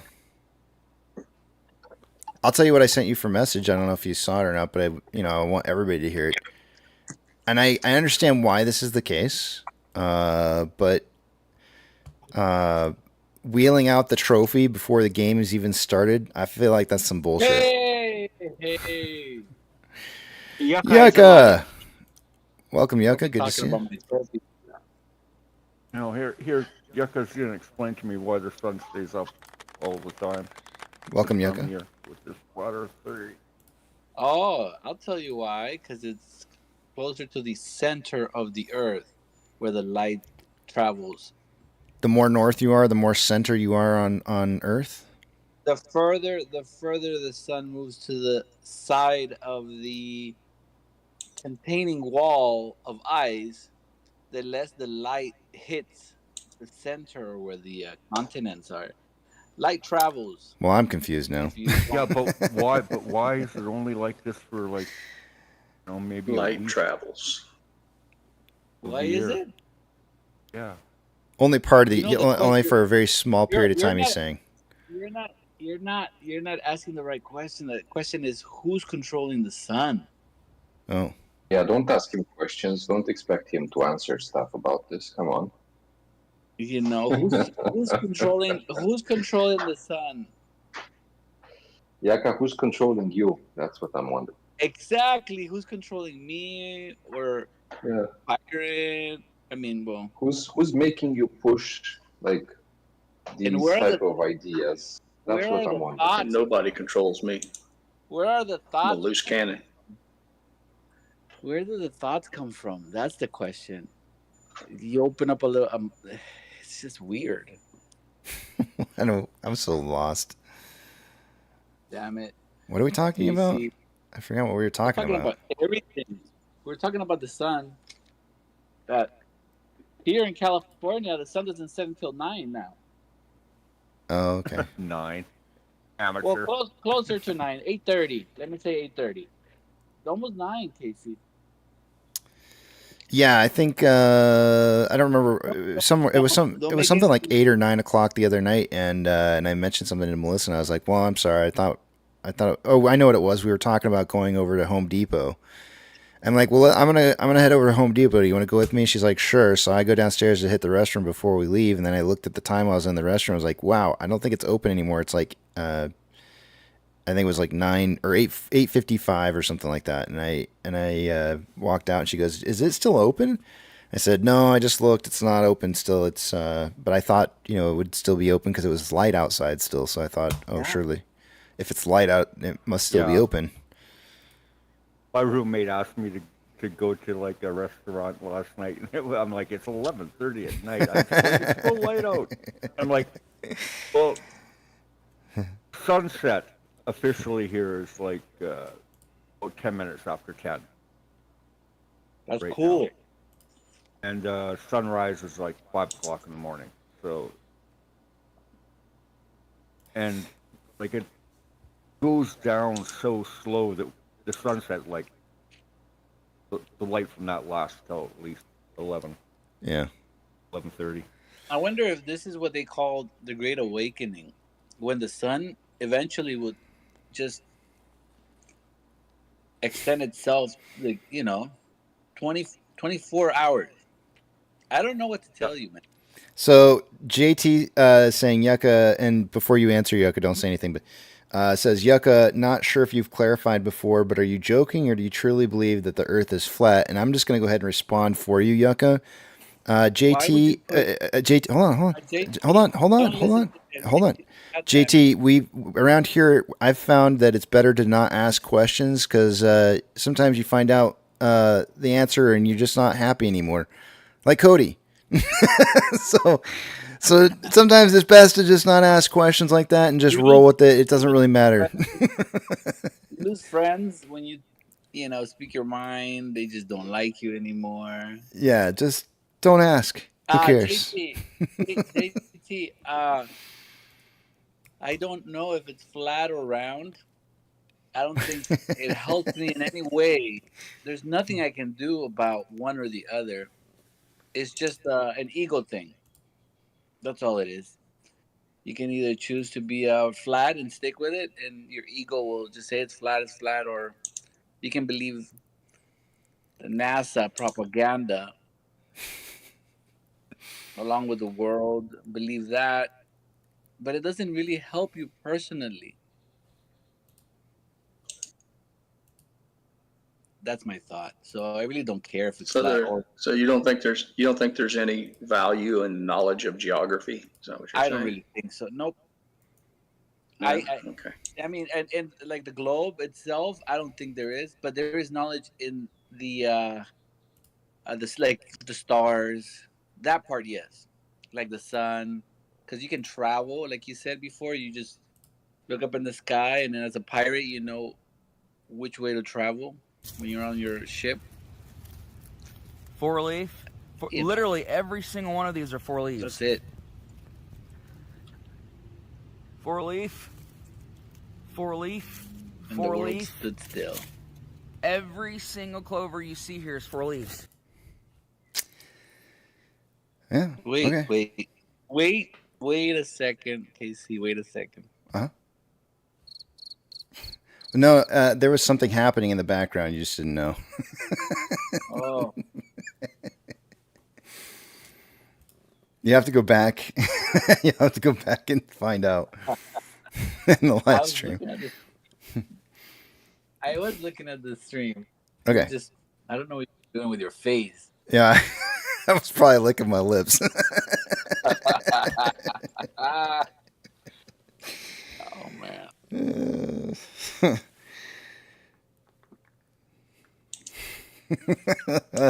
I love you, Yucca, man. Oh man, thank you. Yeah. I love you too. Now what? You want my phone number? All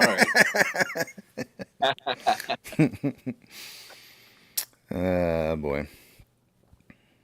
I have chapped lips right yeah. now. Is that bad? Now, That's probably see, bad. now, Papa, yeah, you know what it does. Damn it. Let's not go there. And a bunch of other stuff. So what's gonna happen? What happens with the animals now that what happens, Casey? Uh-oh. I have no idea. What are we talking about? What happens to animals these for what? Yeah, like now that the sun is out and it hasn't been like this for hundreds of years, or maybe that I just don't remember. Mhm. So are they more in tune with the system itself than we are? Oh, yeah, like the natural Yeah, like nature of either nature or the surrounding environment and what it does to cycle. their cycles of natural behavior. Yeah, like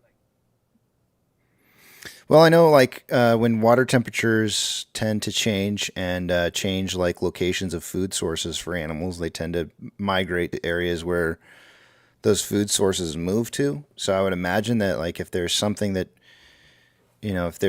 changing that is different than what most animals are used to, they probably will adapt. That would be my thought process on it. and the whole thing of the light just extending itself longer. It's kind of weird how everything is coming out in the open. Like the cycle goes with like, how with P Diddy, and then now you got this whole cat system. Like certain laws, once they want to expose things in the open, how it correlates with now the light is out longer. I don't know if that has to do with anything, but anyways, you know how a lot of things are exposed nowadays, like really quick, like lies. Oh, you mean things where people can fact check them because they have access to their fingertips of like information that can either prove or Or disprove. things that are, or things that are hidden, like Which is a they were double-edged hiding. sword. Which is a double-edged sword because a lot of times people just go and look for the very first thing they find, and that's the answer, right? Yeah, but I'm talking about on a like an emotional type of like these, like with Epstein. You got me? Epstein Island, or like P Diddy. What else? Yeah, I don't know. Things that are like hidden, like the market. Like we're seeing it now that the market is not correct, or it's against the general population or the general public, or I didn't know this was possible, retail. Yucca, but like literally talking to you makes me feel like I have a contact high, even though we're not even in the same room. It's so weird. Oh, It's yeah, really. it's called What is it called? spells. I legit feel a little tipsy right now. It's called Fells. Spells. Like Spells? Word spells? Yeah, the way you. Are you hypnotizing me? Yeah, the way you talk to people is like a certain way. You can hide them, like put them in a trance, or like you can throw them off. You know what I'm saying? Yeah, Like, no, I feel it. Yeah, I get it. Yeah, I feel off for sure. You got me. So there it is. Yeah. Numbers? I'm confused. I'm confused as shit. I'm not even I'm sure what's real anymore. I jumped in when you were talking about trophies. I was talking about trophies? When did I? Yeah, you said trophies. And Oh, I said, yeah. "Hey, let's talk about my trophy." Yeah, I'm still pissed off about that. So I don't know what we were talking about. I just jumped in. So I'm confused. No. So every game. There's a good Creedence Clearwater Revival song called "I Put a Spell on You."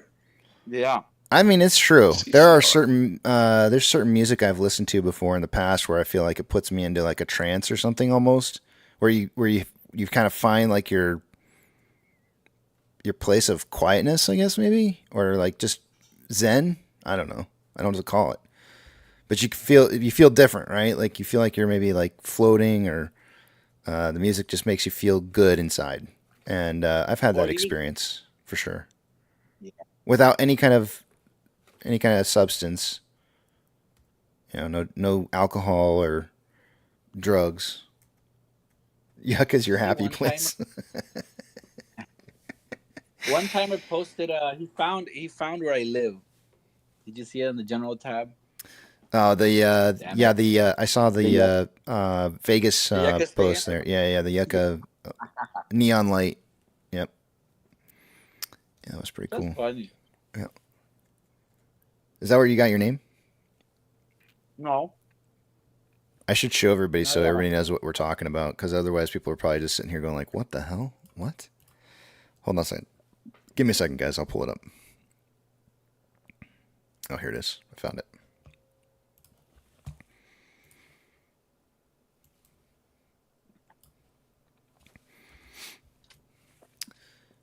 Yucca. That is pretty spectacular, man. I like it. That is pretty cool. Yeah.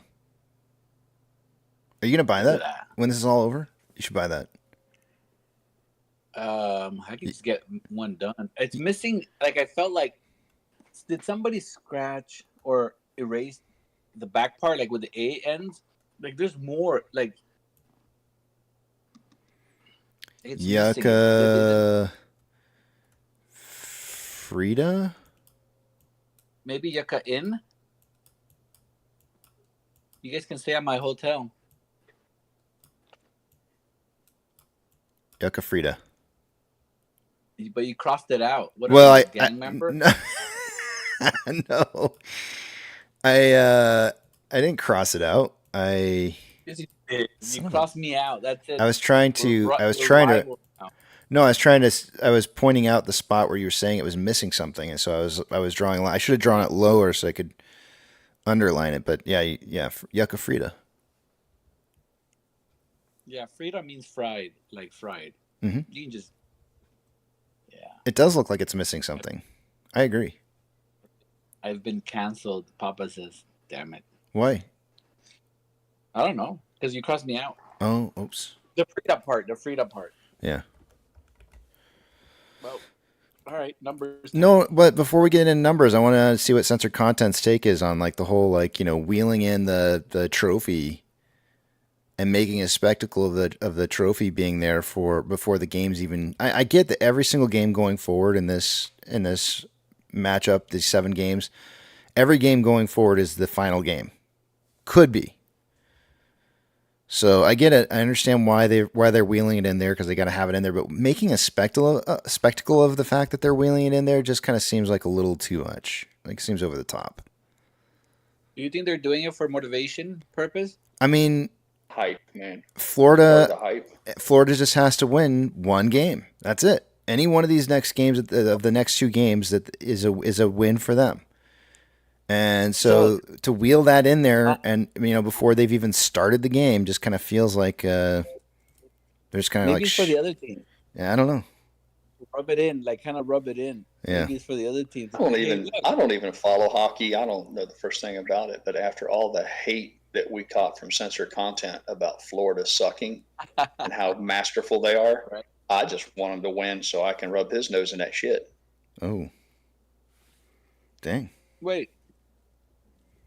Have you all met any players that actually play hockey? Have you seen their teeth? Yeah, they're missing. They're always missing teeth. Always. They're always fucking. And then when they retire, they go and get their teeth all done, and then they have perfect teeth afterwards. Yeah. Like you always know a retired hockey player by looking at their teeth, because you go like, oh yeah, you must be retired, because if their teeth are perfect, then they don't play anymore. I wonder if that's what happened with CSI. Was he a hockey player? He still is. He still is. Maybe. Yeah. Well, with what kind of?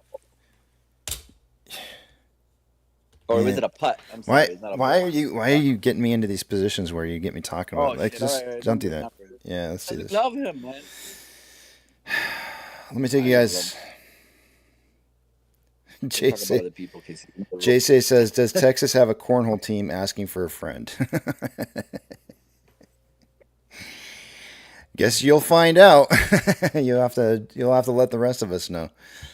Let me see here. I'm going to take you guys over to the other page here. I'm not going to be able to see what it is you guys are saying. So all those personal thoughts, comments, questions, or concerns until you see the big tramp back up on the screen again. It looks like I don't have to give you guys the two-factor authentication speech or all that other stuff because it's already logged in. So let's get down to it. Starting with off exchange. By this time of the day on off exchange, I would expect to see about 62% going through off exchange and EDGX combined. We currently have 57.76% going through off exchange, EDGX at 10.78. The combined total in that's 68.54%, or about 6.54% higher than I would expect it to be. CHX volume for the day today is at 1,154 shares. Nothing unusually large about that, but GME's CHX volume, on the other hand, is very high today at 44,265 shares. Taking a look at exchange trade, or how many shares available to borrow according to IBKR, no change in the last hour. Fees have dropped a little to 1.88%. According to Ortex, an hour ago, there was approximately 4.39 million shares borrowed for the day today. On AMC, it's now 5.45 million shares. That's going to raise the estimated short share interest of the free float to 15.19%. The cost of borrow ends at 1.04, average is 2.75, and max is at 8.6. Shares on loan for the day today is at 62 million shares. That's 1.8 million more shares on loan for the day today than there was yesterday or Tuesday. And Ortex is estimating about 441,000 of that was in new short interest. Taking a look at GME, they are showing or reporting right now about 3.22 million shares having been borrowed for the day today on GME. Options. Highest amount of call volume as of an hour ago was at a $5 strike with 11.9 thousand contracts in volume. It's now 14.8. Highest amount of put volume is at a $5 strike. There was 3.9 thousand contracts an hour ago, now 6.8. I see a lot of puts closing at what I feel like is closing volume at 4.5 and 5. And if that's the case, that should cause price to start moving upwards. Market is suggesting a closing price based off the volume levels that I see here, somewhere between 475 and 525 by the end of the day. Taking a look at orders by Fidelity customers, AMC and GME are the only two I'm looking for on this list. GME is on here with a 57.83% buy to 42.17% sell ratio. That is not as good as the 60-40 that I would like to see, and AMC is not on the list.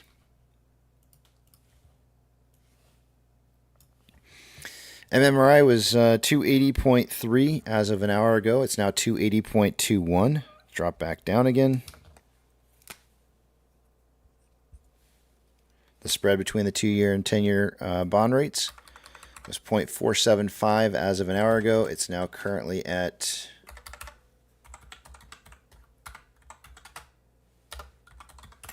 0.466, which is 0.01 off of where we started out the week at 467. So we're getting close to ending this week the same way we started it out almost.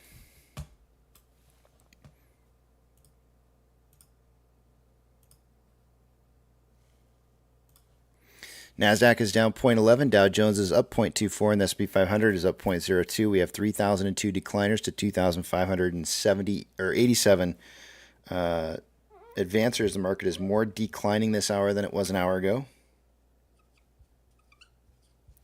Starting to see the market flip the other direction, which matches what the VIX is suggesting it should be doing. The best performing sectors for the day today are our two recessionary sectors of energy and utilities. The top losers, the worst performing sectors, are technology, followed by real estate. Of the Mag 7, 4 out of the 7 are green. Financial institutions that have changed more than 2.5% in price will get a shout out. Silvergate is down 20.47.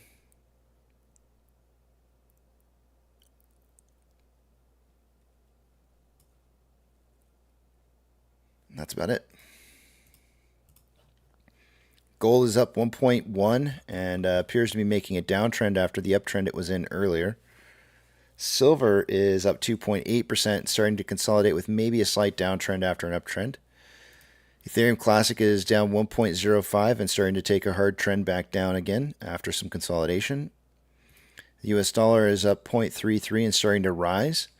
Oil is up 2.49 and trending up. Mortgage-backed securities are down anywhere from 0.18 to 0.25 and are trending up. And the SPY is now down 0.02. We have higher amounts of volume for the day today. I kind of want to check and see what kind of volume pace it's on. 15.42.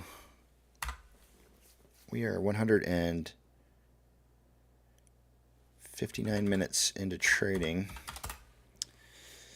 37.82. Did I do the right number? 170, 160, 159, yeah.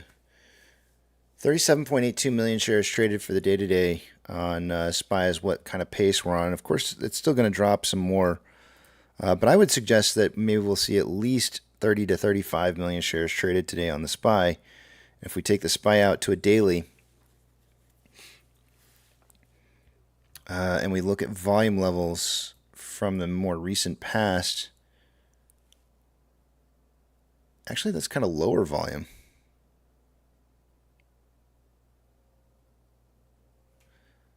It's kind of lower volume.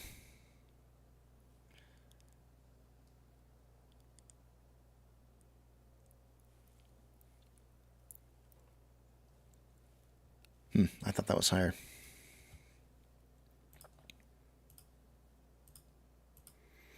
VIX is up 6.5% and trending back up again. It's at 1310 with futures suggesting it should be around 14.58. The futures are leading the VIX upwards.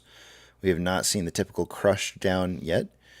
VB is down 0.23 trending down. VBR is down 0.07 trending down. Tesla is down 1.09 and trending consolidating after a trend down.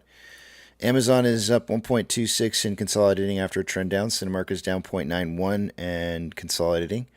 Doge is down 0.5 and trending down. Bitcoin is down 0.65, trending, started to make a trend down after some consolidation. Let me zoom out on this just a tad bit here. I feel like we're really getting close to breaking out of this extremely long wedge that I've got created here, and I think we're very, very close to seeing this breakout on Bitcoin. It's barely holding support where it's at right now. It wants to come crashing down out of this, I can tell. GME is up 1.01 and consolidating. HYMC is up 3.64 and consolidating. NCMI is down 2.99 trending down. Hood is down 1.14 trending down, and AMC is down 0.31 and it's consolidating after a little bit of a downtrend. Inflow versus outflow for the day, about 300,000, actually more about $400,000 more inflow than outflow. 10.33 million shares traded so far for the day today after 161 minutes worth of trading. Puts us on a pace for about 25.02 million shares traded by the end of the day today. I suggested somewhere between 10 and 30 million. On a 4-hour time interval, there's currently more buying pressure than selling pressure than RSI 45.36, which is slightly below average. On a 1-hour time interval, more selling pressure than buying pressure than RSI 48.39, which is pretty much average. On a 30-minute time interval, more buying pressure than selling pressure than RSI 51.07, which is average. And on a 5-minute time interval, more selling pressure than buying pressure than RSI 52.36, which is average. And with that, I yield my time to the back of the big tramp.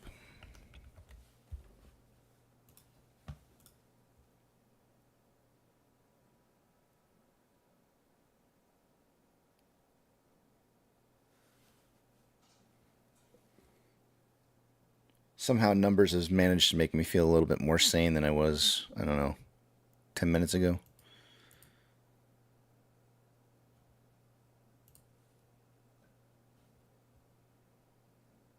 Where'd Joka go? He's gone. So, censored content, do you have any opinion about the whole cup being brought to and kind of on display, sort of, before the game even starts?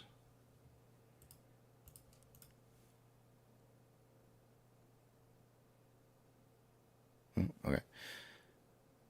there was a mantra that was being talked about. If you don't win it, you don't touch it, or something like that. I'm trying to remember how it goes. It was something like, yeah.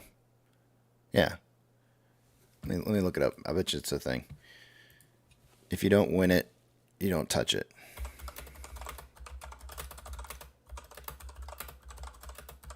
Like a hex. I feel it was like it was something along those lines, but they kept saying it over and over again. A superstition. You're not supposed to touch it if put the mojo on you.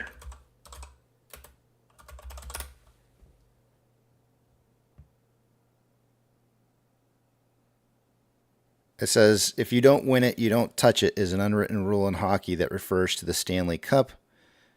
Yeah. If you don't win it, you don't touch it.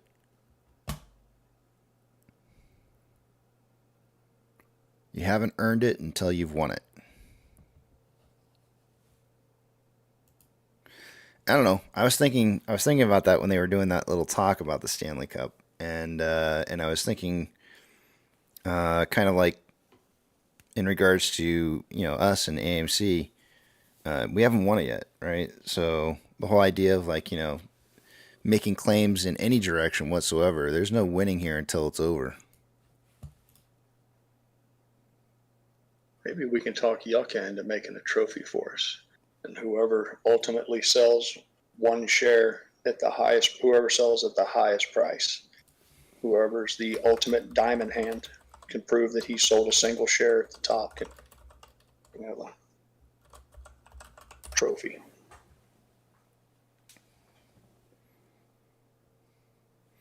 Howie Frog says the Oilers deserve that for losing 3 straight. Noted.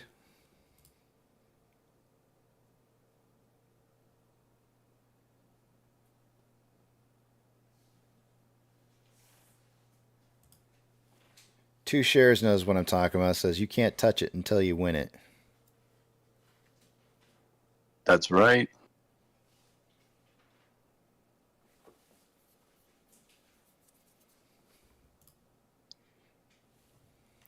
Who said that's right?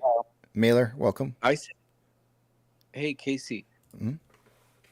What are your thoughts on GME's? Somebody bought some calls. I don't know. They bought them at the end of, what was it, Tuesday? September? What's the expiration date? I'm looking for September. For this Friday. For this Friday? Which is weird. Like, Yeah. well, I mean, those would have been expensive. Really cheap. They wouldn't. No, they would. No. They're cheap for 125. Penny. They were like a penny, I think. Are we talking about for 125? Is that what it is? Yeah, you saw that, right? Yeah. Yeah. But it's still 125,000. I mean, like, what the hell? Like, yeah, I don't know. For this Friday, somebody's just throwing away. No, it's not. It's not 125,000 if they're a penny a piece. What is it? What are they? $125? No, 125,000, right? If they're a penny each. No. What is it? Let me. Wait, is that $1? Is it no? Is it a penny? Is it a penny? I always get this stuff wrong. Yeah, it was a penny. Is it? It's a penny for the contract. It's a penny per share that you have to that you're paying, right? So 100. Yeah, so it is $1. Yeah, you're right. And you said they bought 120. Yeah, they bought 100. You said that they bought 125,000 contracts. Yikes. Yeah. No, it's still 125 grand. Yeah. You see things like that, you're like, somebody knows something. At the end, that wasn't there. Like when we closed, on Tuesday, because the people are looking at to see what the hell is next. Obviously, we know what's next, but I don't know why they would do that though. Like, what would they exactly? Why? I mean, so you could be banking. So here's the theory behind it, right? Like, what if volatility suddenly started spiking, and at the end of today, and you saw like this massive price movement upwards to, I don't know, even just say 60. That's 60 would be more than double what the price is currently. That could potentially cause those contracts to be worth something. I'm making this up. I don't know for sure. but it could potentially cause those contracts to at least be worth something, or maybe even at least getting your value back on it. But that's a big move. It's a really big move to make those kind of assumptions. But you know, some people got some rich people got some money to burn, man. 125 grand for some people is a night on the That's what I was town. going to say. There's some people that's just like $10 at the blackjack table. Yeah. Yeah. It's all relative. But you know what? Some rich people, they don't, you know, like some regular people that have money. I've noticed that rich people, they don't spend money. Like, they'll use coupons, or they'll try to get the best deal because they want to preserve their wealth. They know how to manage their money. But I don't think a rich person would do this. What the F? One timer is saying, had an opportunity to touch it during my Kings 2012 run, couldn't do it. What the heck? You played for the Kings? One timer? Get the F out of here. All right, we're going to talk about an interview. You and me, we're going to talk about because I know. He said no. He said no. Okay, I was going to say they must have just had access to the trophy. And yeah, it was on display. All right, yeah. I was going to say if you played for the Kings at any point in time, I want to talk, and we'll talk because I'm sure you got stories of you know, if you played for a professional team before, you got stories.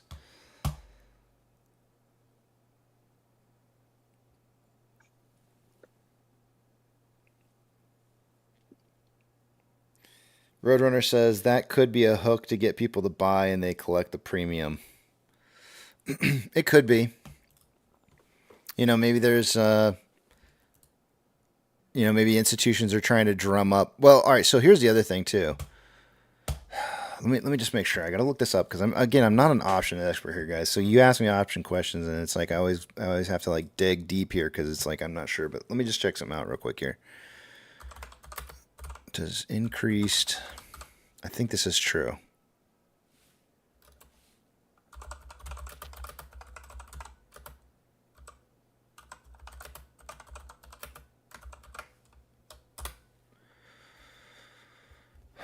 I just wanted a freaking simple answer, and this is not what I was looking for. Yeah, and then theta, you got theta, it's gonna burn you. They're probably. Hold on a second here. Just wanted a simple answer about something. Because earlier I saw somebody had mentioned that implied volatility had raised to 900.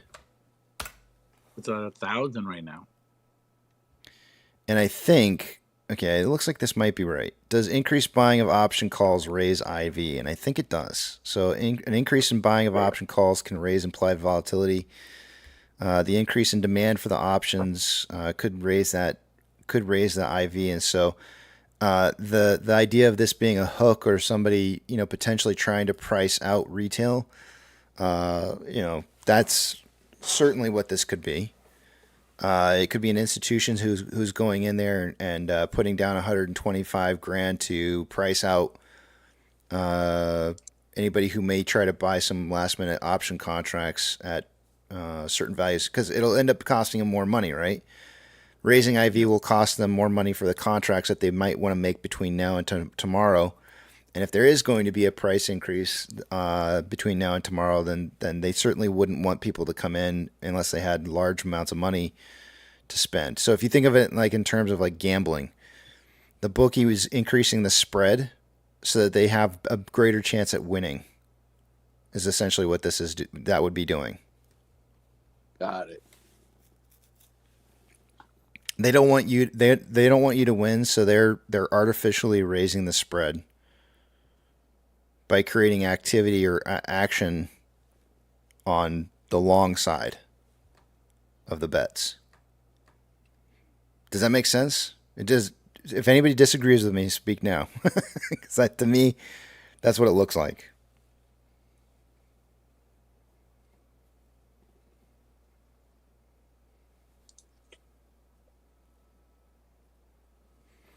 I just wasn't sure. Like I knew there were other factors that would increase implied volatility, but I couldn't remember if buying the contract.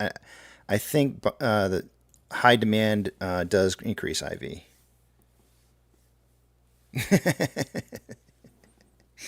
Thanks, Stella. Appreciate that, Stella.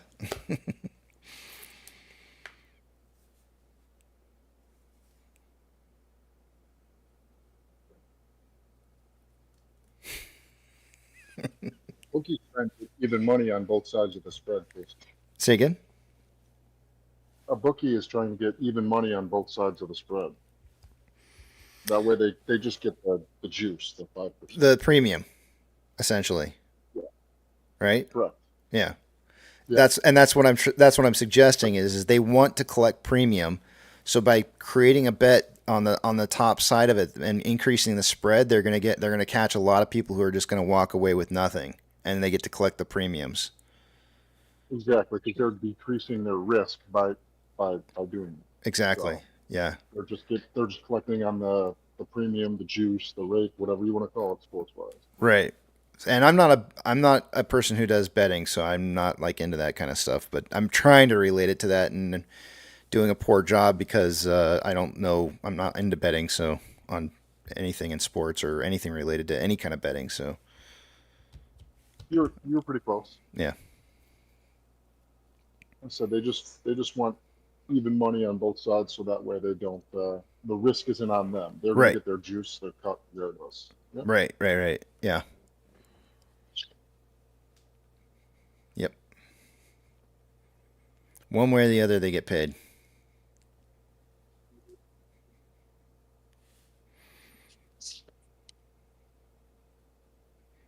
Roadrunner says they control price and lots of people are driven by hope. They pile on, calls are going to be bigger and they collect the premiums. Yeah, exactly. You guys, you know what's going on. At least some of us do. Or at least some of us think we do. I'm not sure which. I mean, there could be a whale out there. There could be somebody out there that's, buying up $125,000 worth of $125 contracts. It's possible. I just wouldn't think it's very likely.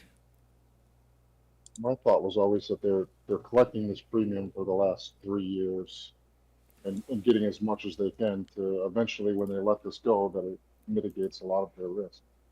Yeah, or using the premiums to position themselves in such a way to where they can continue to hold collateral, enough collateral to continue to maintain their bets, current bets, one or the other. I see where you're taking it, but yeah. Yeah, if they know where they're gonna push the price up to, then they can get on either side of the trade to where they're making a good chunk of money out of it. Yeah. One of the things that I'm looking for, and if you guys see it before I do, and it's very likely that you will because you guys seem to be in tune with options way more than I am. If you happen to see, and I had to pull up my, can you guys see that I just pulled that up? I guess you can't see that. Can you? I guess you can kind of see that it pulled something up when I do that. Whenever you see the local time disappear in the bottom of the screen there, what I'm doing is I'm pulling up my calendar because it says hide agenda. You guys, I'm not trying to hide my agenda. I'm looking at a calendar right here to see to look and see what the date is that I'm looking for here. But the third Friday of September is our next quarterlies when they expire. And I'm waiting specifically. There's something that I think that's going to happen. I think we're going to see an announcement of a whale that comes in, and I'm not going to say much more than this, but a whale that comes in and buys a lot of contracts for the September 20th.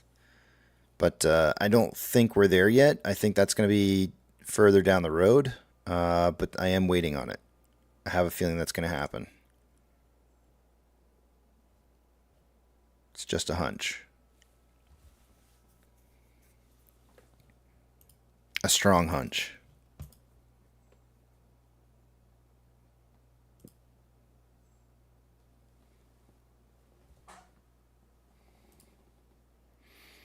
All right, I need to go to break. All right, have a good one.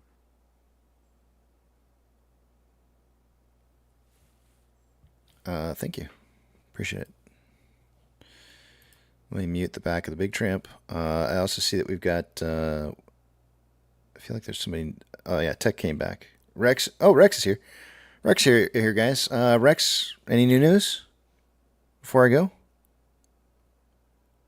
Nothing yet. We're going tonight at around 6:30 to start the process. All right. I'll keep you guys posted. Good times. Take care, Attaboy, man. Rex, remember to breathe. Yeah, breathe. Hey, no, real quick. Nobody said baby making was this scary, man. You know, here's the crazy part too. You're gonna find this. I think you're gonna find this to be true. When it's all said and done, your wife is gonna be like, "I never want to do this again, ever." And then it'll be like a week or two, maybe I don't know, a month later, and she'll be like, "I'd have a baby again." Oh man, it's almost like they have like some kind of like this amnesia that hits them at some point or another of everything that happened to get to where they were.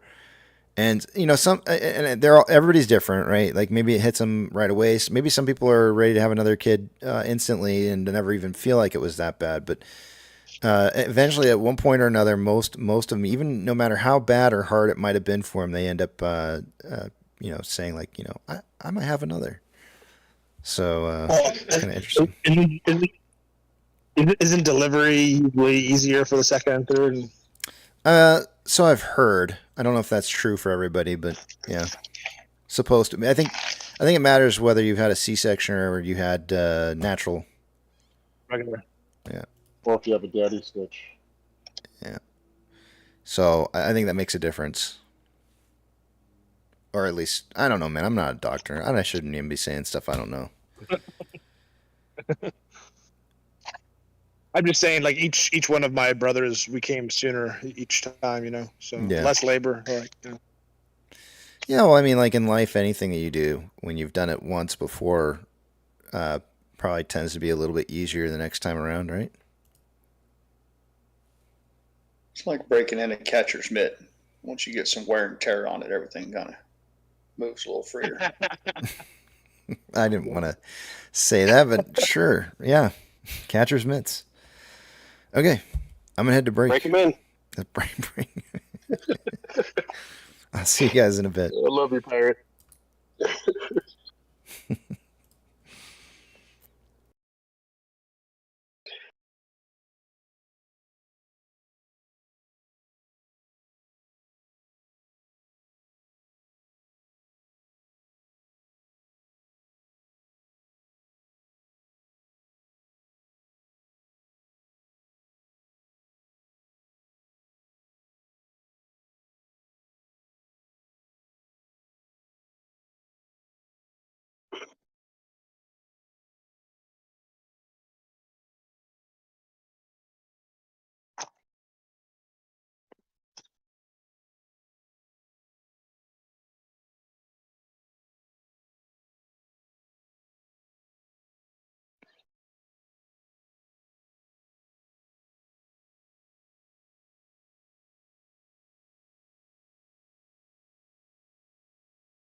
Hey, pirate.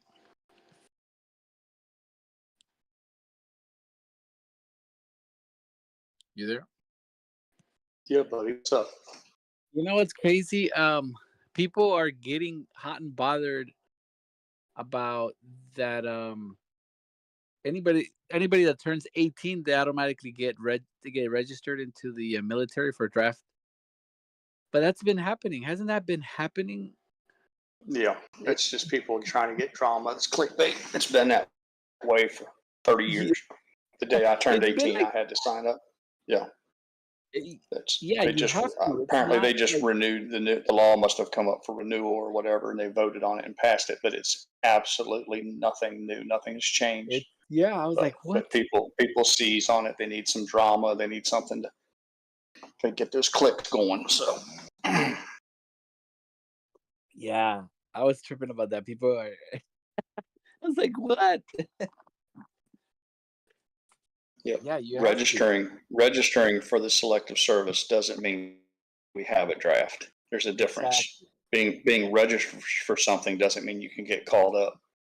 But you're dealing with a bunch of dumbass people, and a lot of them are just trying to drive traffic to their sites, so they get their panties all up in a bunch about Yeah. getting forced into service and all that. Yeah.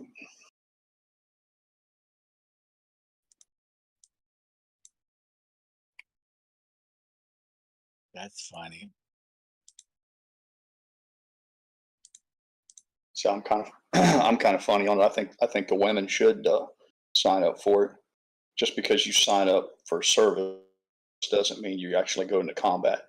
You can give 2 years. I've always said young people can give 2 years of their life to their country, even if it's in even if it's in it doesn't have to be in a military capacity. It could be in some other form of service. But I don't think there's anything wrong with asking people to give 24 months of their life to do something productive for their country. Right. The same thing about women. These guys are all, well, I don't want my daughter shouldn't have to be drafted. And I'm like, well, if you believe in equal rights, they can register for service, but that doesn't necessarily equate to them being in the front lines with a gun in their hand. Right. They could be you got backup help for the nurses. It could be just anything. Food servicing or Well, like I said, it doesn't even have to be in the military. It could be, there's many ways you can serve your country. It doesn't necessarily have to be in the military. But even if we're talking specifically about the military, don't quote me, don't cut my head off if I'm wrong, but it's my understanding that for every person on the front lines, it takes like 17 people and support in the back to provide everything from logistics to food to fuel to healthcare. A soldier or a combatant, military personnel, they don't work in a vacuum. It's a giant machine behind them. yeah, a lot of moving parts that we don't even know about. Sure. Yep, and I could say, since you guys are talking about a little bit, that I mean, the reason why some people get upset about it a little bit is because, like, I don't know exactly all the numbers, right? Because it's not my country, but with a bunch of people leaving a certain country that's been under conflict for a while, those people weren't serving in support roles if you leave the conflict, and that's, you know what I'm saying? That's like the controversy of some people having to stay behind and other people not even doing any support roles. I hear you.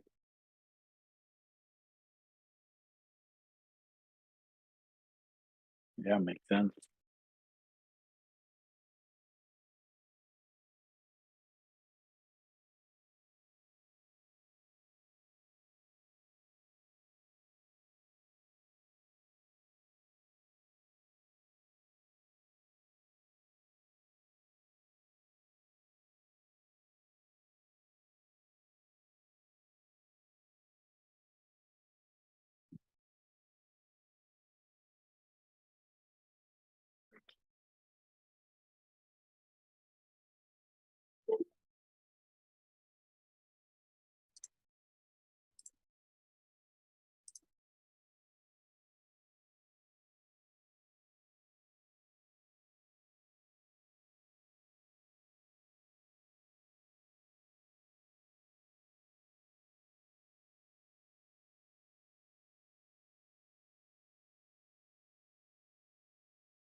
Stockwoods.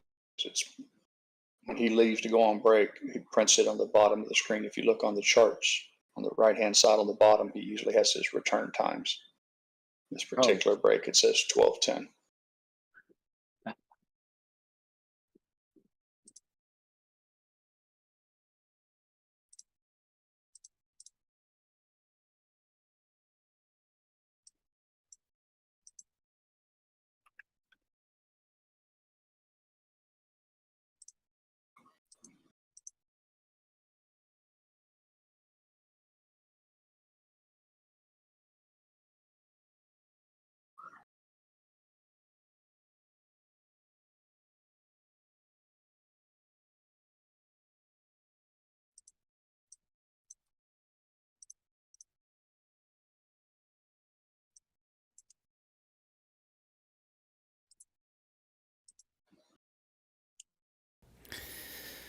All right. I am back. Interesting. Welcome back. Interesting things unfolding while I was gone. Really? Oh, yeah, we're getting some dumps. Oh, that's not new. Look at NVIDIA. What's going on? If you take it to What's going on? Tell me. If you take it to a 1 day on NVIDIA, the top was today at 140.76. And that happened literally like that 140's. Where is it at? It's hitting a channel. It's on a channel. That's why. KC. Yeah. It's on a channel. Do you know anybody that by the name of Thomas Thornton? Yeah. Thomas Thornton? No. That Yes. doesn't ring a bell. I don't know why he's following me all of a sudden. He's a hedge fund manager. Interesting. Short hedge fund. He must like my comments. We are definitely seeing a bit of a dump here in the market going on right now. We only have two out of the Mag 7 are up right now, and that's Amazon and Google. So why would a hedge fund manager follow you? 313 million in volume. Interesting. With their, trust me, man, I have all that kind of stuff happen all the time. It's very, very interesting. Their average. Kenny following you? No, the average 3-month volume is 441, and we're like just beyond halfway through the day today, and it's at 313 million volume at the current pace that NVIDIA is on right now. Right? Yeah. We are looking at a, let's see, 230, 222. Son of a gun. Hold on a second.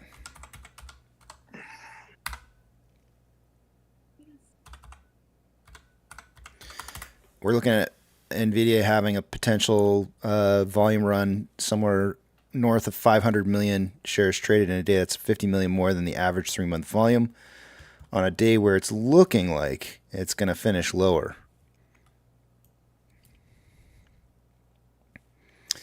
And that's a real sell-off.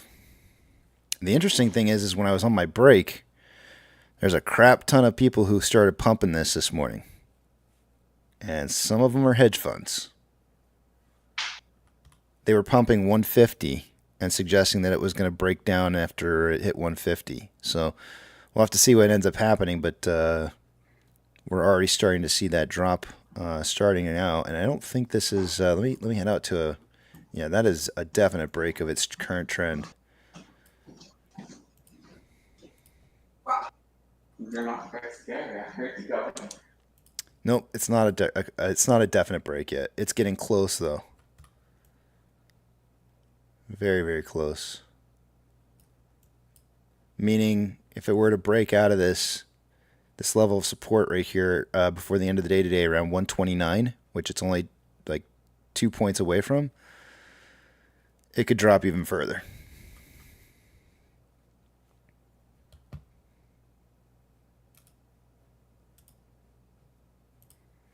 Somebody's preparing for something.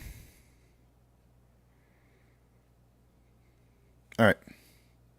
Like moving money around, you think? Yep. Preparing. Yep. Exactly. They're repositioning themselves. They're repositioning their monies, and yeah.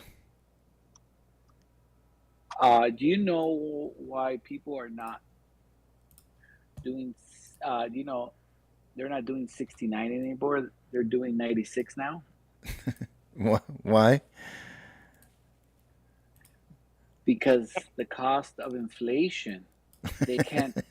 It's too much money. They can't eat out anymore.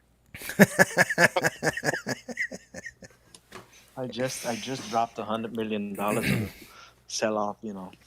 Hold on a second. I couldn't here. take it anymore. Hold on a second here. Hold on. I'm I'm gonna text my wife that one. Damn it, Stockways, you missed the joke. Yeah. Sorry. You didn't get it. Damn it all. I don't know. I don't know what happened, but I switched off the Discord because I was talking. I was watching the YouTube because the sound was low, and then you said something, and what was the joke about? You guys were all laughing. It's about last thing I heard was Casey was saying about Nvidia, and then sell off is coming. Or right, I texted it to her. This is what it says. Do you know why people don't 69 anymore and 96 instead? Because inflation is so high that eating out has become too expensive.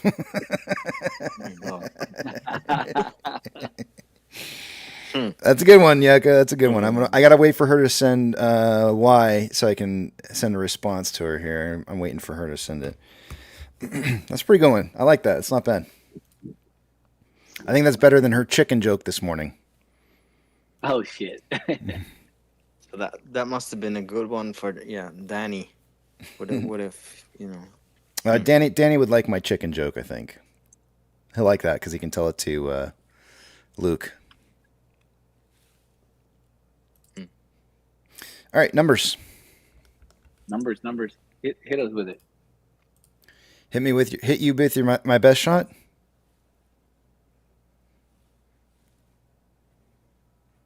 Yes, sir. Okay. I'm going to take you guys over to the other page. I'm not going to be able to see what it is you guys are writing, so hold those personal thoughts, comments, questions, or concerns until you see the Big Tramp back up on the screen again. Two-factor authentication. If you don't have it, you may want to consider getting it, as it could prevent somebody from getting into your account that shouldn't be in your account. When you do sign up for that, if your broker allows you to put in a secondary device to be able to receive that access code, you might want to set that up, as you never know when something's going to happen to your primary device. Also, please get copies of your statements from your portfolio from your broker. You need those for your own records so you can prove ownership of what it is that you have. And, yeah. Oh, shit. You guys wait till you see these numbers. This is crazy. Oh, shit. This is turning so many people into bag holders today. It's crazy. Oh, my gosh. All right. Hold on a second here. Hold on. Holy moly. All right. Here we go. Oh, jeez. It's like they were waiting for this. All right, here we go. I'm floored. I'm floored to see what's going on here. It's like, damn, it's ruthless, this market. Ruthless. Starting with off exchange. By this time of the day, I would expect to be somewhere right around 63% going through off exchange and EDGX combined. We currently have 58.31% going through off-exchange, EDGX coming in at 10.59%. For a total combined 68.9%, that's about 5.9% higher than what it should be by this time of the day. Normally CHX is a lot. If I see some number over 30,000, it's at 1,154 shares.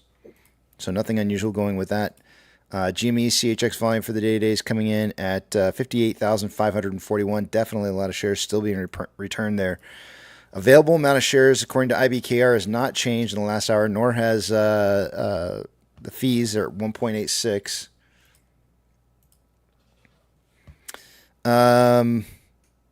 I would normally give you information here on Ortex, but it seems to be cutting out and is having problems, so I'm not going to be able to give that to you. I don't see anything wrong with my internet, so it must be Ortex that's having a problem. Oh, wait, it's populating. There it went. An hour ago, Ortex was saying 5.45 million shares having been borrowed. It's now 5.06 million shares. It's going to slightly drop that estimated short-term interest of the free float to 15.18%. Cost per borrow mends at 1.04. Average is 2.76 and max 8.6. Shares on loan for the day today is at 62 million shares. That's 1.8 million shares more on loan today than there was yesterday, and Ortex is estimating about 441,000 of that was in new short interest. Taking a look at GME, they're showing 2.73 million shares borrowed on GME for the day today. Options. Highest amount of call volume so far for the day today is coming in at a strike price of $5 for both the calls and the puts. Highest amount of calls were 14.8 thousand contracts at 5. It's now 17.7. Highest amount of puts coming in at a $5 strike. There was 6.8 thousand contracts an hour ago, now 7.2. Market suggesting a closing price somewhere between 475 and 525 by the end of the day today. Taking a look at orders by Fidelity customers, this is crazy, guys. I don't talk about any other stocks here, but we do look at NVIDIA as one of the Mag 7, and look at this. There's 133.8 thousand contracts in buy orders today compared to 42.3 thousand contracts in sell orders. There's a 3-to-1 ratio, more than 3-to-1 ratio on buy versus selling going on by retail. And what's happening to price now? It's tanking. That's crazy. Crazy. GME is on the list here. 57.59% buys to 42.41% sales. And AMC did not make the list. There's a lot of buying going on when it was now it's dumping. It's craziness. People are getting trash right now who are trying to make that an investment. At what point will they? So here's the thing, right? Like, at what point do investors start bailing out? Like, if a bunch of people bought at the all-time high today, are they going to start saying, like, well, I'll wait to see if it makes a turnaround? Are they going to wait 5%? Are they going to wait 10%? I mean, you know what a synthetic price failure is. Most people get out after a 20% loss. How far is it going to go? Let's see here. We've got MMRI an hour ago was 280.21. It's now 279.32.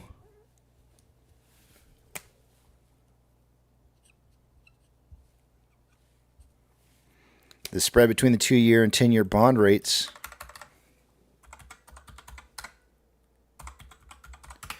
.478. It was .466 an hour ago.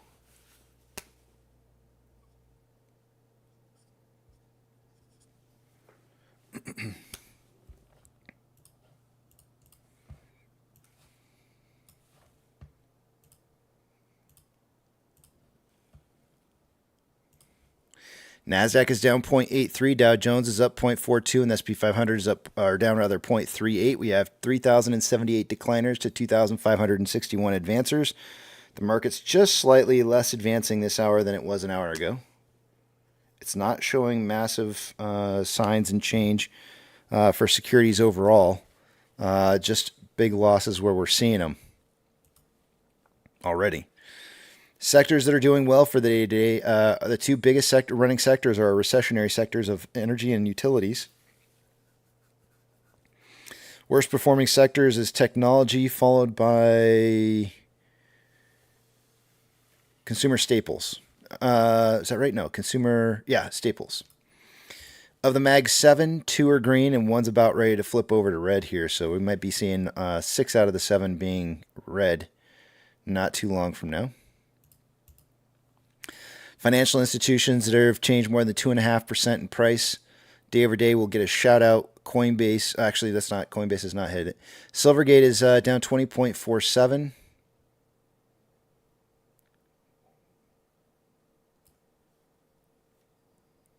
that's about it. Gold is up 1.24% and trending up. Silver is up 3.33%, resumed that trend back up again.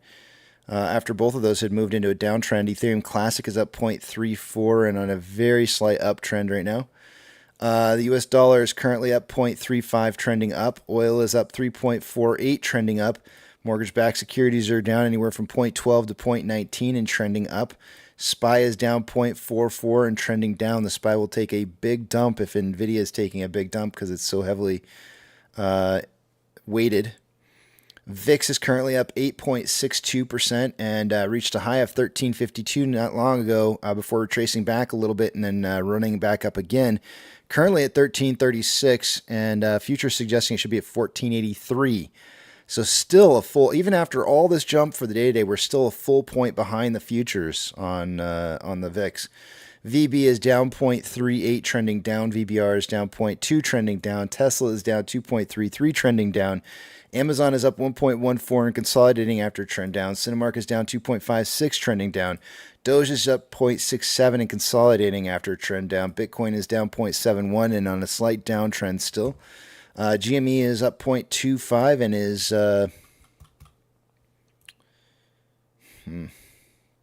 it's trending down.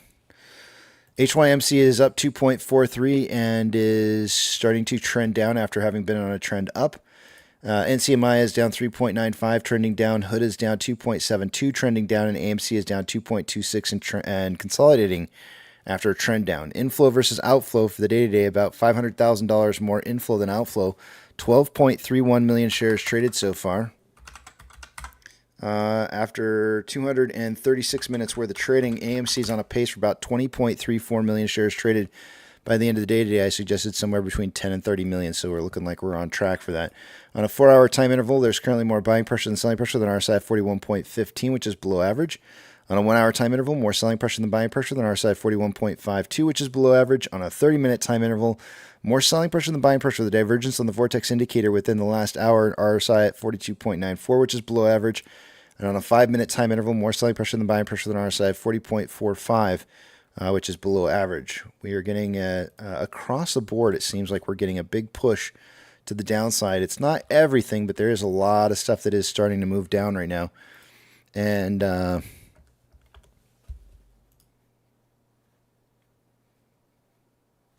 yeah. AC, look at Apple. Apple is going down too, big time. Well, yeah. I mean, it's not big time yet.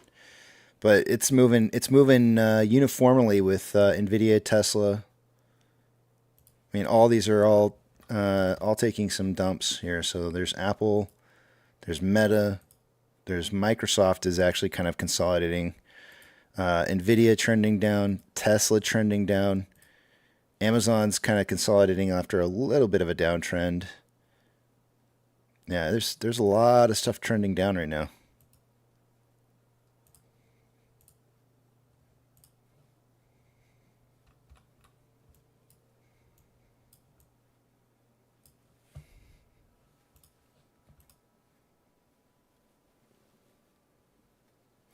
Cyber attack on dealerships. What's that? What, is it supposed to be dealership? Yeah, D and S are next to each other. Cyber attack on dealerships. What's that? Which dealerships? I don't know. But that would have to do with perhaps maybe them trying to get funding for loans, approvals for loans. Be. Yep.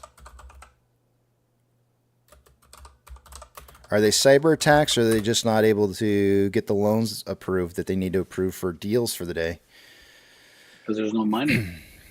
All right, here we go. Banks are out of money. This is 3 hours ago by Forbes, but there was also something 22 hours ago. So this is not the first day that has been going on here. Software provider CDK Global, which works with thousands of car dealerships across the U.S., was hit with a second day of system outages Thursday following another cyber incident, the company confirmed to Forbes. CDK's global spokesman Lisa Finney said the company proactively shut down most of our systems and is assessing the impact with experts, adding it is trying to reinstate our services to get our dealers back to business as usual as quickly as possible.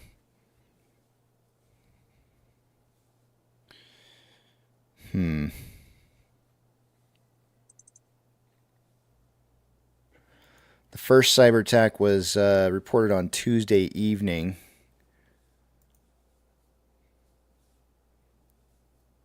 More than 15,000, that's how many dealerships CDK Global works with in North America, according to its website. It is unclear how many located in the U.S., but Forbes has contracted CDK Global for more information. CDK Global offers numerous services and products such as digital retail tools and IT solutions for a variety of spaces in the automotive industry, including car dealerships and equipment manufacturers.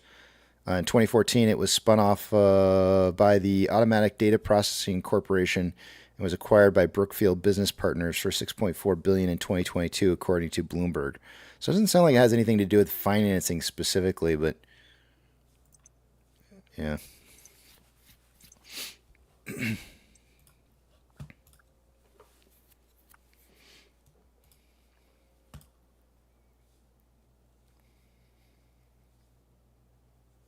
Could all this be in regards to the GME options from tomorrow? I don't try to think way bigger picture. Don't ever pin one thing on just one thing. Never ever do that. Like if you think that everything comes from one specific spot, you need to see the bigger picture is always there. It's not everything is not related to one, but it's not all just related to what's going on with GME though, or AMC for that matter. Like there's a much bigger picture that's being played out here, way bigger. A total collapse. Johnson, you're welcome.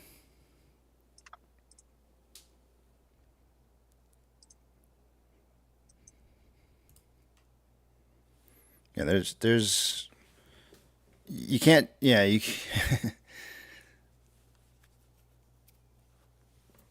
it's there's just so many complex issues here involved. Did you talk about Japan today, Casey? I did not talk about it, but I did post on Twitter about it a little bit because there was a couple different It's looking ugly. Yeah, it's a couple different things that had been posted out there. So the first thing I posted was I think yesterday, breaking news: Japanese I'm gonna screw this up. Norinchukin Bank plans to sell roughly $63 billion in U.S. and European sovereign bonds to stem losses from wrong way bets on interest rates. And then that Nobody Special guy posted something up, and I have not had a chance to watch his video yet. But he says big trouble at Japanese bank Norinchukin. If you want to go check that out, be my guest. Looks like the video is kind of long, 33 minutes. But damn it, that guy does a damn good job of explaining things sometimes, and that might help you to. You'll probably be able to get more out of him than you will from me, for sure.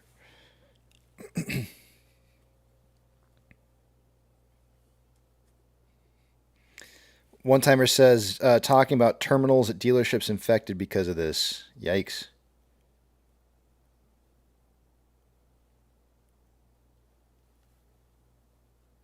Roadrunner says you will find in a lot of the cases that they always try to pin a movement in the market to a news.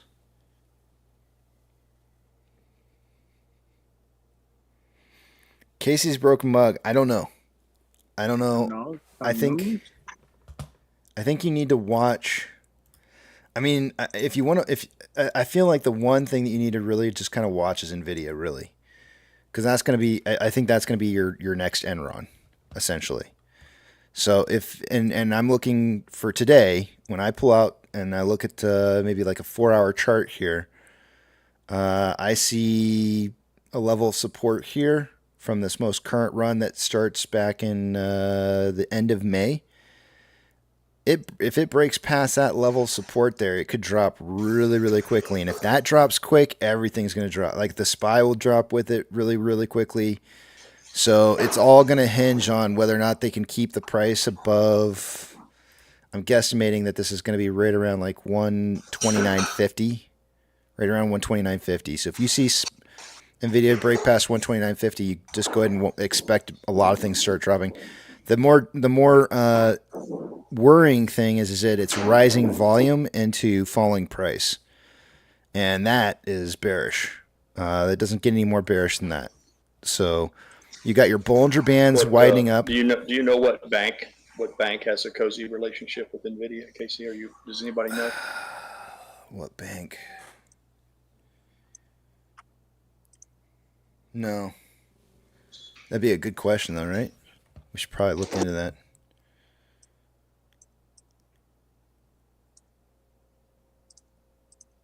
Are you looking into it, or do I need to?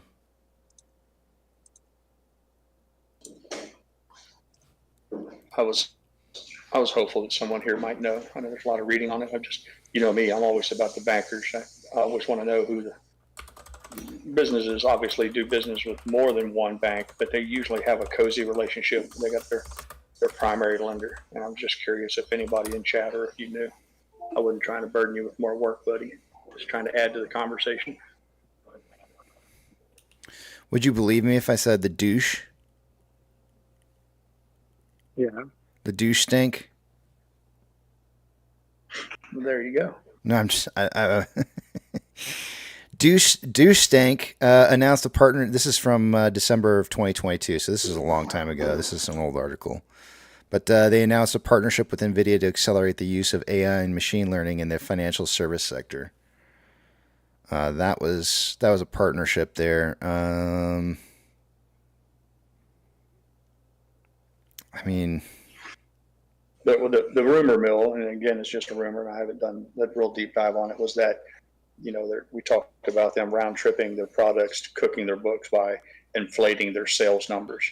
And the way they inflated the sales numbers is they set up a puppet company to buy chips and then gave them the money to buy the chips with. So a banker had to facilitate all that. There had to have been a banker involved in all There that. might be multiple.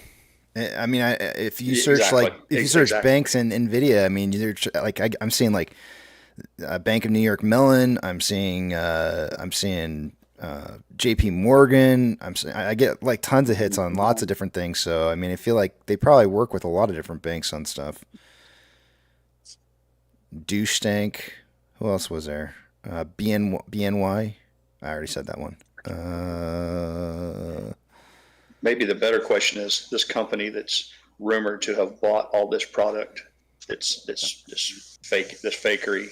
Maybe a better question is who their banker is.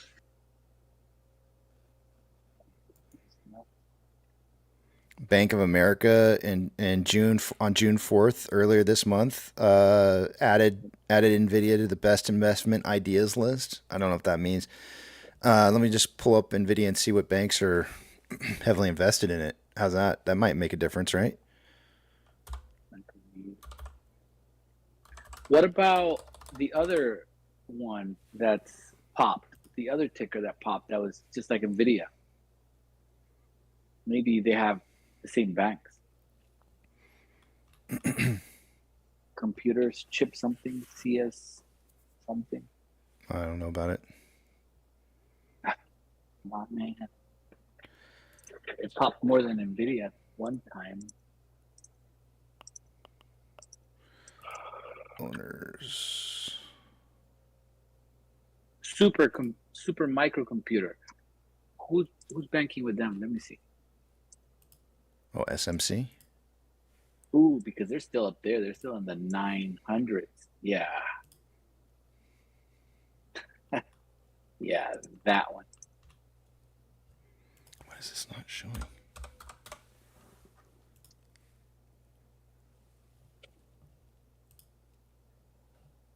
There we go.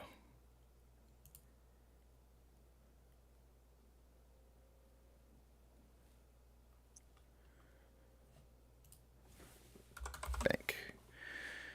Even there's news today with the that's so funny. There's news today, Casey. Swiss National Bank is one of the most heavily invested banks in NVIDIA.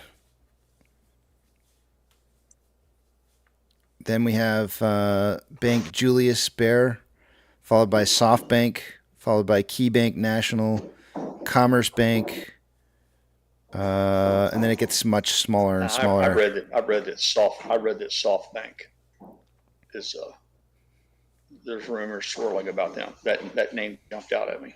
I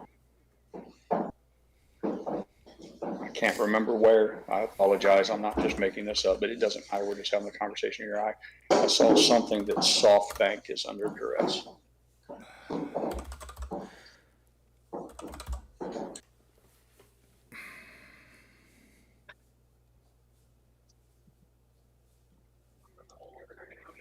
I don't know.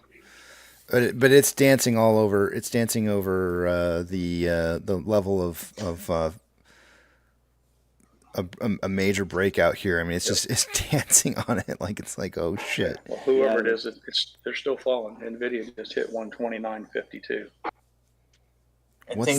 What's the news? There's got to be news, right? SoftBank is holding a lot of bonds. I mean, I know that Elon is gonna invest in Supermicro, right? That's who they're using with Dell or something. I don't know if maybe that's why they got out.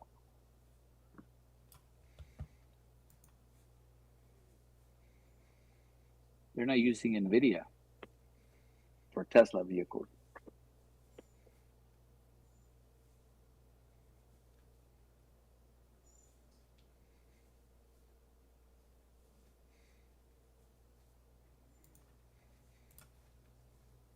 There's got to be some kind of news. Maybe they found out. These folks have been cooking all this time. Bank accused of political decision to hold interest rates. The Bank of England has been accused. Let's see, when was this article? June 20th at 6:21 p.m. Ah, oh, son of a bitch! I don't think I can read this. Why? Paywalled. It's I don't know. It's paywalled. Hold on, let's try a different one. Super chat.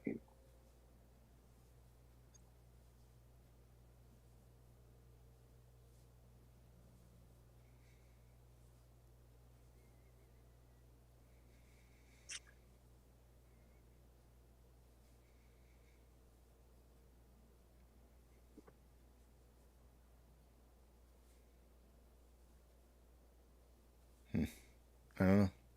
Did the wife say anything? No. Seemingly, there's no news that's like popping out here that's that I see that is related. So let me check other sources and see if we have anything else popping up. But in the meantime, it hit 129.53.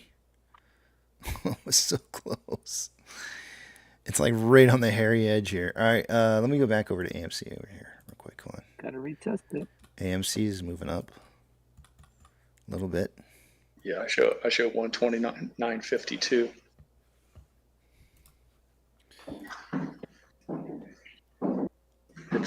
It's real heavy volume though. They're selling 1 million shares a minute. Sometimes as many as 2 million shares a minute.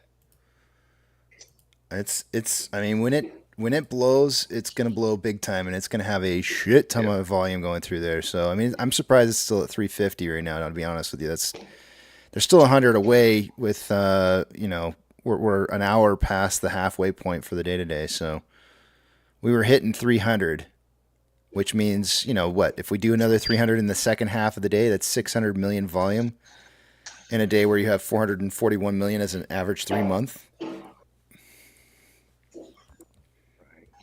That's scary. Yeah, they're running for the exits right now. It's like they say, and you can stay on the dance floor as long as you want, but you better dance next to the door. Everybody won't get out when the building catches on fire. I mean, think about the call options too, right? Like, I mean, I'm not even looking at that kind of stuff, but I mean, I would imagine there's a shit ton of call options out there, and if they start smelling, if there's a hint of blood in there, and everybody who's in the money currently see or detects that there may be a problem and the price might not continue to move north, and they start trying to close out those call positions, it's going to be a massive bloodbath. I haven't looked at the calls. I guess we should probably check them out, right? Let's check them out. Duplicate. NVDA.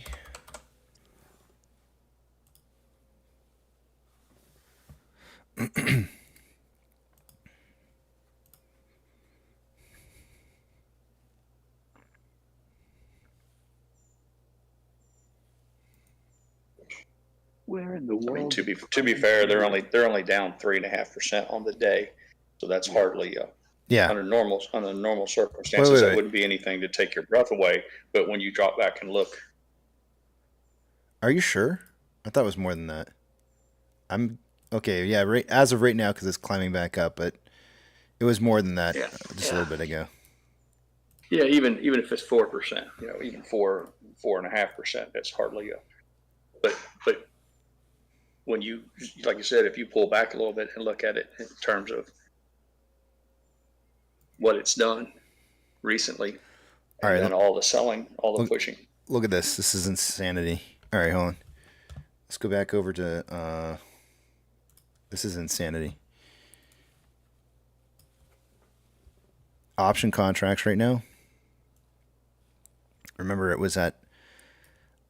It hit an all-time high today of. Where is it? It's not on my screen. Why isn't it on my screen? 140.70, 141, 140.76 or something. 140.76. Yeah. All right. So 140. We'll say 140s. 140s at some point today were in the money. Right? Those contracts. Right. Look at this. Look at this.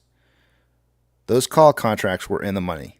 In open interest, there was 143.8 thousand contracts that were in the money today at 140.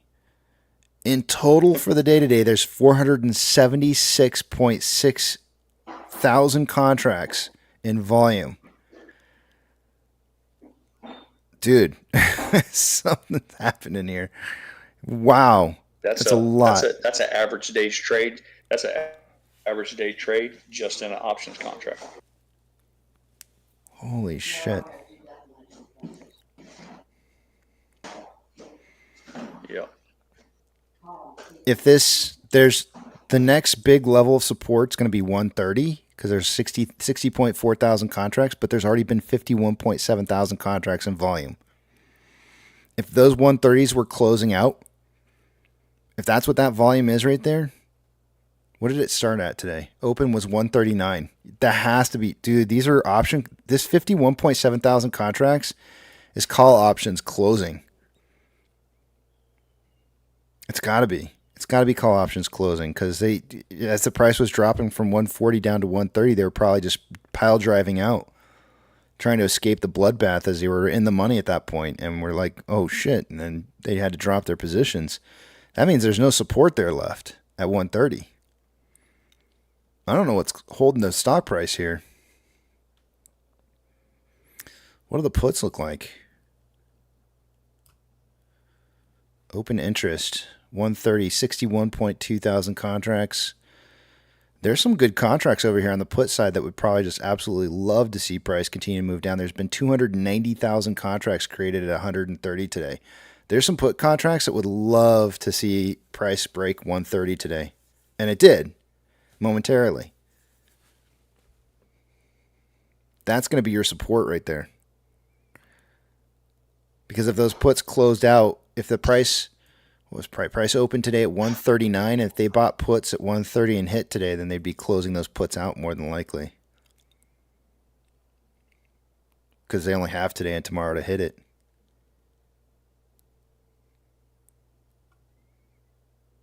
$130 is your support level.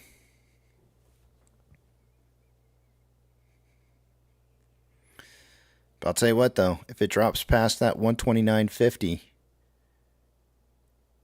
there's going to be some call contracts in here, some decent amounts of call contracts that are going to get really nervous, especially at like 120.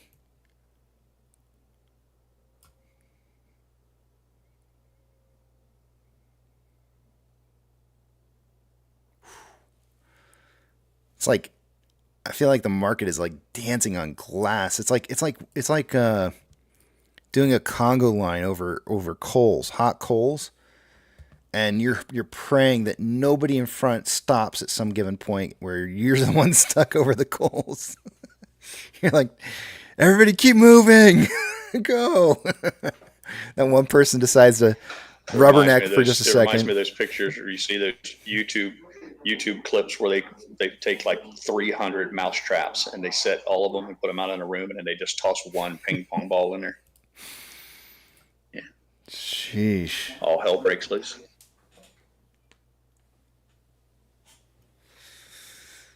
Well, let's hope it bounces, I guess, for the market's sake.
How hard did it hit that Bollinger Band on the way down?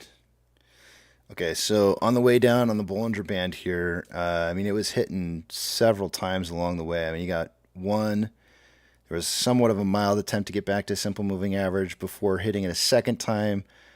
There was a pretty sharp turnaround at that point, but then it didn't even make it back to the simple moving average. You got a third strike, a fourth strike on the Bollinger Bands, and then finally a decent attempt to try and get back to the simple moving average, again failing, trending down, again attempting to get back to the simple moving average, failing again, finding that level of support at 129.5, and then bouncing off that, and now finally getting back to that simple moving average that probably should have been, reached back in here somewhere, but the selling pressure was so great that it just continued to drop it down further and further and further.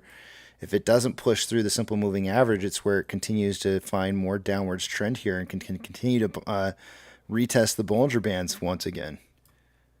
So it got it, and it rejected that simple moving average and is now starting to move back down. This will be the retest of 129.5 more than likely if it doesn't turn around and make a push back above the simple moving average, which is sitting at 131.31. Crazy, crazy stuff happening.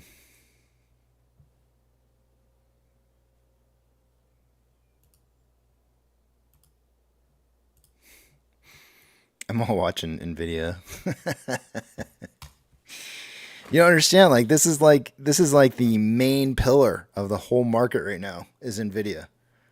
And if that thing starts tumbling, we're talking about shit you haven't seen before for some of you who've been trading the market before happening.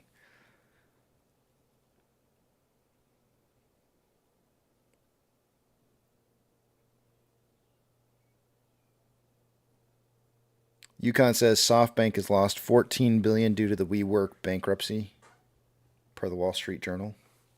That was November 2023.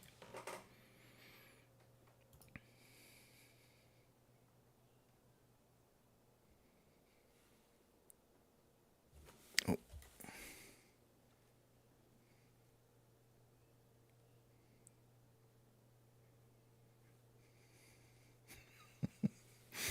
I finally got a message from my wife after all that. After I gave her the first part of the joke and then I'm leaving her hanging. I didn't even send her the other parts of the joke yet. I just sent it. Let's see if she laughs. Yucca, I'll tell you whether or not if you got a winner for a joke. Tell her there is no punchline. It's just a serious question.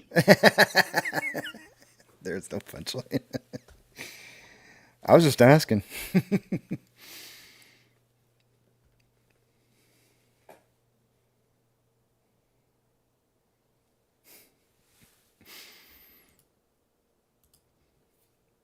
Is Yucca even still in here?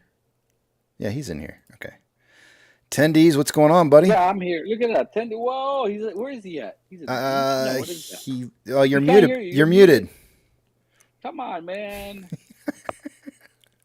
Yeah, I'm just smoking a cigarette, letting y'all see old glory. I got a giant American flag in front of me all day. It's kind of sweet. You got cut off a little bit. You said glory what? I'm going to put hole in there. Old glory behind me, the American flag. Okay, that's okay. Now, yeah. How's everybody doing today? Doing good. Ooh, that's a nice. What is that? What is that? It's a roach. Yeah, he's smoking a roach at the parking lot of his job. That's what he's doing. Nice. The guy graduated from Oklahoma State, played on the basketball team. He's trying to get picked up in the G League, and he's driving a truck for me right now. He's like 6'7". Hey, are you in Oregon, Tendies? No, I lived in Oregon after college. I moved to California right after I graduated, and then I moved to Eugene. But no, I'm on the South Carolina State Farmers Market. Wait. Did you work for a company called Emporium? I worked for the Emporium in North Carolina. It was Okay. a restaurant. But no, All right. in Eugene, I worked for Water Brothers Construction. Okay. This old hip Water Brothers is like a Chinese thing. What years was that from? Do you remember? Eugene in like 2002, I think. Yeah. Okay, I would have been gone by then. I just missed you. You look familiar. Something you just mentioned to me, the trucking portion of that, and then mentioning Eugene, or me asking about Eugene. There's something you said there that just made me suddenly think that I might have known you at one point or another, but no, I would have been gone by that time. I moved to California. I was doing outdoor education. I ran an outdoor school. I just whitewashed and got high and chilled. How did you like Eugene? Did you like it? It was all right. I should have stayed in California, but some friends who live with, actually they lived in my yard, and they made a baby in my yard, and it's my goddaughter. They taught me school hippie. I lived in a hippie commune in North Carolina for a little while one summer. Composted my own poop and stuff. But holy moly, that's some serious yeah, shit. But Eugene was, it was literally. But the backside of Beach Mountain. But I just fucked around out there. Then I moved back and started building houses in Tennessee and North Carolina. And now I'm in South Carolina. Well, how do you like South Carolina?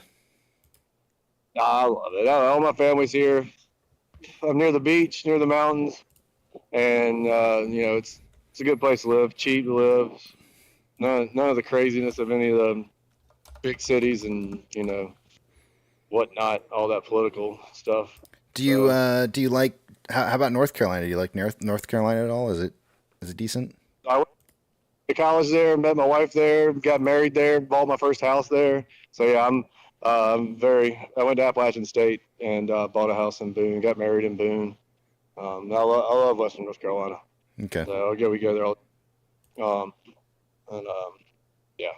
go to West Virginia all the time. Yeah, that's what I'm looking at is like Northwest North Carolina, I think is kind of what I'm looking towards. You got Watauga County and Ashe County and Avery County are the three counties you'd probably want to move to. Asheville is what I was looking at, yeah. Asheville, I don't consider that Northwest North Carolina. That's kind of the central west. Okay. But yeah, there's a lot of. I got friends who are realtors there and everything. So if you need anything for that move, let me know. I know that area. Good to know. Seems like there's some nice homes out there. How's the weather year round over there? Is it pretty nice? Oh yeah, it's great. I mean, it gets you'll have your hot summer, but it's nice, and especially the mountains. It'll be in the 60s and 70s in the middle of the summer at night in the mountains. Perfect. Perfect. Yeah, that's what I'm looking for. I'm looking for something like that. Yeah. I'm planning a trip for Father's Day, my birthday. We're going to go up to Lake Massey, which is the Blue Ridge Mountains are called that because of the first ridge of the mountains that you see going into North Carolina. They're blue from the methane that produced by the hardwood trees, and the hell am I going? Anyway, right up there, as soon as those mountains drop, it's eastern escarpment. When they drop into South Carolina, the first lake they form is called Lake Jocassee. It's beautiful. It's you can go scuba diving in it. Basically, you can see the bottom like at 40 feet. Wow. It's kind of like our Lake Tahoe over here. I'm gonna go up there and take the boat and get scuba diving and fishing. Well, not scuba diving, snorkeling. go out there in the end of July and camp on the lake and stuff. I'm gonna cruise your direction and we'll hang out. We'll go scuba diving. I'm scuba. Are you scuba certified? I'm not, but Yeah. Well, we'll get you. We'll get you there. And we'll take the boat out and then we'll go diving. You know what I've always wanted to do? I've heard this is really fun, and there's this one particular lake that in I think it's Oregon, and I want to go back there sometime and do this, but I'll do it anywhere. I don't really care. 40 feet down is not bad, right? So go 40 feet down. If you can see up, apparently if you do a night dive and you turn off all the lights up above, you've got no lights on, you can actually see the stars while you're underwater. Oh. Yeah. I want to see that. That's on my bucket list.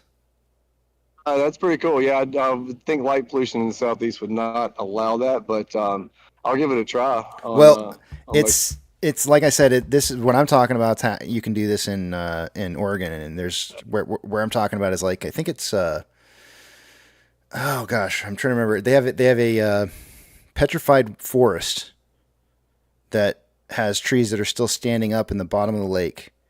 And you can dive down to the bottom of the lake, and you can look up above and see your petrified tree logs above you, and then the stars in the night sky above.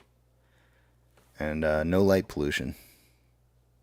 That's cool. Hold on a second. Cool. I think it's Waldo Lake, but let me just verify for you real quick here. South of Bend. I know where you're talking about. There, it's like an hour in the Cascades.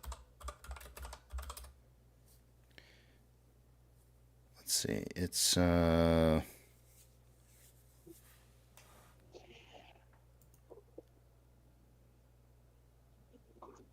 might be Clear Lake, Oregon. Let's see.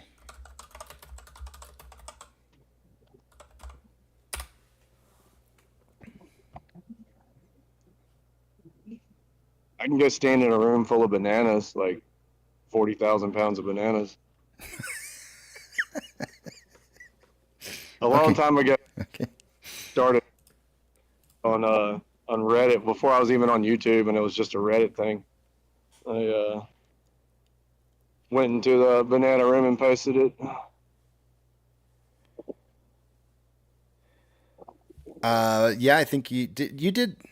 When did you do that? I feel like we saw that a long time ago. I mean, you might. Who knows? That was way back. I don't think I had a Twitter then. Somebody's asking if it was Crater Lake. I think it's Clear Lake with the petrified forest, but it could be. It might be Crater Lake, but I could have sworn it was Clear Lake because I didn't go to Crater Lake when I lived there, and somebody told me about the petrified forest after I went to Clear Lake, not knowing that it was there, and then they told me about how the being able to see it. It's the clear. I mean, it's called Clear Lake for a reason. You can see to the bottom of that lake anywhere you go, and you can just see straight to the bottom. It's amazing.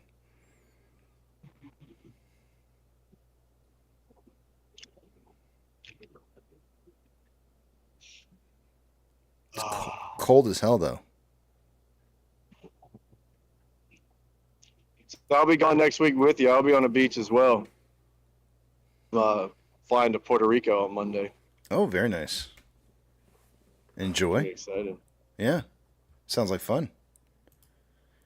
Watch out for stay in the public areas. Don't wander off now.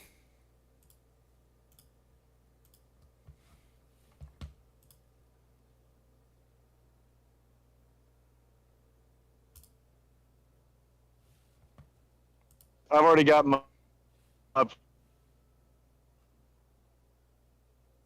Puerto Rican. You're cutting out on us, buddy. It might be you standing next to that truck that you're right behind. Yeah. I need to walk towards my Wi-Fi. You cut out. I think you were telling us that you already have your Puerto Rican something or other. Medical cannabis card. They did it online, and they just sent it to you. Huh. Well, it sounds. Be careful when you're down there, man. Seriously, I don't want to have anything bad happen to you. I've already printed out copies of all of our IDs, all of our credit cards, and I'll have those tucked away somewhere else in case we get robbed of everything. So I'll still have all of my stuff. All right. Or be able to fly home and whatnot.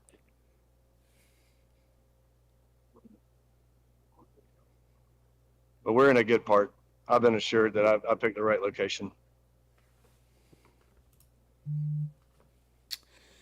Guess what? It's numbers time. That's right. That's what I say. Good time.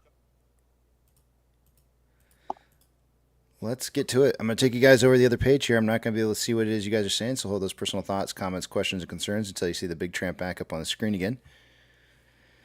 I don't think I have to give you the two-factor authentication speech because I'm already logged in, so let's check this out and see what we got going on. Starting with off exchange and EDGX volume.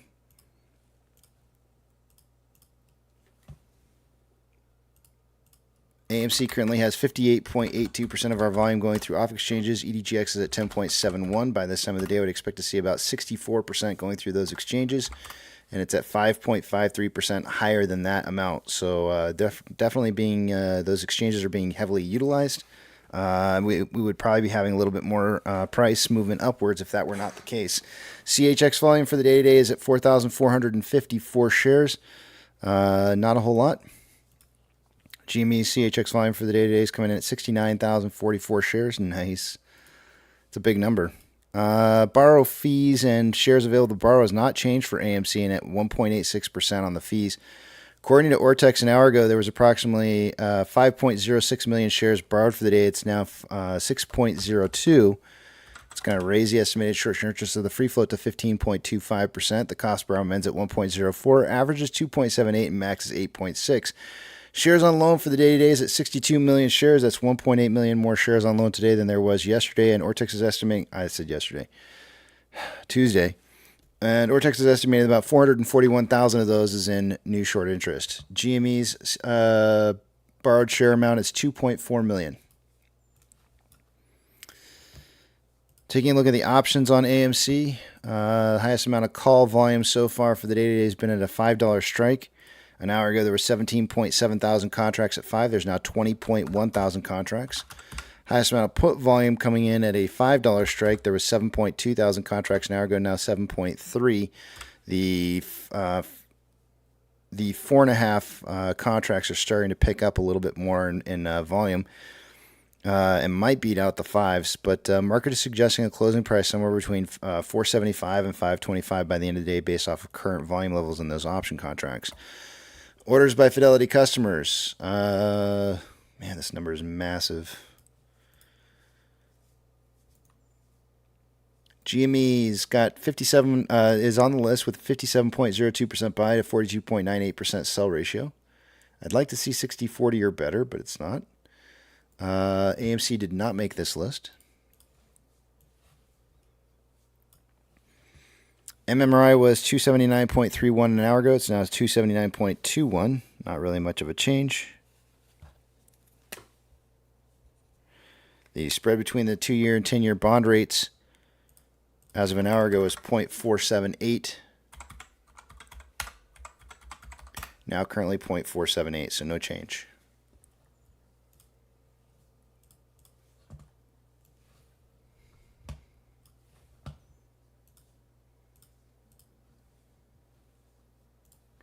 NASDAQ is down 0.57, Dow Jones is up 0.82, and the S&P 500 is down 0.09. We have 2,851 decliners to 2,829 advancers. The market is more advancing now than it was an hour ago. Seeing a little bit of a turnaround again.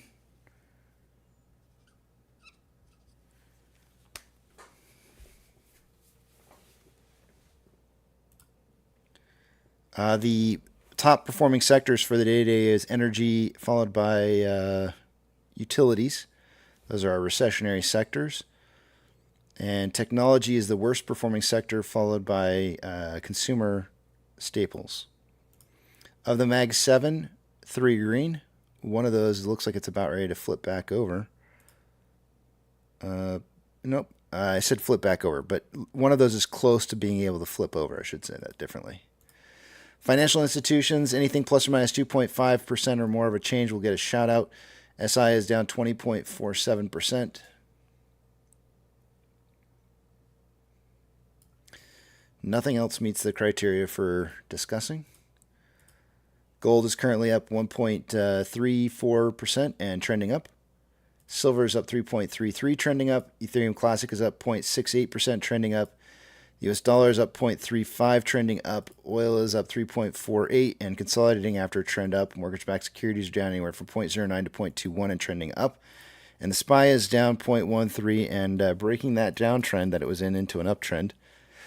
Excuse me. Oof. VIX is up 7.48 and trending up. Looks like it's trying to break that trend currently into a downtrend. It's at 1322 with futures suggesting 1453. So the futures are coming down a little bit as the VIX is coming down currently. So we're seeing a little bit of a stomping on the VIX as we've seen in the past. VB is down 0.18 and breaking the downtrend into an uptrend. VBR is up 0.02, looks to be breaking the downtrend into an uptrend. Tesla's down 2.15 and trending down. Amazon is up 1.12, consolidating. Cinemark is down 3.04 and consolidating just a tiny bit since a downtrend. Doge is up 1.36 and making a reversal off of a downtrend into an uptrend. Bitcoin is down 0.34, and I'm going to call this still a downtrend right now. I don't see it breaking this trend yet. GME is up 1.13 and broke out of a downtrend into an uptrend. HYMC is up 1.22, trending down. NCMI is down 3.54, and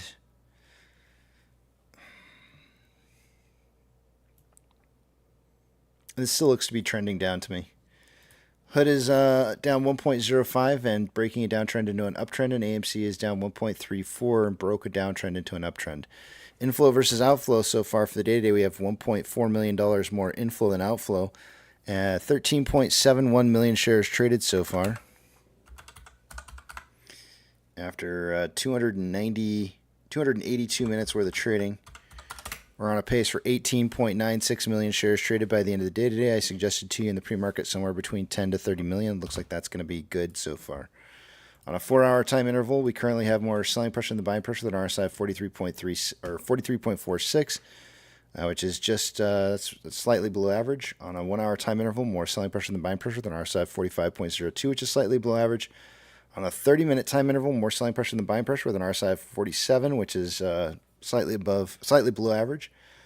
On a 5-minute time interval, equal amounts of buying and selling pressure with an RSI 52.01, which is average. And with that, I yield the rest of my time to the back of the big trip.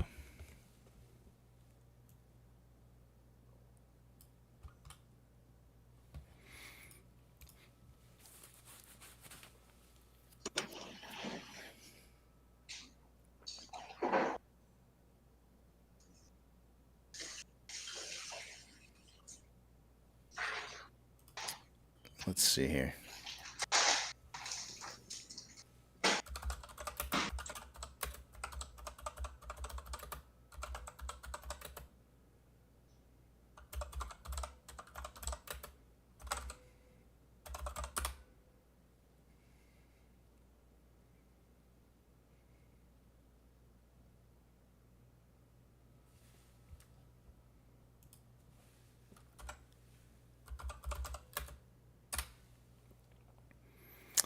I see. So I was envisioning something a lot different than what I was told about the petrified forest in Clear Lake, and I'm looking to see if there's anybody who's got pictures of it. It is not quite what I was expecting, but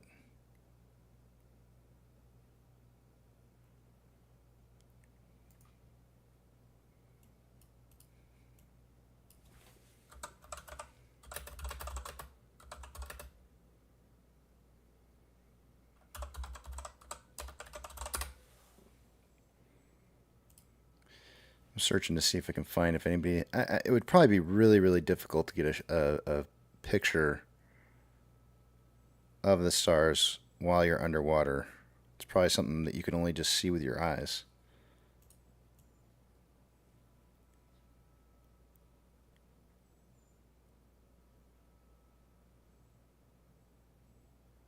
But damn it, if it can be done, I will do it.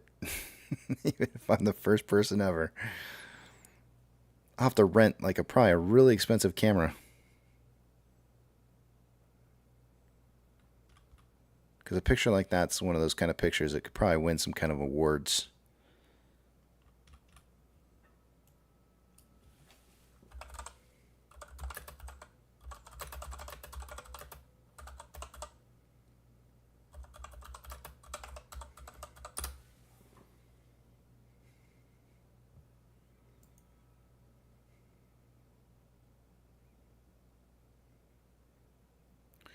Yeah, it's got to be Clear Lake.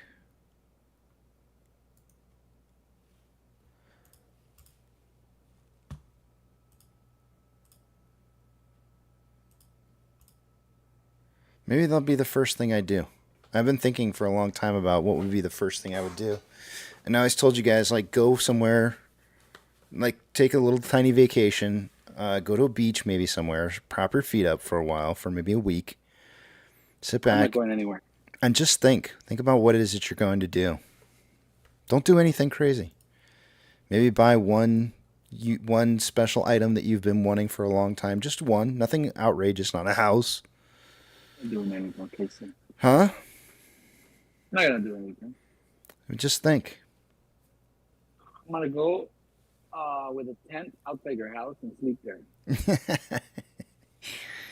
Hey, come on. I want seat covers from my truck. I got my driver's seat, the styrofoam's showing through and the springs are starting to poke me in the ass. I'd really like to have a seat cover. Maybe even matching ones for both sides. Can you just put a whole brand new seat in there? Well, now that's just crazy talk. That's too far.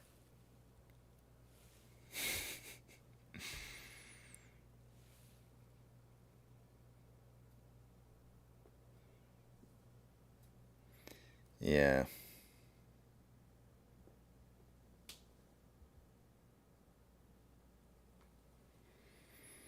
But Donkey Kong says, "You are what you eat, and I've been eating nuts most of the day." Ooh. Nuts in your mouth.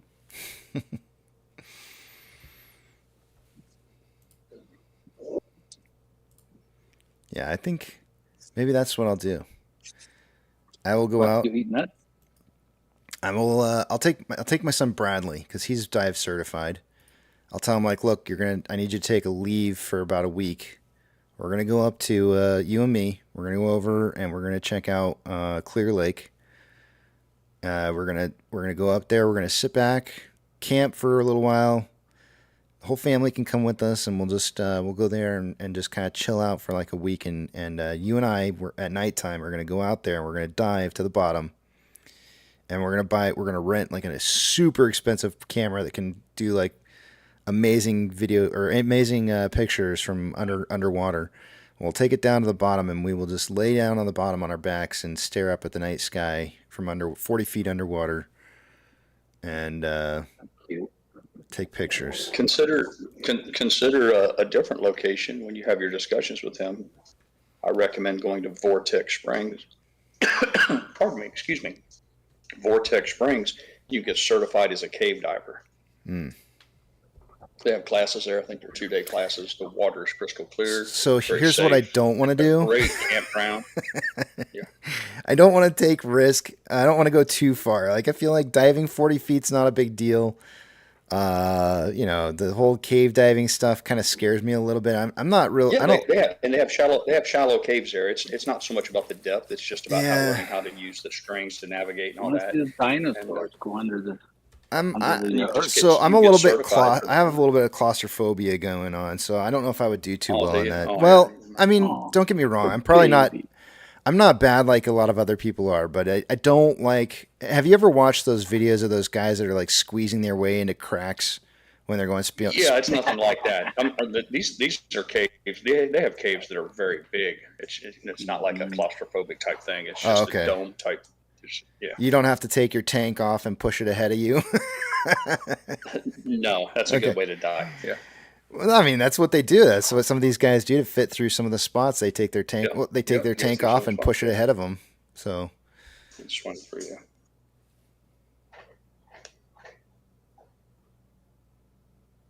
Yucca for squeezing between cracks.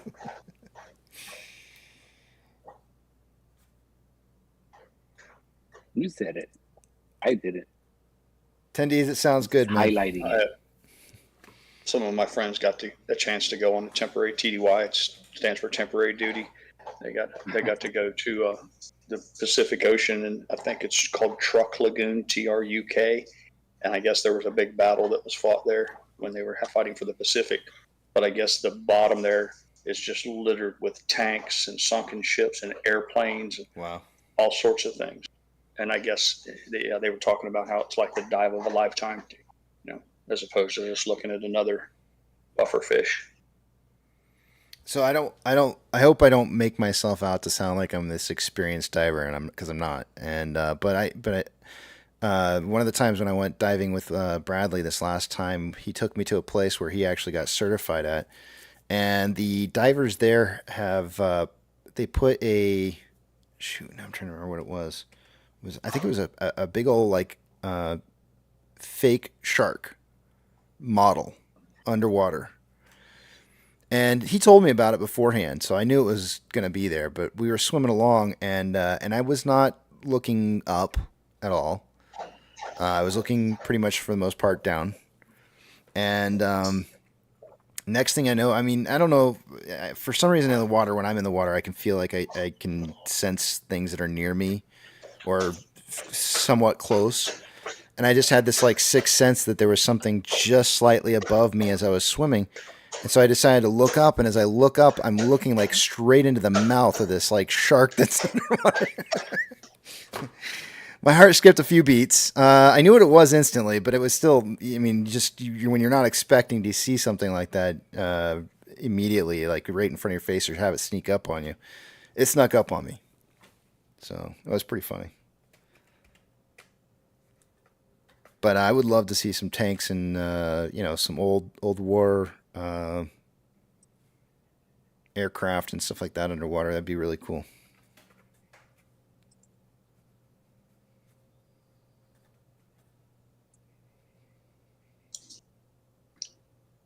Yeah, he said there was all sorts of little surprises. Like you swim up to a sunken ship, and they would still have like an airplane strapped to the flight deck, or there would be like a World War II era motorcycle or a Jeep, because all that stuff was fully equipped when it went down. Mm-hmm. And he said it was really something to see. Yeah, I bet. And you do have to have a different. I think you have to. I'm pretty sure you have to have a different certification for doing dives inside wrecks and stuff like that.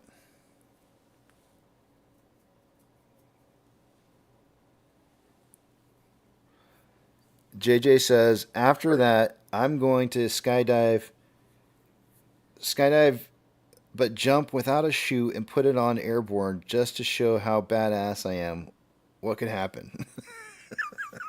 Yeah, Travis Pastrana, if you followed any of the motocross, if you're into motocross and motorcycles, they had the Nitro Circus guys who did all the crazy jumps and the stunts with the motorcycles. He jumped out of a plane. I think he did it for Red Bull with no parachute. And the other guys brought him one on the way down and strapped him in and all that.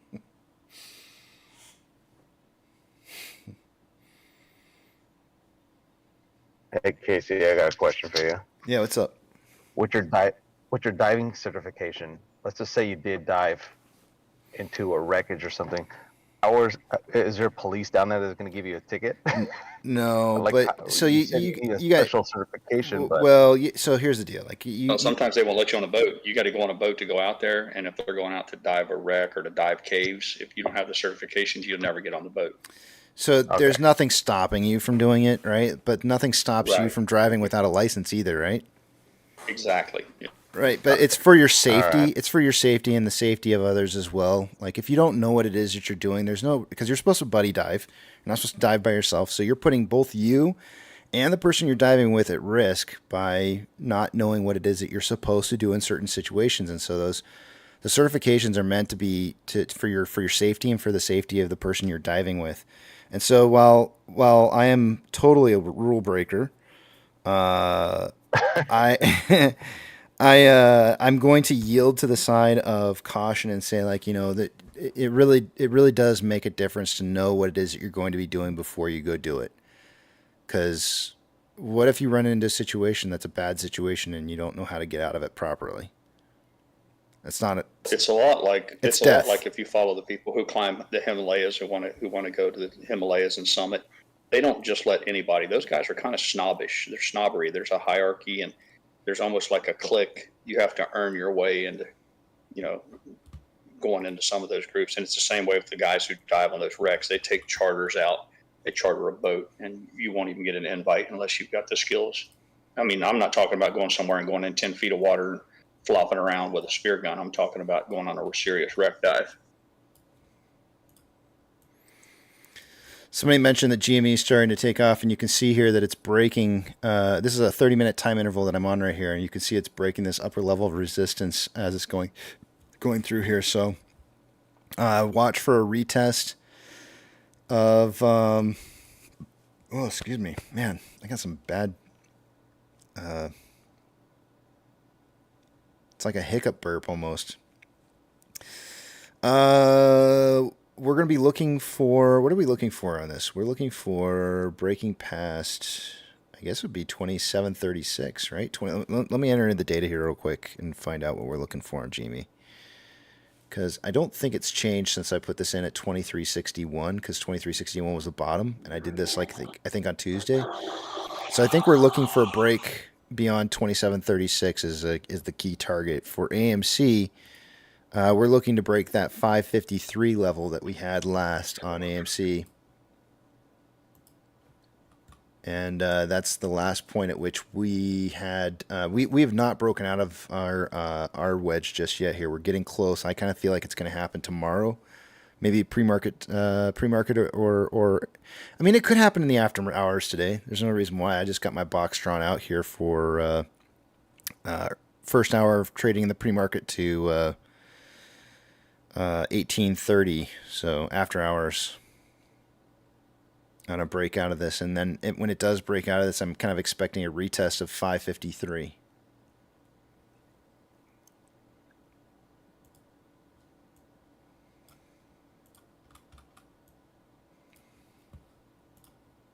Hey, Casey, is it just me, or is it every time there's a little sell-off in the market, it seems that we pump?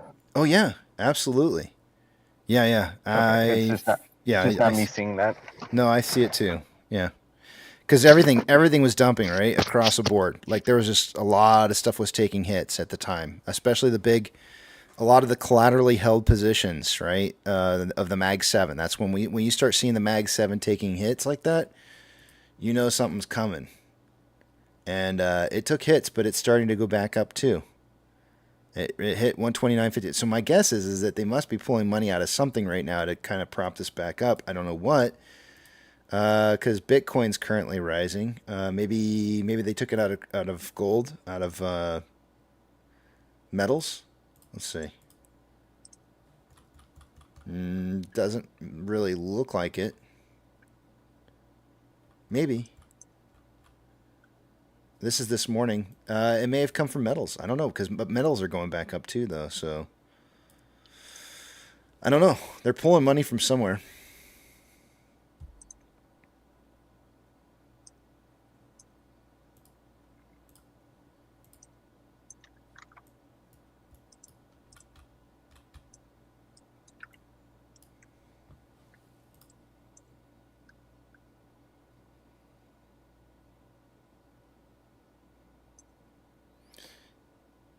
Well, NVIDIA was already down, though, and now it's starting to rise back up. So if NVIDIA is rising back up with everything else, you would think NVIDIA would actually stay low.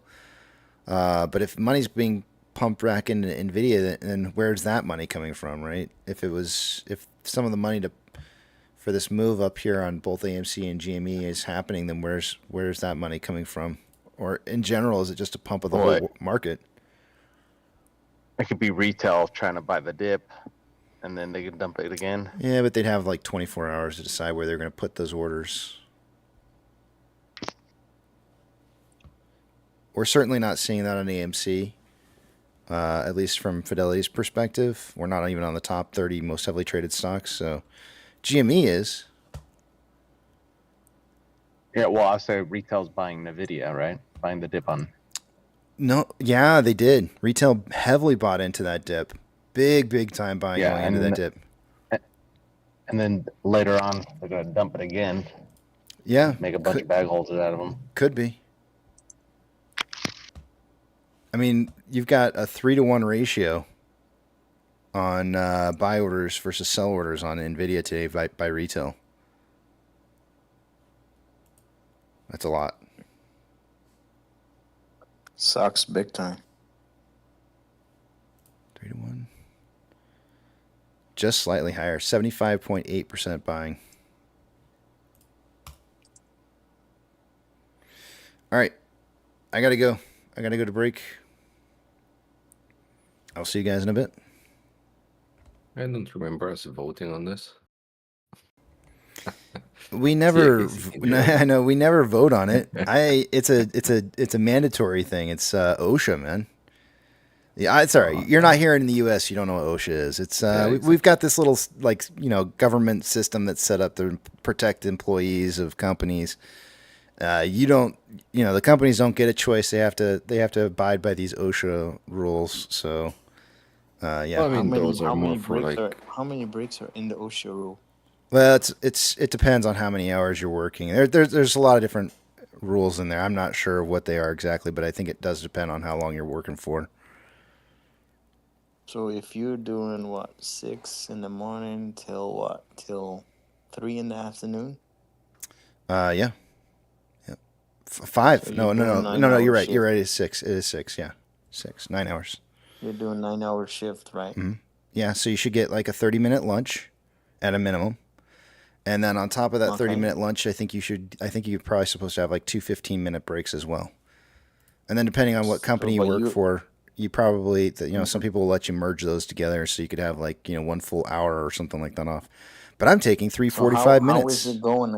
How is it going at KC Incorporated? Because you are taking it's amazing. Than 50 minute breaks. It's amazing, right? Like it's great. It's great not working for anybody else.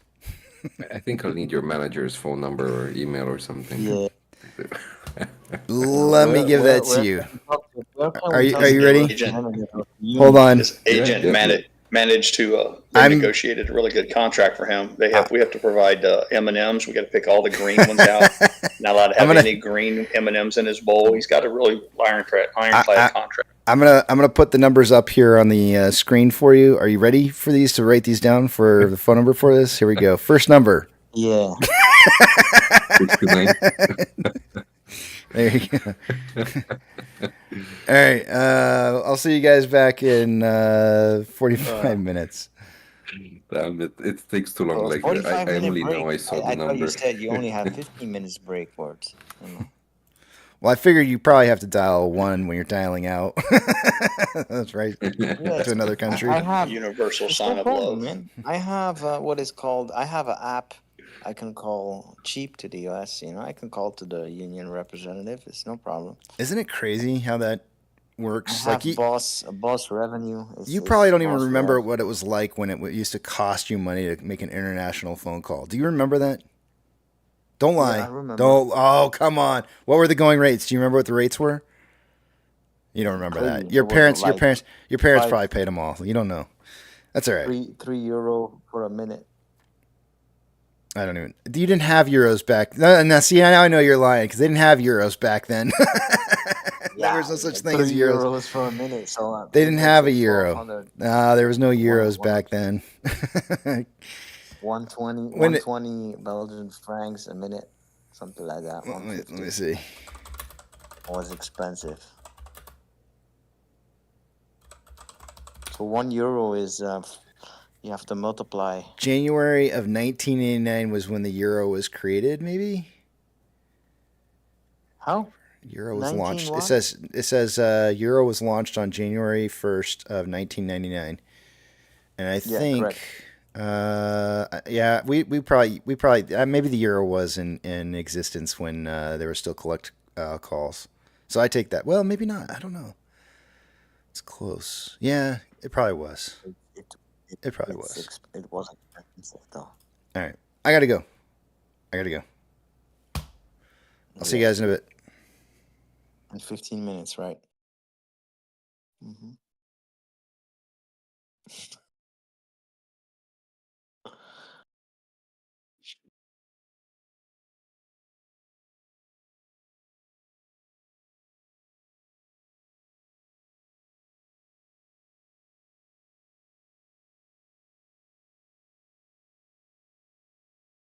Jimmy Cap says, I only call from jail.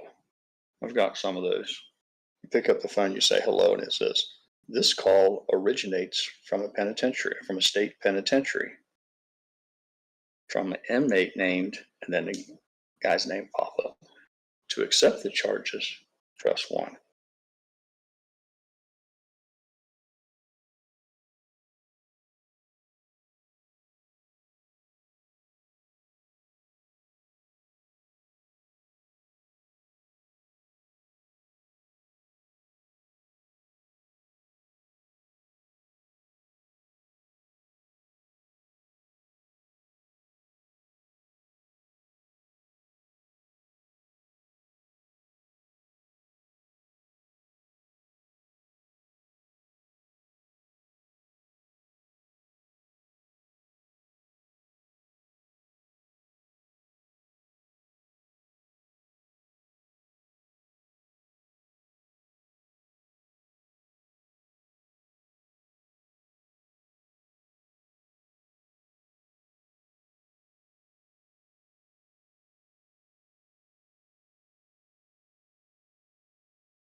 Are you okay with me using these coping blocks as erosion control underneath the ramp?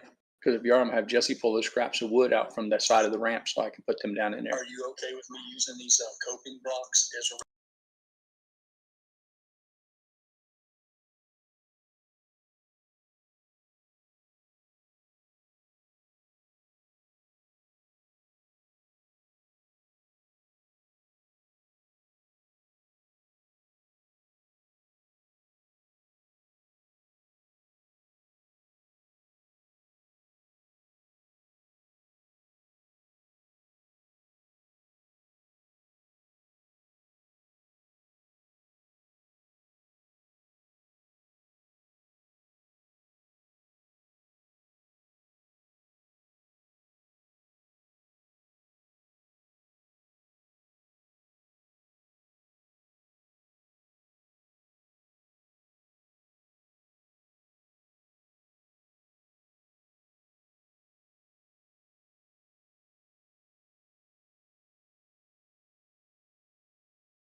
Alrighty, I'm back.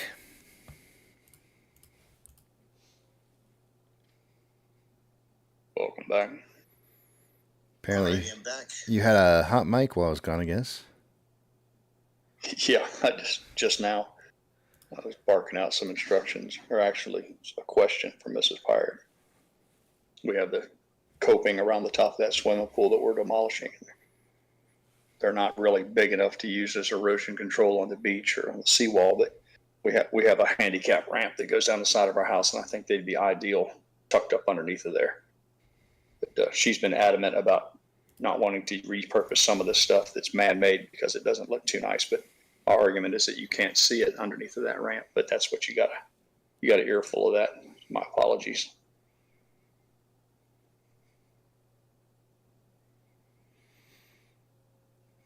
All right. Two-factor authentic. Oh, what am I saying? I'm taking you guys over the other page here. Numbers time. I won't be able to see what it is you guys are saying, so hold those personal thoughts, comments, questions, concerns until you see the big tramp back up on the screen again. Two-factor authentication. If you don't have it, you may want to consider getting it, as it could prevent somebody from getting into your account that shouldn't be in your account when you do sign up for that. If your broker allows you to put in a secondary device to be able to receive that access code, you might want to go ahead and set that up, as you never know when something's going to happen to your primary device. Also, make sure you guys are getting those statements for your portfolio from your broker so that you can have that information for yourself in case something should happen to your numbers. You want to make sure that they're accurate. Let's check and see what we got going on here. Taking a look at exchange traded volume for the day on AMC, we have normally by this time of the day about 66% going through off exchange and EDGX. We got 59.21% going through off exchange and EDGX at 10.54. For combined total 69.75%, that's approximately 3.75% higher than what I would expect, meaning we should be seeing normal. If we were seeing normal amounts of volume going through those exchanges, we would probably be seeing a little bit higher price movement. CHX volume is 4,450 shares. CHX volume on GME is at 69,044 shares, definitely elevated on GME. Borrow fees and shares available to borrow has not changed in the last hour, or a couple hours now, with fees at 1.86%. According to Ortex, an hour ago, there was approximately 6.02 million shares borrowed in total for the day. That's now showing up at 6.07. It's not really going to change too much on the estimated short-term interest of the free float, which is at 15.25%. The cost per ends at 1.04. Average is 2.78. Max 8.6%. Shares on loan for the day on AMC is at 62 million shares. That's 1.8 million more shares on loan today than there was Tuesday. And Ortex is estimating that 441,000 of that is in new short interest. GameStop is showing 2.43 million shares borrowed so far. According to options, highest amount of call volume so far for the day has been at a $5 strike. There was approximately 20.1 thousand contracts an hour ago, now 22.3 thousand contracts. On puts, the highest amount of put volume still at a $5 strike. There was 7.3 thousand contracts in puts an hour ago. It's now 7.6. The market's still suggesting a closing price between $475 and $525 by the end of the day based off of those option levels of volume. Orders by Fidelity customers, AMC and GME are the only two I'm looking for. GME's got a 55.64% buy to 44.36% sell ratio. I'd like to see that 60-40 or better.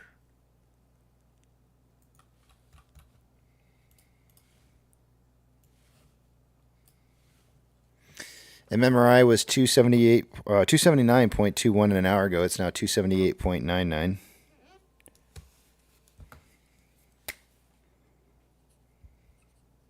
The spread between the 2-year and 10-year bond rates was 0.478 as of an hour ago, and is now currently at 0.475.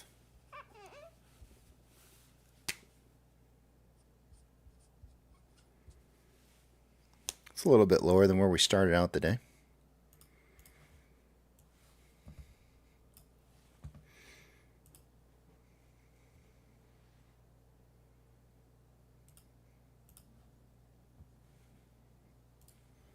NASDAQ is down 0.92, Dow Jones is up 0.8, and the S&P 500 is down 0.31. We have 2,966 decliners to 2,754 advancers. The market is more declining this hour than it was an hour ago.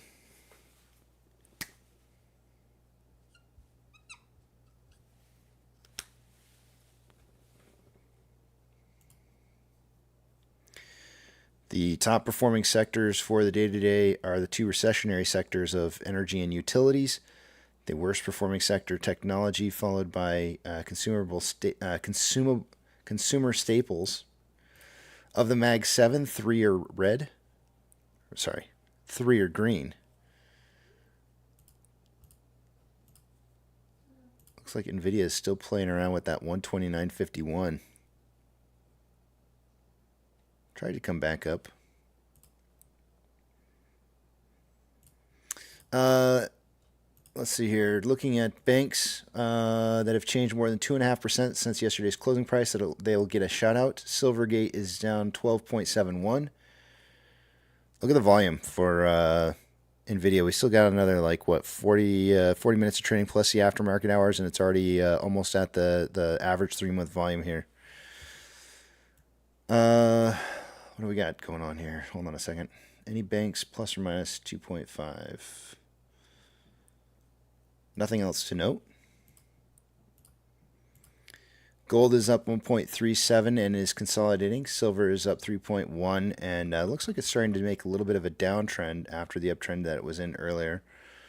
Ethereum Classic is up 0.24 and trending back up again.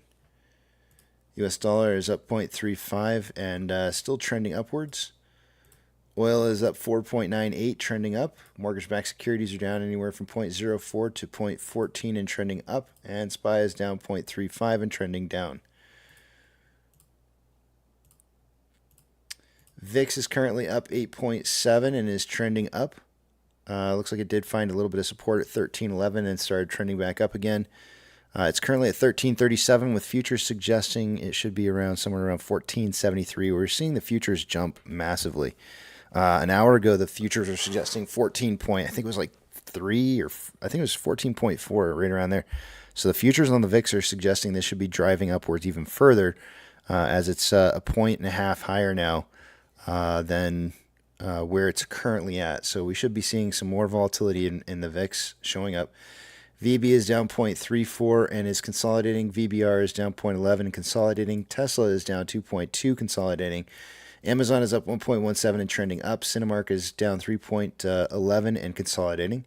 Doge is up 1.22 and trending back up after a downtrend. Bitcoin is down 0.39. And it's still trending down. GME is currently trending up. It looks like it's trying to break past this this pretty long wedge that I've got set up here. Today would have been the breakout time that I would have drawn the box for, but we were so close to the end of it anyways, I didn't feel like drawing it. And it was interesting when we pulled this up earlier this morning. I didn't know that there was a similar pattern as AMC, but the wedge on this is much, much tighter, meaning that it was going to break out before AMC does. But AMC is poised right behind this to break out as well.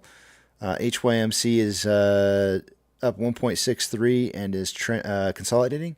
NCMI is down 3.32, consolidating. Hood is down 1.6, and what's it doing? Trending down. AMC is down 0.65 and starting to trend back up after a trend down. Inflow versus outflow, $1.5 million more inflow than outflow. 15.14 million shares traded so far for the day today. After 351 minutes worth of trading, we're on a pace right now for about 16.83 million shares traded by the end of the day. I suggested in the pre-market somewhere between 10 to 30 million, so that's looking like a good prediction.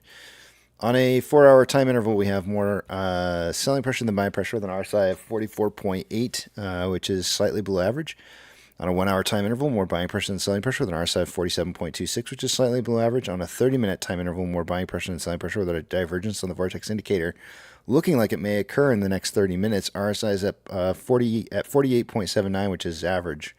And on a 5-minute time interval, more buying pressure than selling pressure with an RSI of 51.2, which is average. And with that, welcome back. Thank you. How you doing? You know, assembling cookies here. Assembling cookies? Trophies. Trophies. Okay.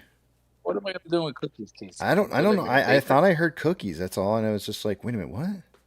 I had to ask.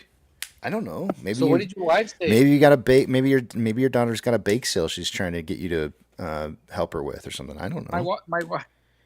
My daughter's in Finland right now. Oh, Finland! Wow. Yeah, we're out there. That's how much you hate her? Nah, man, they're on vacation. Oh, your wife is with her? Yeah. Oh, that's cool. Finland. Yeah. That's one hell of a trip. Yeah, it's 9 o'clock over there. They're going on.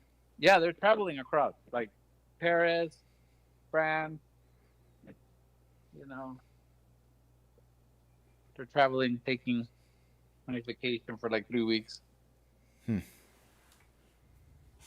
Well, that sounds like fun. What about Yucca? When does he get to go? After the Moaz. Yeah. Isn't that how it works, huh? Yeah. If, when. You stay in your cell, sir. You keep working. Yes, sir. Yeah. You stay working. Yes, master. Yes. What the heck are you doing? Damn it. I don't know what that is. What is that you're doing with your... Why are you making those sounds? I'm humming. Oh, why?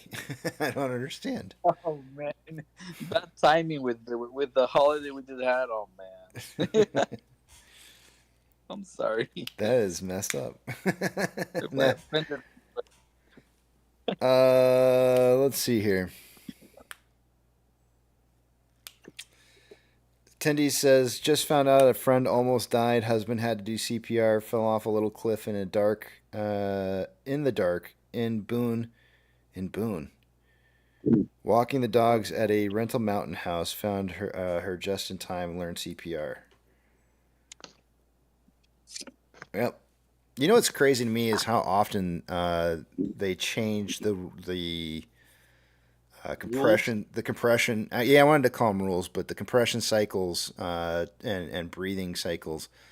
It changes so. I feel like all of a sudden it's like, originally you're doing 10 to 1. You're doing or 3 breaths, 10 to 3, right? You're doing like 10 pumps with 3 breaths, and then. And then nowadays it's like all compressions and like hardly any breaths, and it's just like it's like, wow, we have come a long ways in 40 years, 30 years. Well, they found out that compressions save lives more than breaths. Yeah. Right. The cycling of the blood. That's what gets the oxygen to the heart, and you don't have to have as much breaths, or you don't need as much oxygen capacity. Your oxygen is already in the lungs. You need to cycle the blood more. So I get it. I get the science behind it. It's just crazy to me how much it's changed over 20 or 30 years. Doesn't it depend a bit if there's an obstruction, if oxygen doesn't get in the lungs? Well, you're not supposed to be doing CPR if there's an obstruction. You're supposed to remove the obstruction first and then do CPR if needed. Oh, in theory. But if you cannot remove the obstruction. Well, then you've got. I mean, there's probably no point in even doing CPR if you can't remove the obstruction. What if you are the obstruction? You do if there's obstruction, you do the Heimlich. The Heimlich, yeah. Heimliching maneuver. Heimlich. All else fails, just hit them with the jumper cables, man. Yeah. Yeah. Clear. Yeah, I mean, what do you got to lose? They're going to die anyhow, so you might as well light them up. Yeah. Yeah. I do agree, though, that it is good to learn CPR. Yeah, I do agree, too. My wife, she like a 10 short thrust to one long. Well, it's 30 now. It's 30, just FYI. Unless it's changed again. Last time I took the class, it was 30 now. Short thrust? Yeah. Well. To one long? I don't know if I would call them short, but yeah. Oh. You know, here's the crazy part. I've done CPR classes so many times, and I've never actually had to do CPR on anybody before. But they say that if you're doing it right, you're probably cracking ribs. And yes, yeah. And one of the things that just kind of worries me is that I doubt I'll be thinking about it at the time when it happens. But I really don't want to hear ribs cracking, though. That's not going to be my favorite. I hope I save a life. Yeah, I hope I save a life, but I really just don't want to hear ribs cracking. That just sounds like a terrible experience. So yeah, if you had to have one thing you carry around with you, like a pulse oximetry would be pretty useful. Yeah. You know, get the or a I can't think of what it's called, an AED. A lip rubber.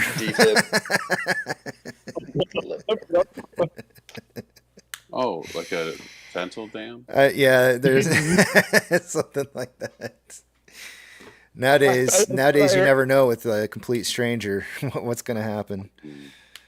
Yeah, someone's going to sue you for saving them or something. Well, no, you're absolved of the shoot, I forget what it's called. No, there's it's called a Good Samaritan law. Prevents you from being able to be sued. Are you talking about like the one from Seinfeld? They got arrested. If you're not helping, if you are certified to do CPR and you're trying to help somebody, and they can't respond to you, and you do this and you start the CPR and you save their life, they can't sue you.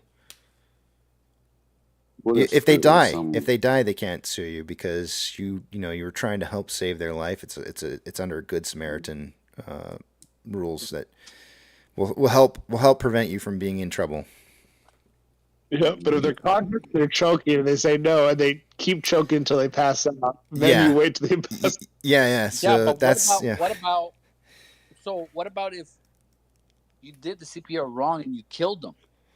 Can you get sued? You get the Samaritan law. I don't know. I don't know exactly the details on that fully. I just know that if you're trying to help them in good faith and you are, that's I think that's the good. I think that's the part that saves you. Yeah, one of the things is if you have to do CPR, they kind of are on their, let's say, on their way to dying. So I don't think you can kill them if they're dying. You call the emergency services and you check their pulse and you do, So. Yeah. I know when I got my colonoscopy, they had me completely under. They gave me the drugs and the gas and everything. And when they shoved their probe in my ass, I woke completely up and sat up on the table. And I heard the doctor say, hit him with more Demerol. I literally heard the doctor say, hit him with another 20 milligrams of Demerol.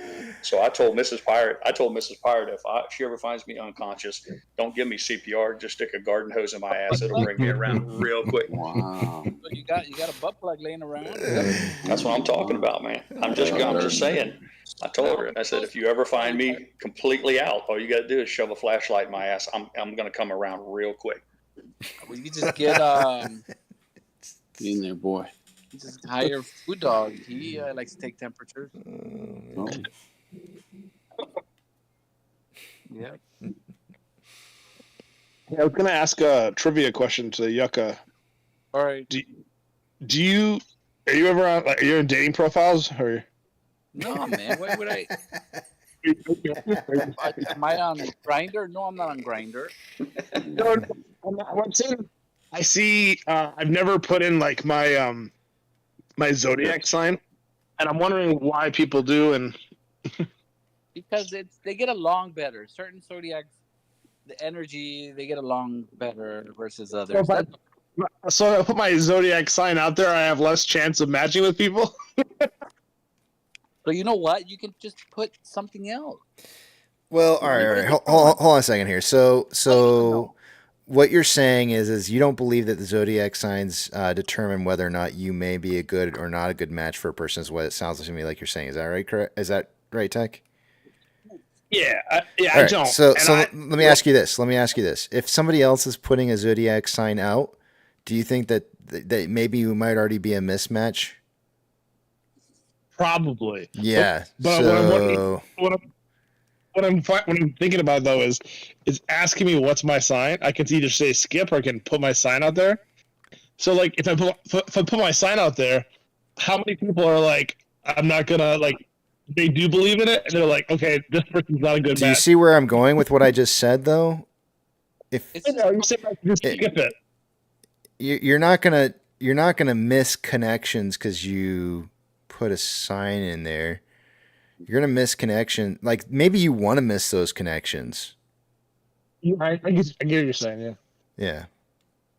You might actually get more connections because you're putting your sign in, and those might not be good connections that you necessarily want.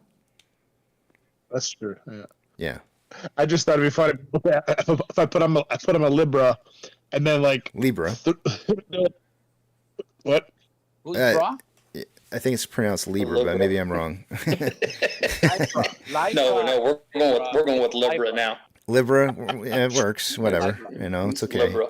Look, I'm the last person that should judge how you should say words around here. It was Libra. So, maybe he's right. Libra. Yeah. In Spanish. Libra. So like what? No. So like no, Libra. Like. Yucca wants you to.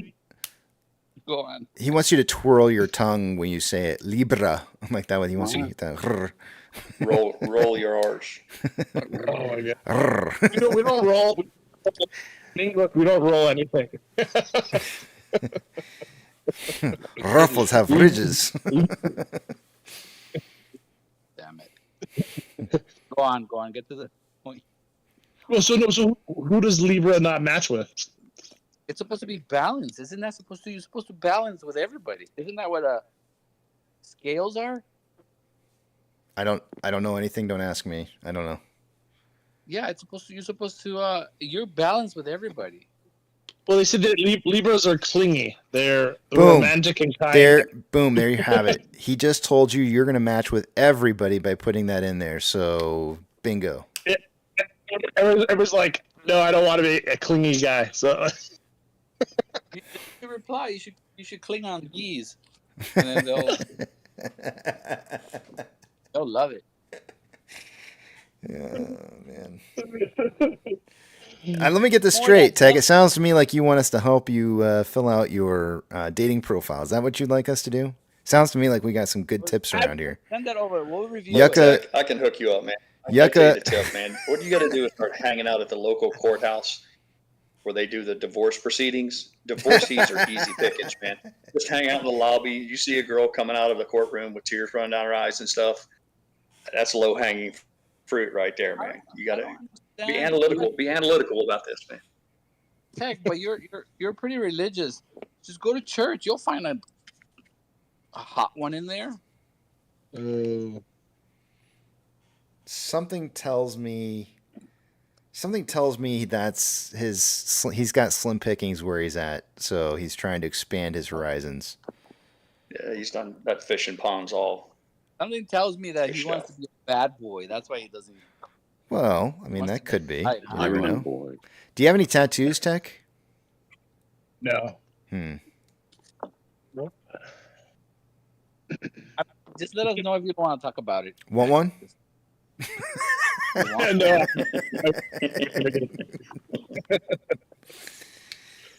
No. Hey, the best advice is take advice from Yucca. Wait, why are we laughing? Why are we laughing? It's not funny. I don't know. Because it's funny. That's not funny. And you can always blame me. Yeah, I'll blame you for my dating life. And just have fun with it. You can always tell the girl, you know what? At This dinner. guy named Yucca. At dinner, you can Yeah, be like, my- this online guy that I know named My Yucca. dating advisor, Yucca. And then they'll be like, oh, really? Who is this guy? He's the one I should be dating. Oh yeah, I'll give you his number. Yeah. I would highly double recommend, sword. and any occasion where you may have a date that you're taking him out, just avoid the whole AMC conversation for a while. Like, let that happen later. Like, let it just kind of, let it skim over and just. They might say, oh, you're one of those. You don't want to set off any Well, wrong Casey- impressions off the bat, you know. Yeah, Casey, you weren't there yesterday when I mentioned it to Pirate, but I came across a dating profile. A woman had a GameStop bag that you can see in a mirror. She was just. Oh boy. I thought it funny, like like people like the different things that people put in their profiles. She's got kids.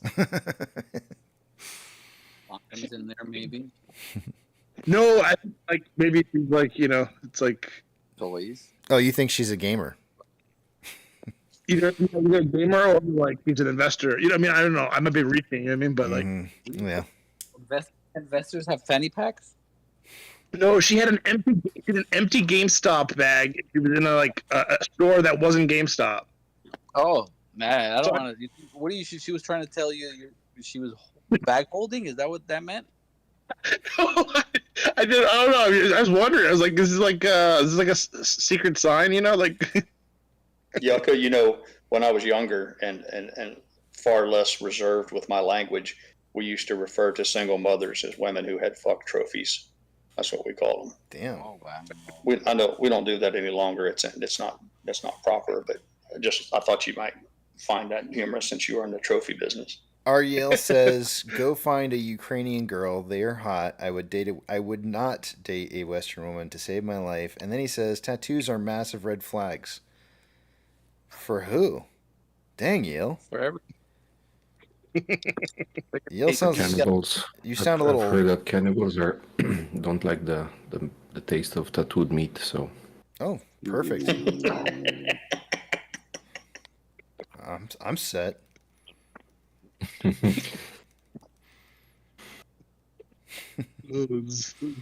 Now I don't know if you have one tattoo on your shoulder, can they eat the rest of you, or is it the whole body is tainted? So, do you want to go for a full body? I think you should find one and ask.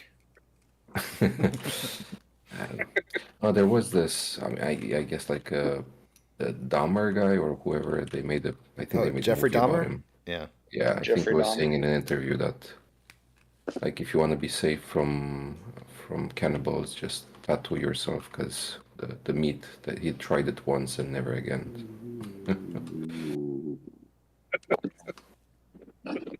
Yeah, I'll take my chances with the cannibals. Casey's saved. You're saved. I'm saved? Yeah, from the cannibal. Oh, why is that? Because I have a tattoo? You're not listening to the story, huh? Yeah. The hell did you space on? Squirrel? What? You said they don't eat tattoos. Yeah. They don't taste it. Yeah.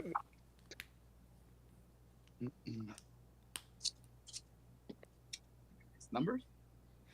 No. Bebop says, "Casey, you're very tiny. I can't see you." I'm actually not very tiny, but yes, I understand what you mean. Very tiny on the screen here. You don't need to see me. There's no reason to see me on here. I'm not what you're interested in. I hope not. Anyways, hopefully you're interested in the numbers that are on the page. Depends if you have tattoos. I have one. I do have one.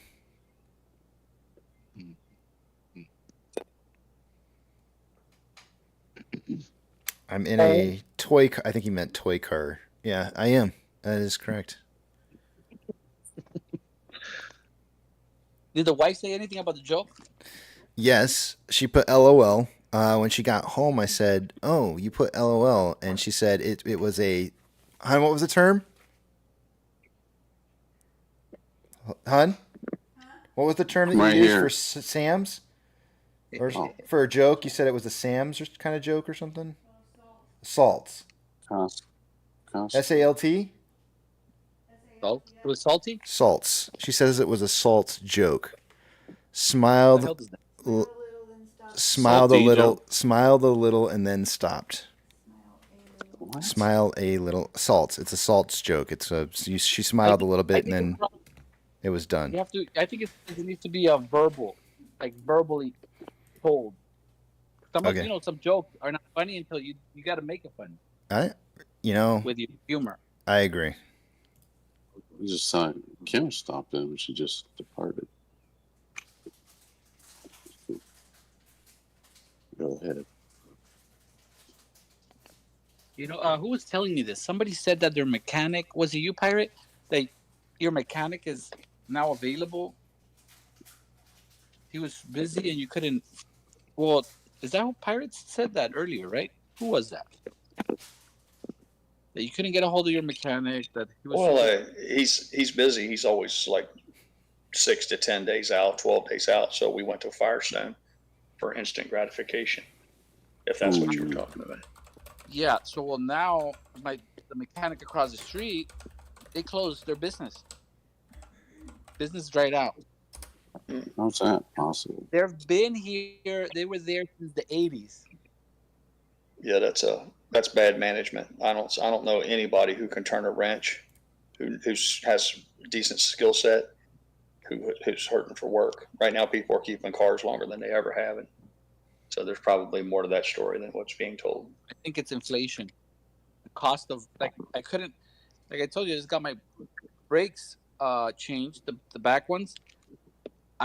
He offered to he didn't want to turn the rotors. I said I can't afford to get new rotors, man. Yeah, so that's the new thing now, and I think we discussed this not too long ago, where they're saying like the metal that they're using now is not as easily turnable as it used to be. You can't machine it like it used to. Not without any kind of safety. There'll be safety problems. It's not. It's not metal. Yeah, apparently it's. I don't know what it is. I was gonna say it's Chinese metal, but I have no idea what it is. It's just metal. It could be. It could. Yeah, that's it. That's the one. So my guess is that's it's just that's not a thing anymore. Plus everybody wants to make a buck on giving you new rotors. So yeah. Yeah, so I said no, I can't afford it right now. Yeah, and then they said they're not going to replace the brakes. The only problem with that is if you don't change the rotors, it'll just eat the new pads up really fast. Yeah, so you kind of throwing good money after bad. You say I can't afford it now, but what it essentially means is you're going to spend more later, and then pretty soon too. I'm kicking the can down the road. Is that what you're saying? Yep. Yeah, but now you know what I have to put up with? The squeaking noise when I back up. Mm-hmm. I hear all that. It's really loud. Yeah. Are you dealing with a dealer or are you dealing with a local shop? Yeah, the guy next to me. He's just a mechanic. So he's busy. He doesn't. He was busy. Oh, he's in the same area. Excuse me? Or he's in your plaza or nearby spot? Or yeah, he's help me understand something. I can't get past this. Your wife is in a multi-country European vacation, but you can't fucking afford brake rotors. Help me square this circle, dude. Yeah. Yeah. Okay, that's all right. I just want to make sure I'm clear. I thought maybe I'm not on the gummies or nothing. I want to make sure I didn't misunderstand something. She's going to Paris. She's going to Finland. She's going multi-country European vacation. you put brakes on a car and can't afford the 2 rotors, there's a problem in there. I'll let you work. You think on that and get back to me. Well, we have separate accounts, separate bank accounts. She saved her money to go on the trip, and lets you spend yours. and then I have my bank account. I'm not here to judge. I'm not here to judge. I'm just pointing out inconsistencies and irregularities. Pirate, not everybody has a Miss Pirate there who's budget conscious and sensitive to those things. And unfortunately, I can speak to it, attest to it. Everybody's got different values, and it really helps to have somebody on the same page. It really does. Yeah. Yes, it does. And it's not always easy. Definitely not. I don't get to do anything. What?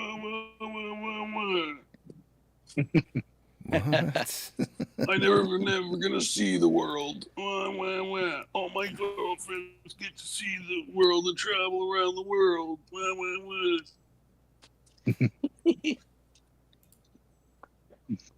That's right.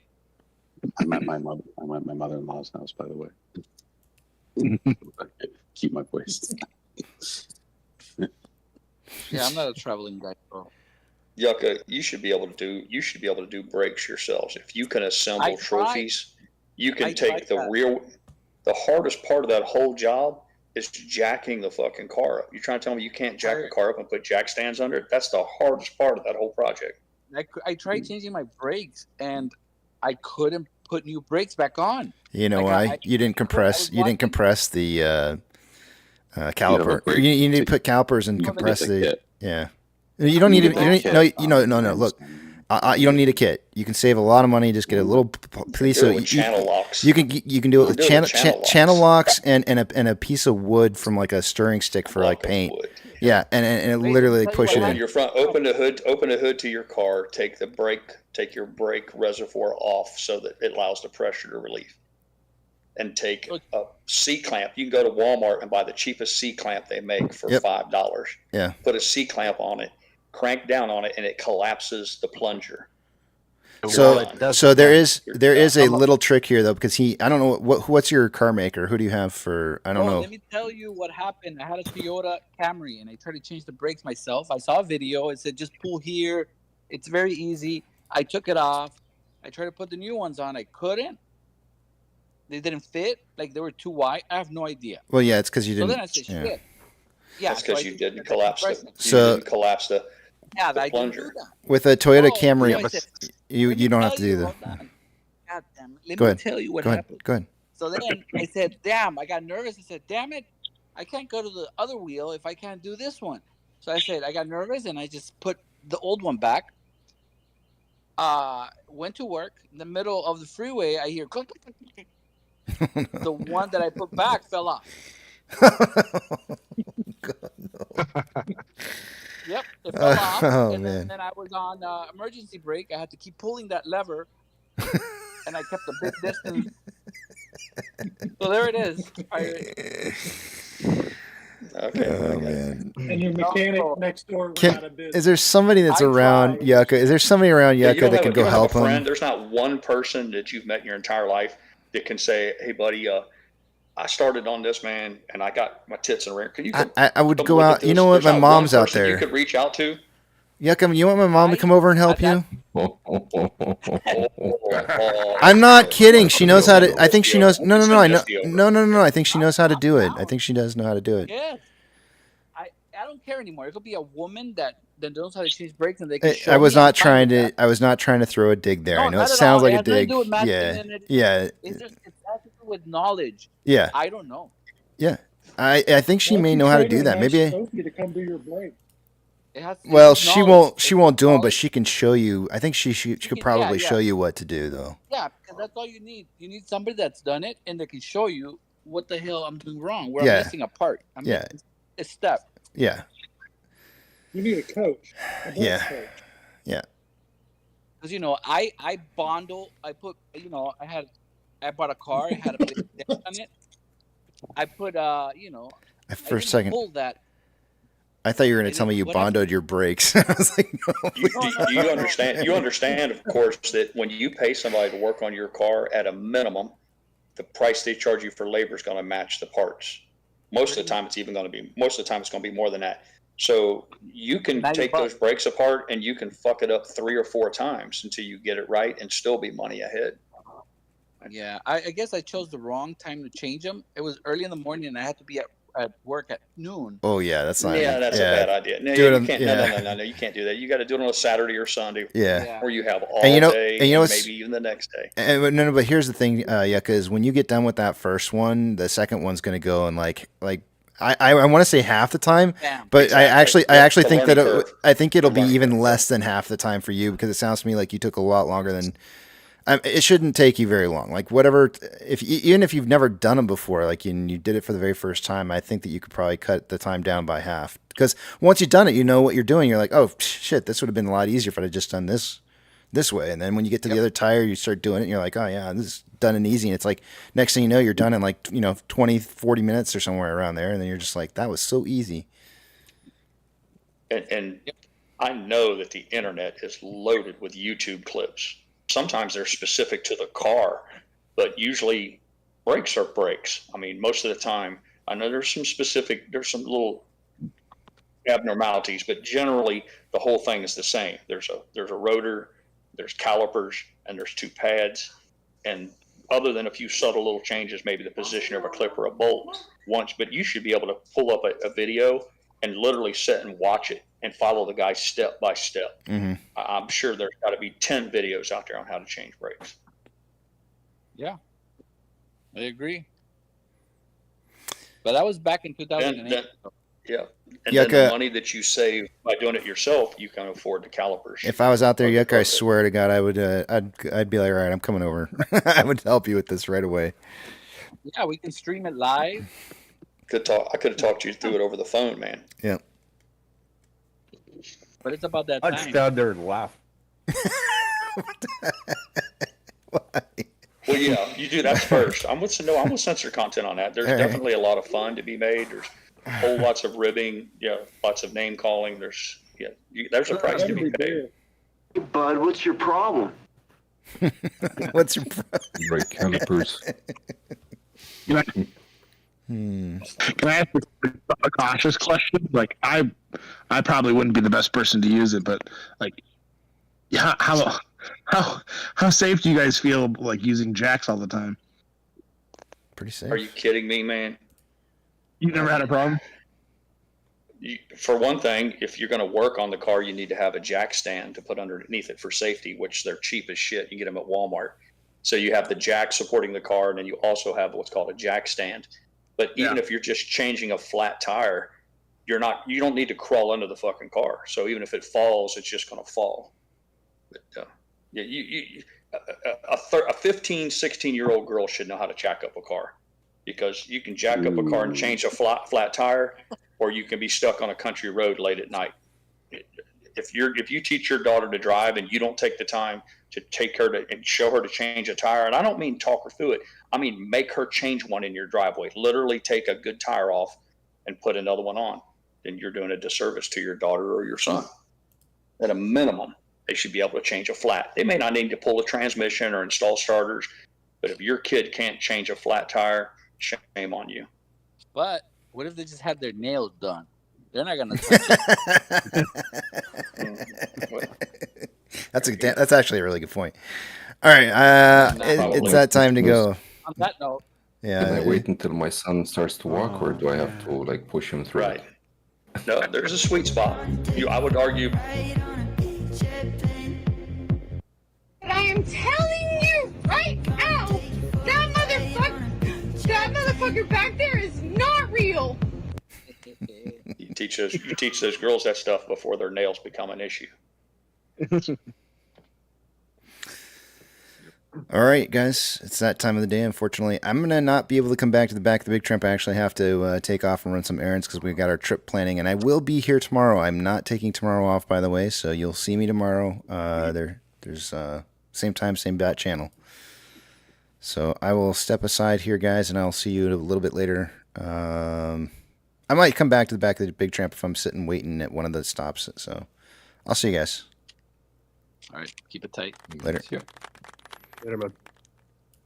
All right. Well, it is that time of day, and unfortunately, as usual, all good things must come to an end. Eat, sleep, drink, get plenty of rest. Tomorrow is our last trading day of this week.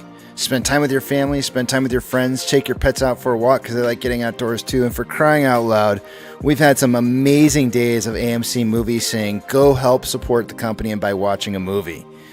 But above all else, don't have a good night. Have a great one.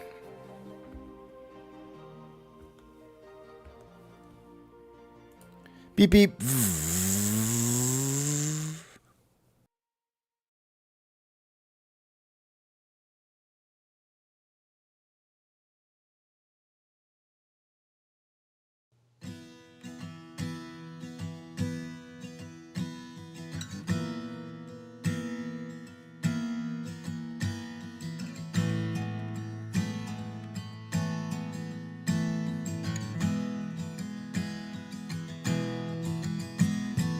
When the night's getting cold, you're needing a shoulder.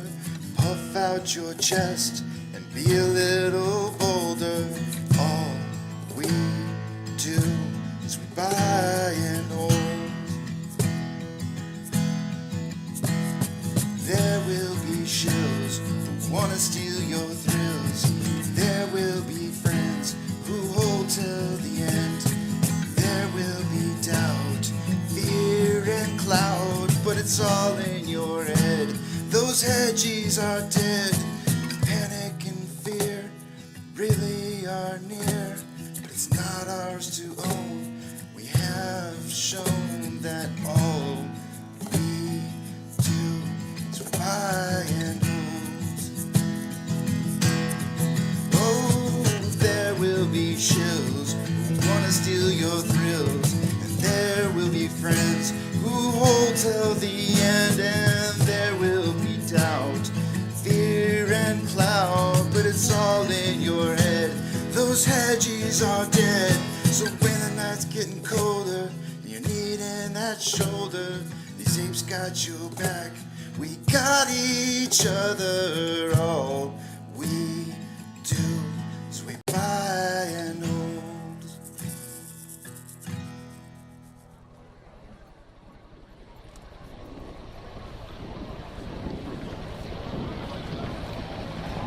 T-minus 90 seconds and counting. All systems are go. We're about 90 seconds from the launch of Space Shuttle Discovery.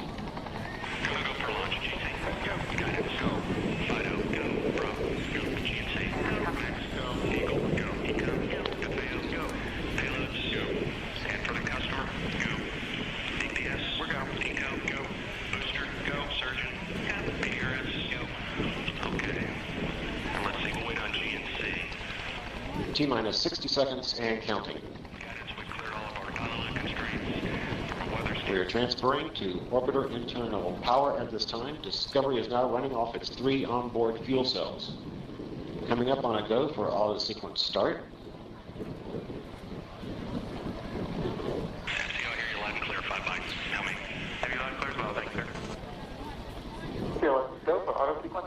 And we have a go for auto sequence start.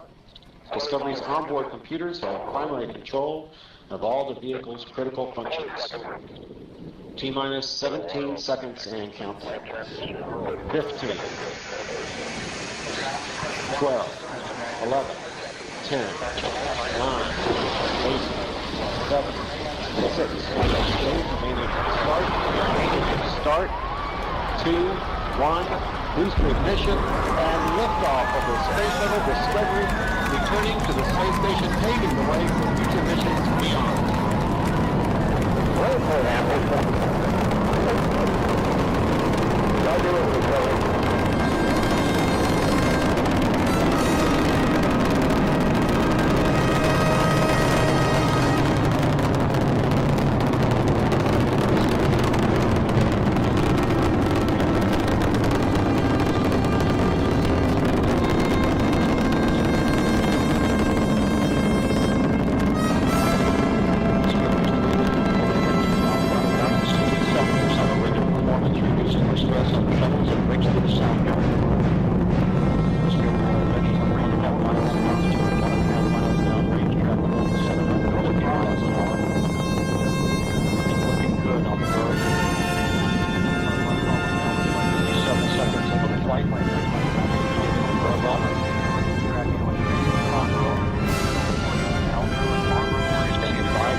Solid rocket booster separation confirmed. Guidance now converging.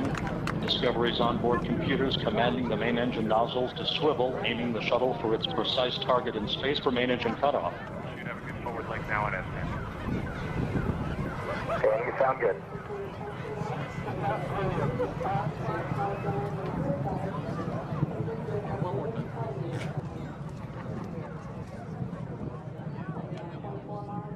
Discovery Houston, negative return.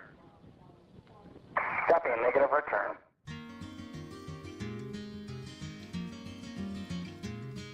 On a warm summer's evening, on a train bound for nowhere, I met up with a gambler.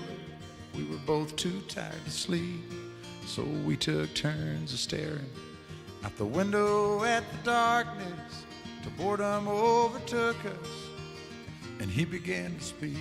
He said, "Son, I've made a life out of reading people's faces and knowing what the cards were by the way they held their eyes. So if you don't mind my saying, I can see you're out of aces. For a taste of your whiskey, I'll give you some advice." So I handed him my bottle, and he drank down my last swallow. Then he bummed a cigarette and asked me for a light, and the night got deathly quiet, and his face lost all expression. Said, "If you're gonna play the game, boy, you gotta learn to play it right. You got to know when to hold up, know when to fold up, know when to walk away, and know when to run. You never count your money when you're sitting at the table. There'll be time enough for counting when the dealing's done."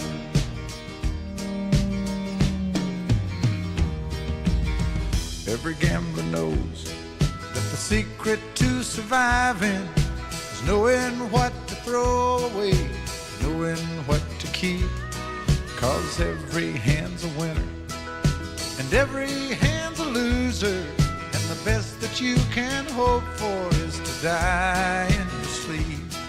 And when he finished speaking, he turned back toward the window, crushed out his cigarette, faded off to sleep. And somewhere in the darkness, the gambler, he broke even. But in his final words, I found an ace that I could keep.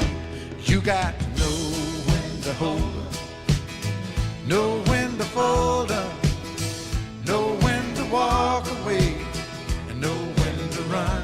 You never count your money when you're sitting at the table. There'll be time enough for counting when the dealing's done. You got to know when to hold up, when to hold up, know when to fold up, know when to walk away, and know when to run. You never count your money when you're sitting at the table. There'll be time enough for counting when the dealing's done. You got to know when to hold up, know when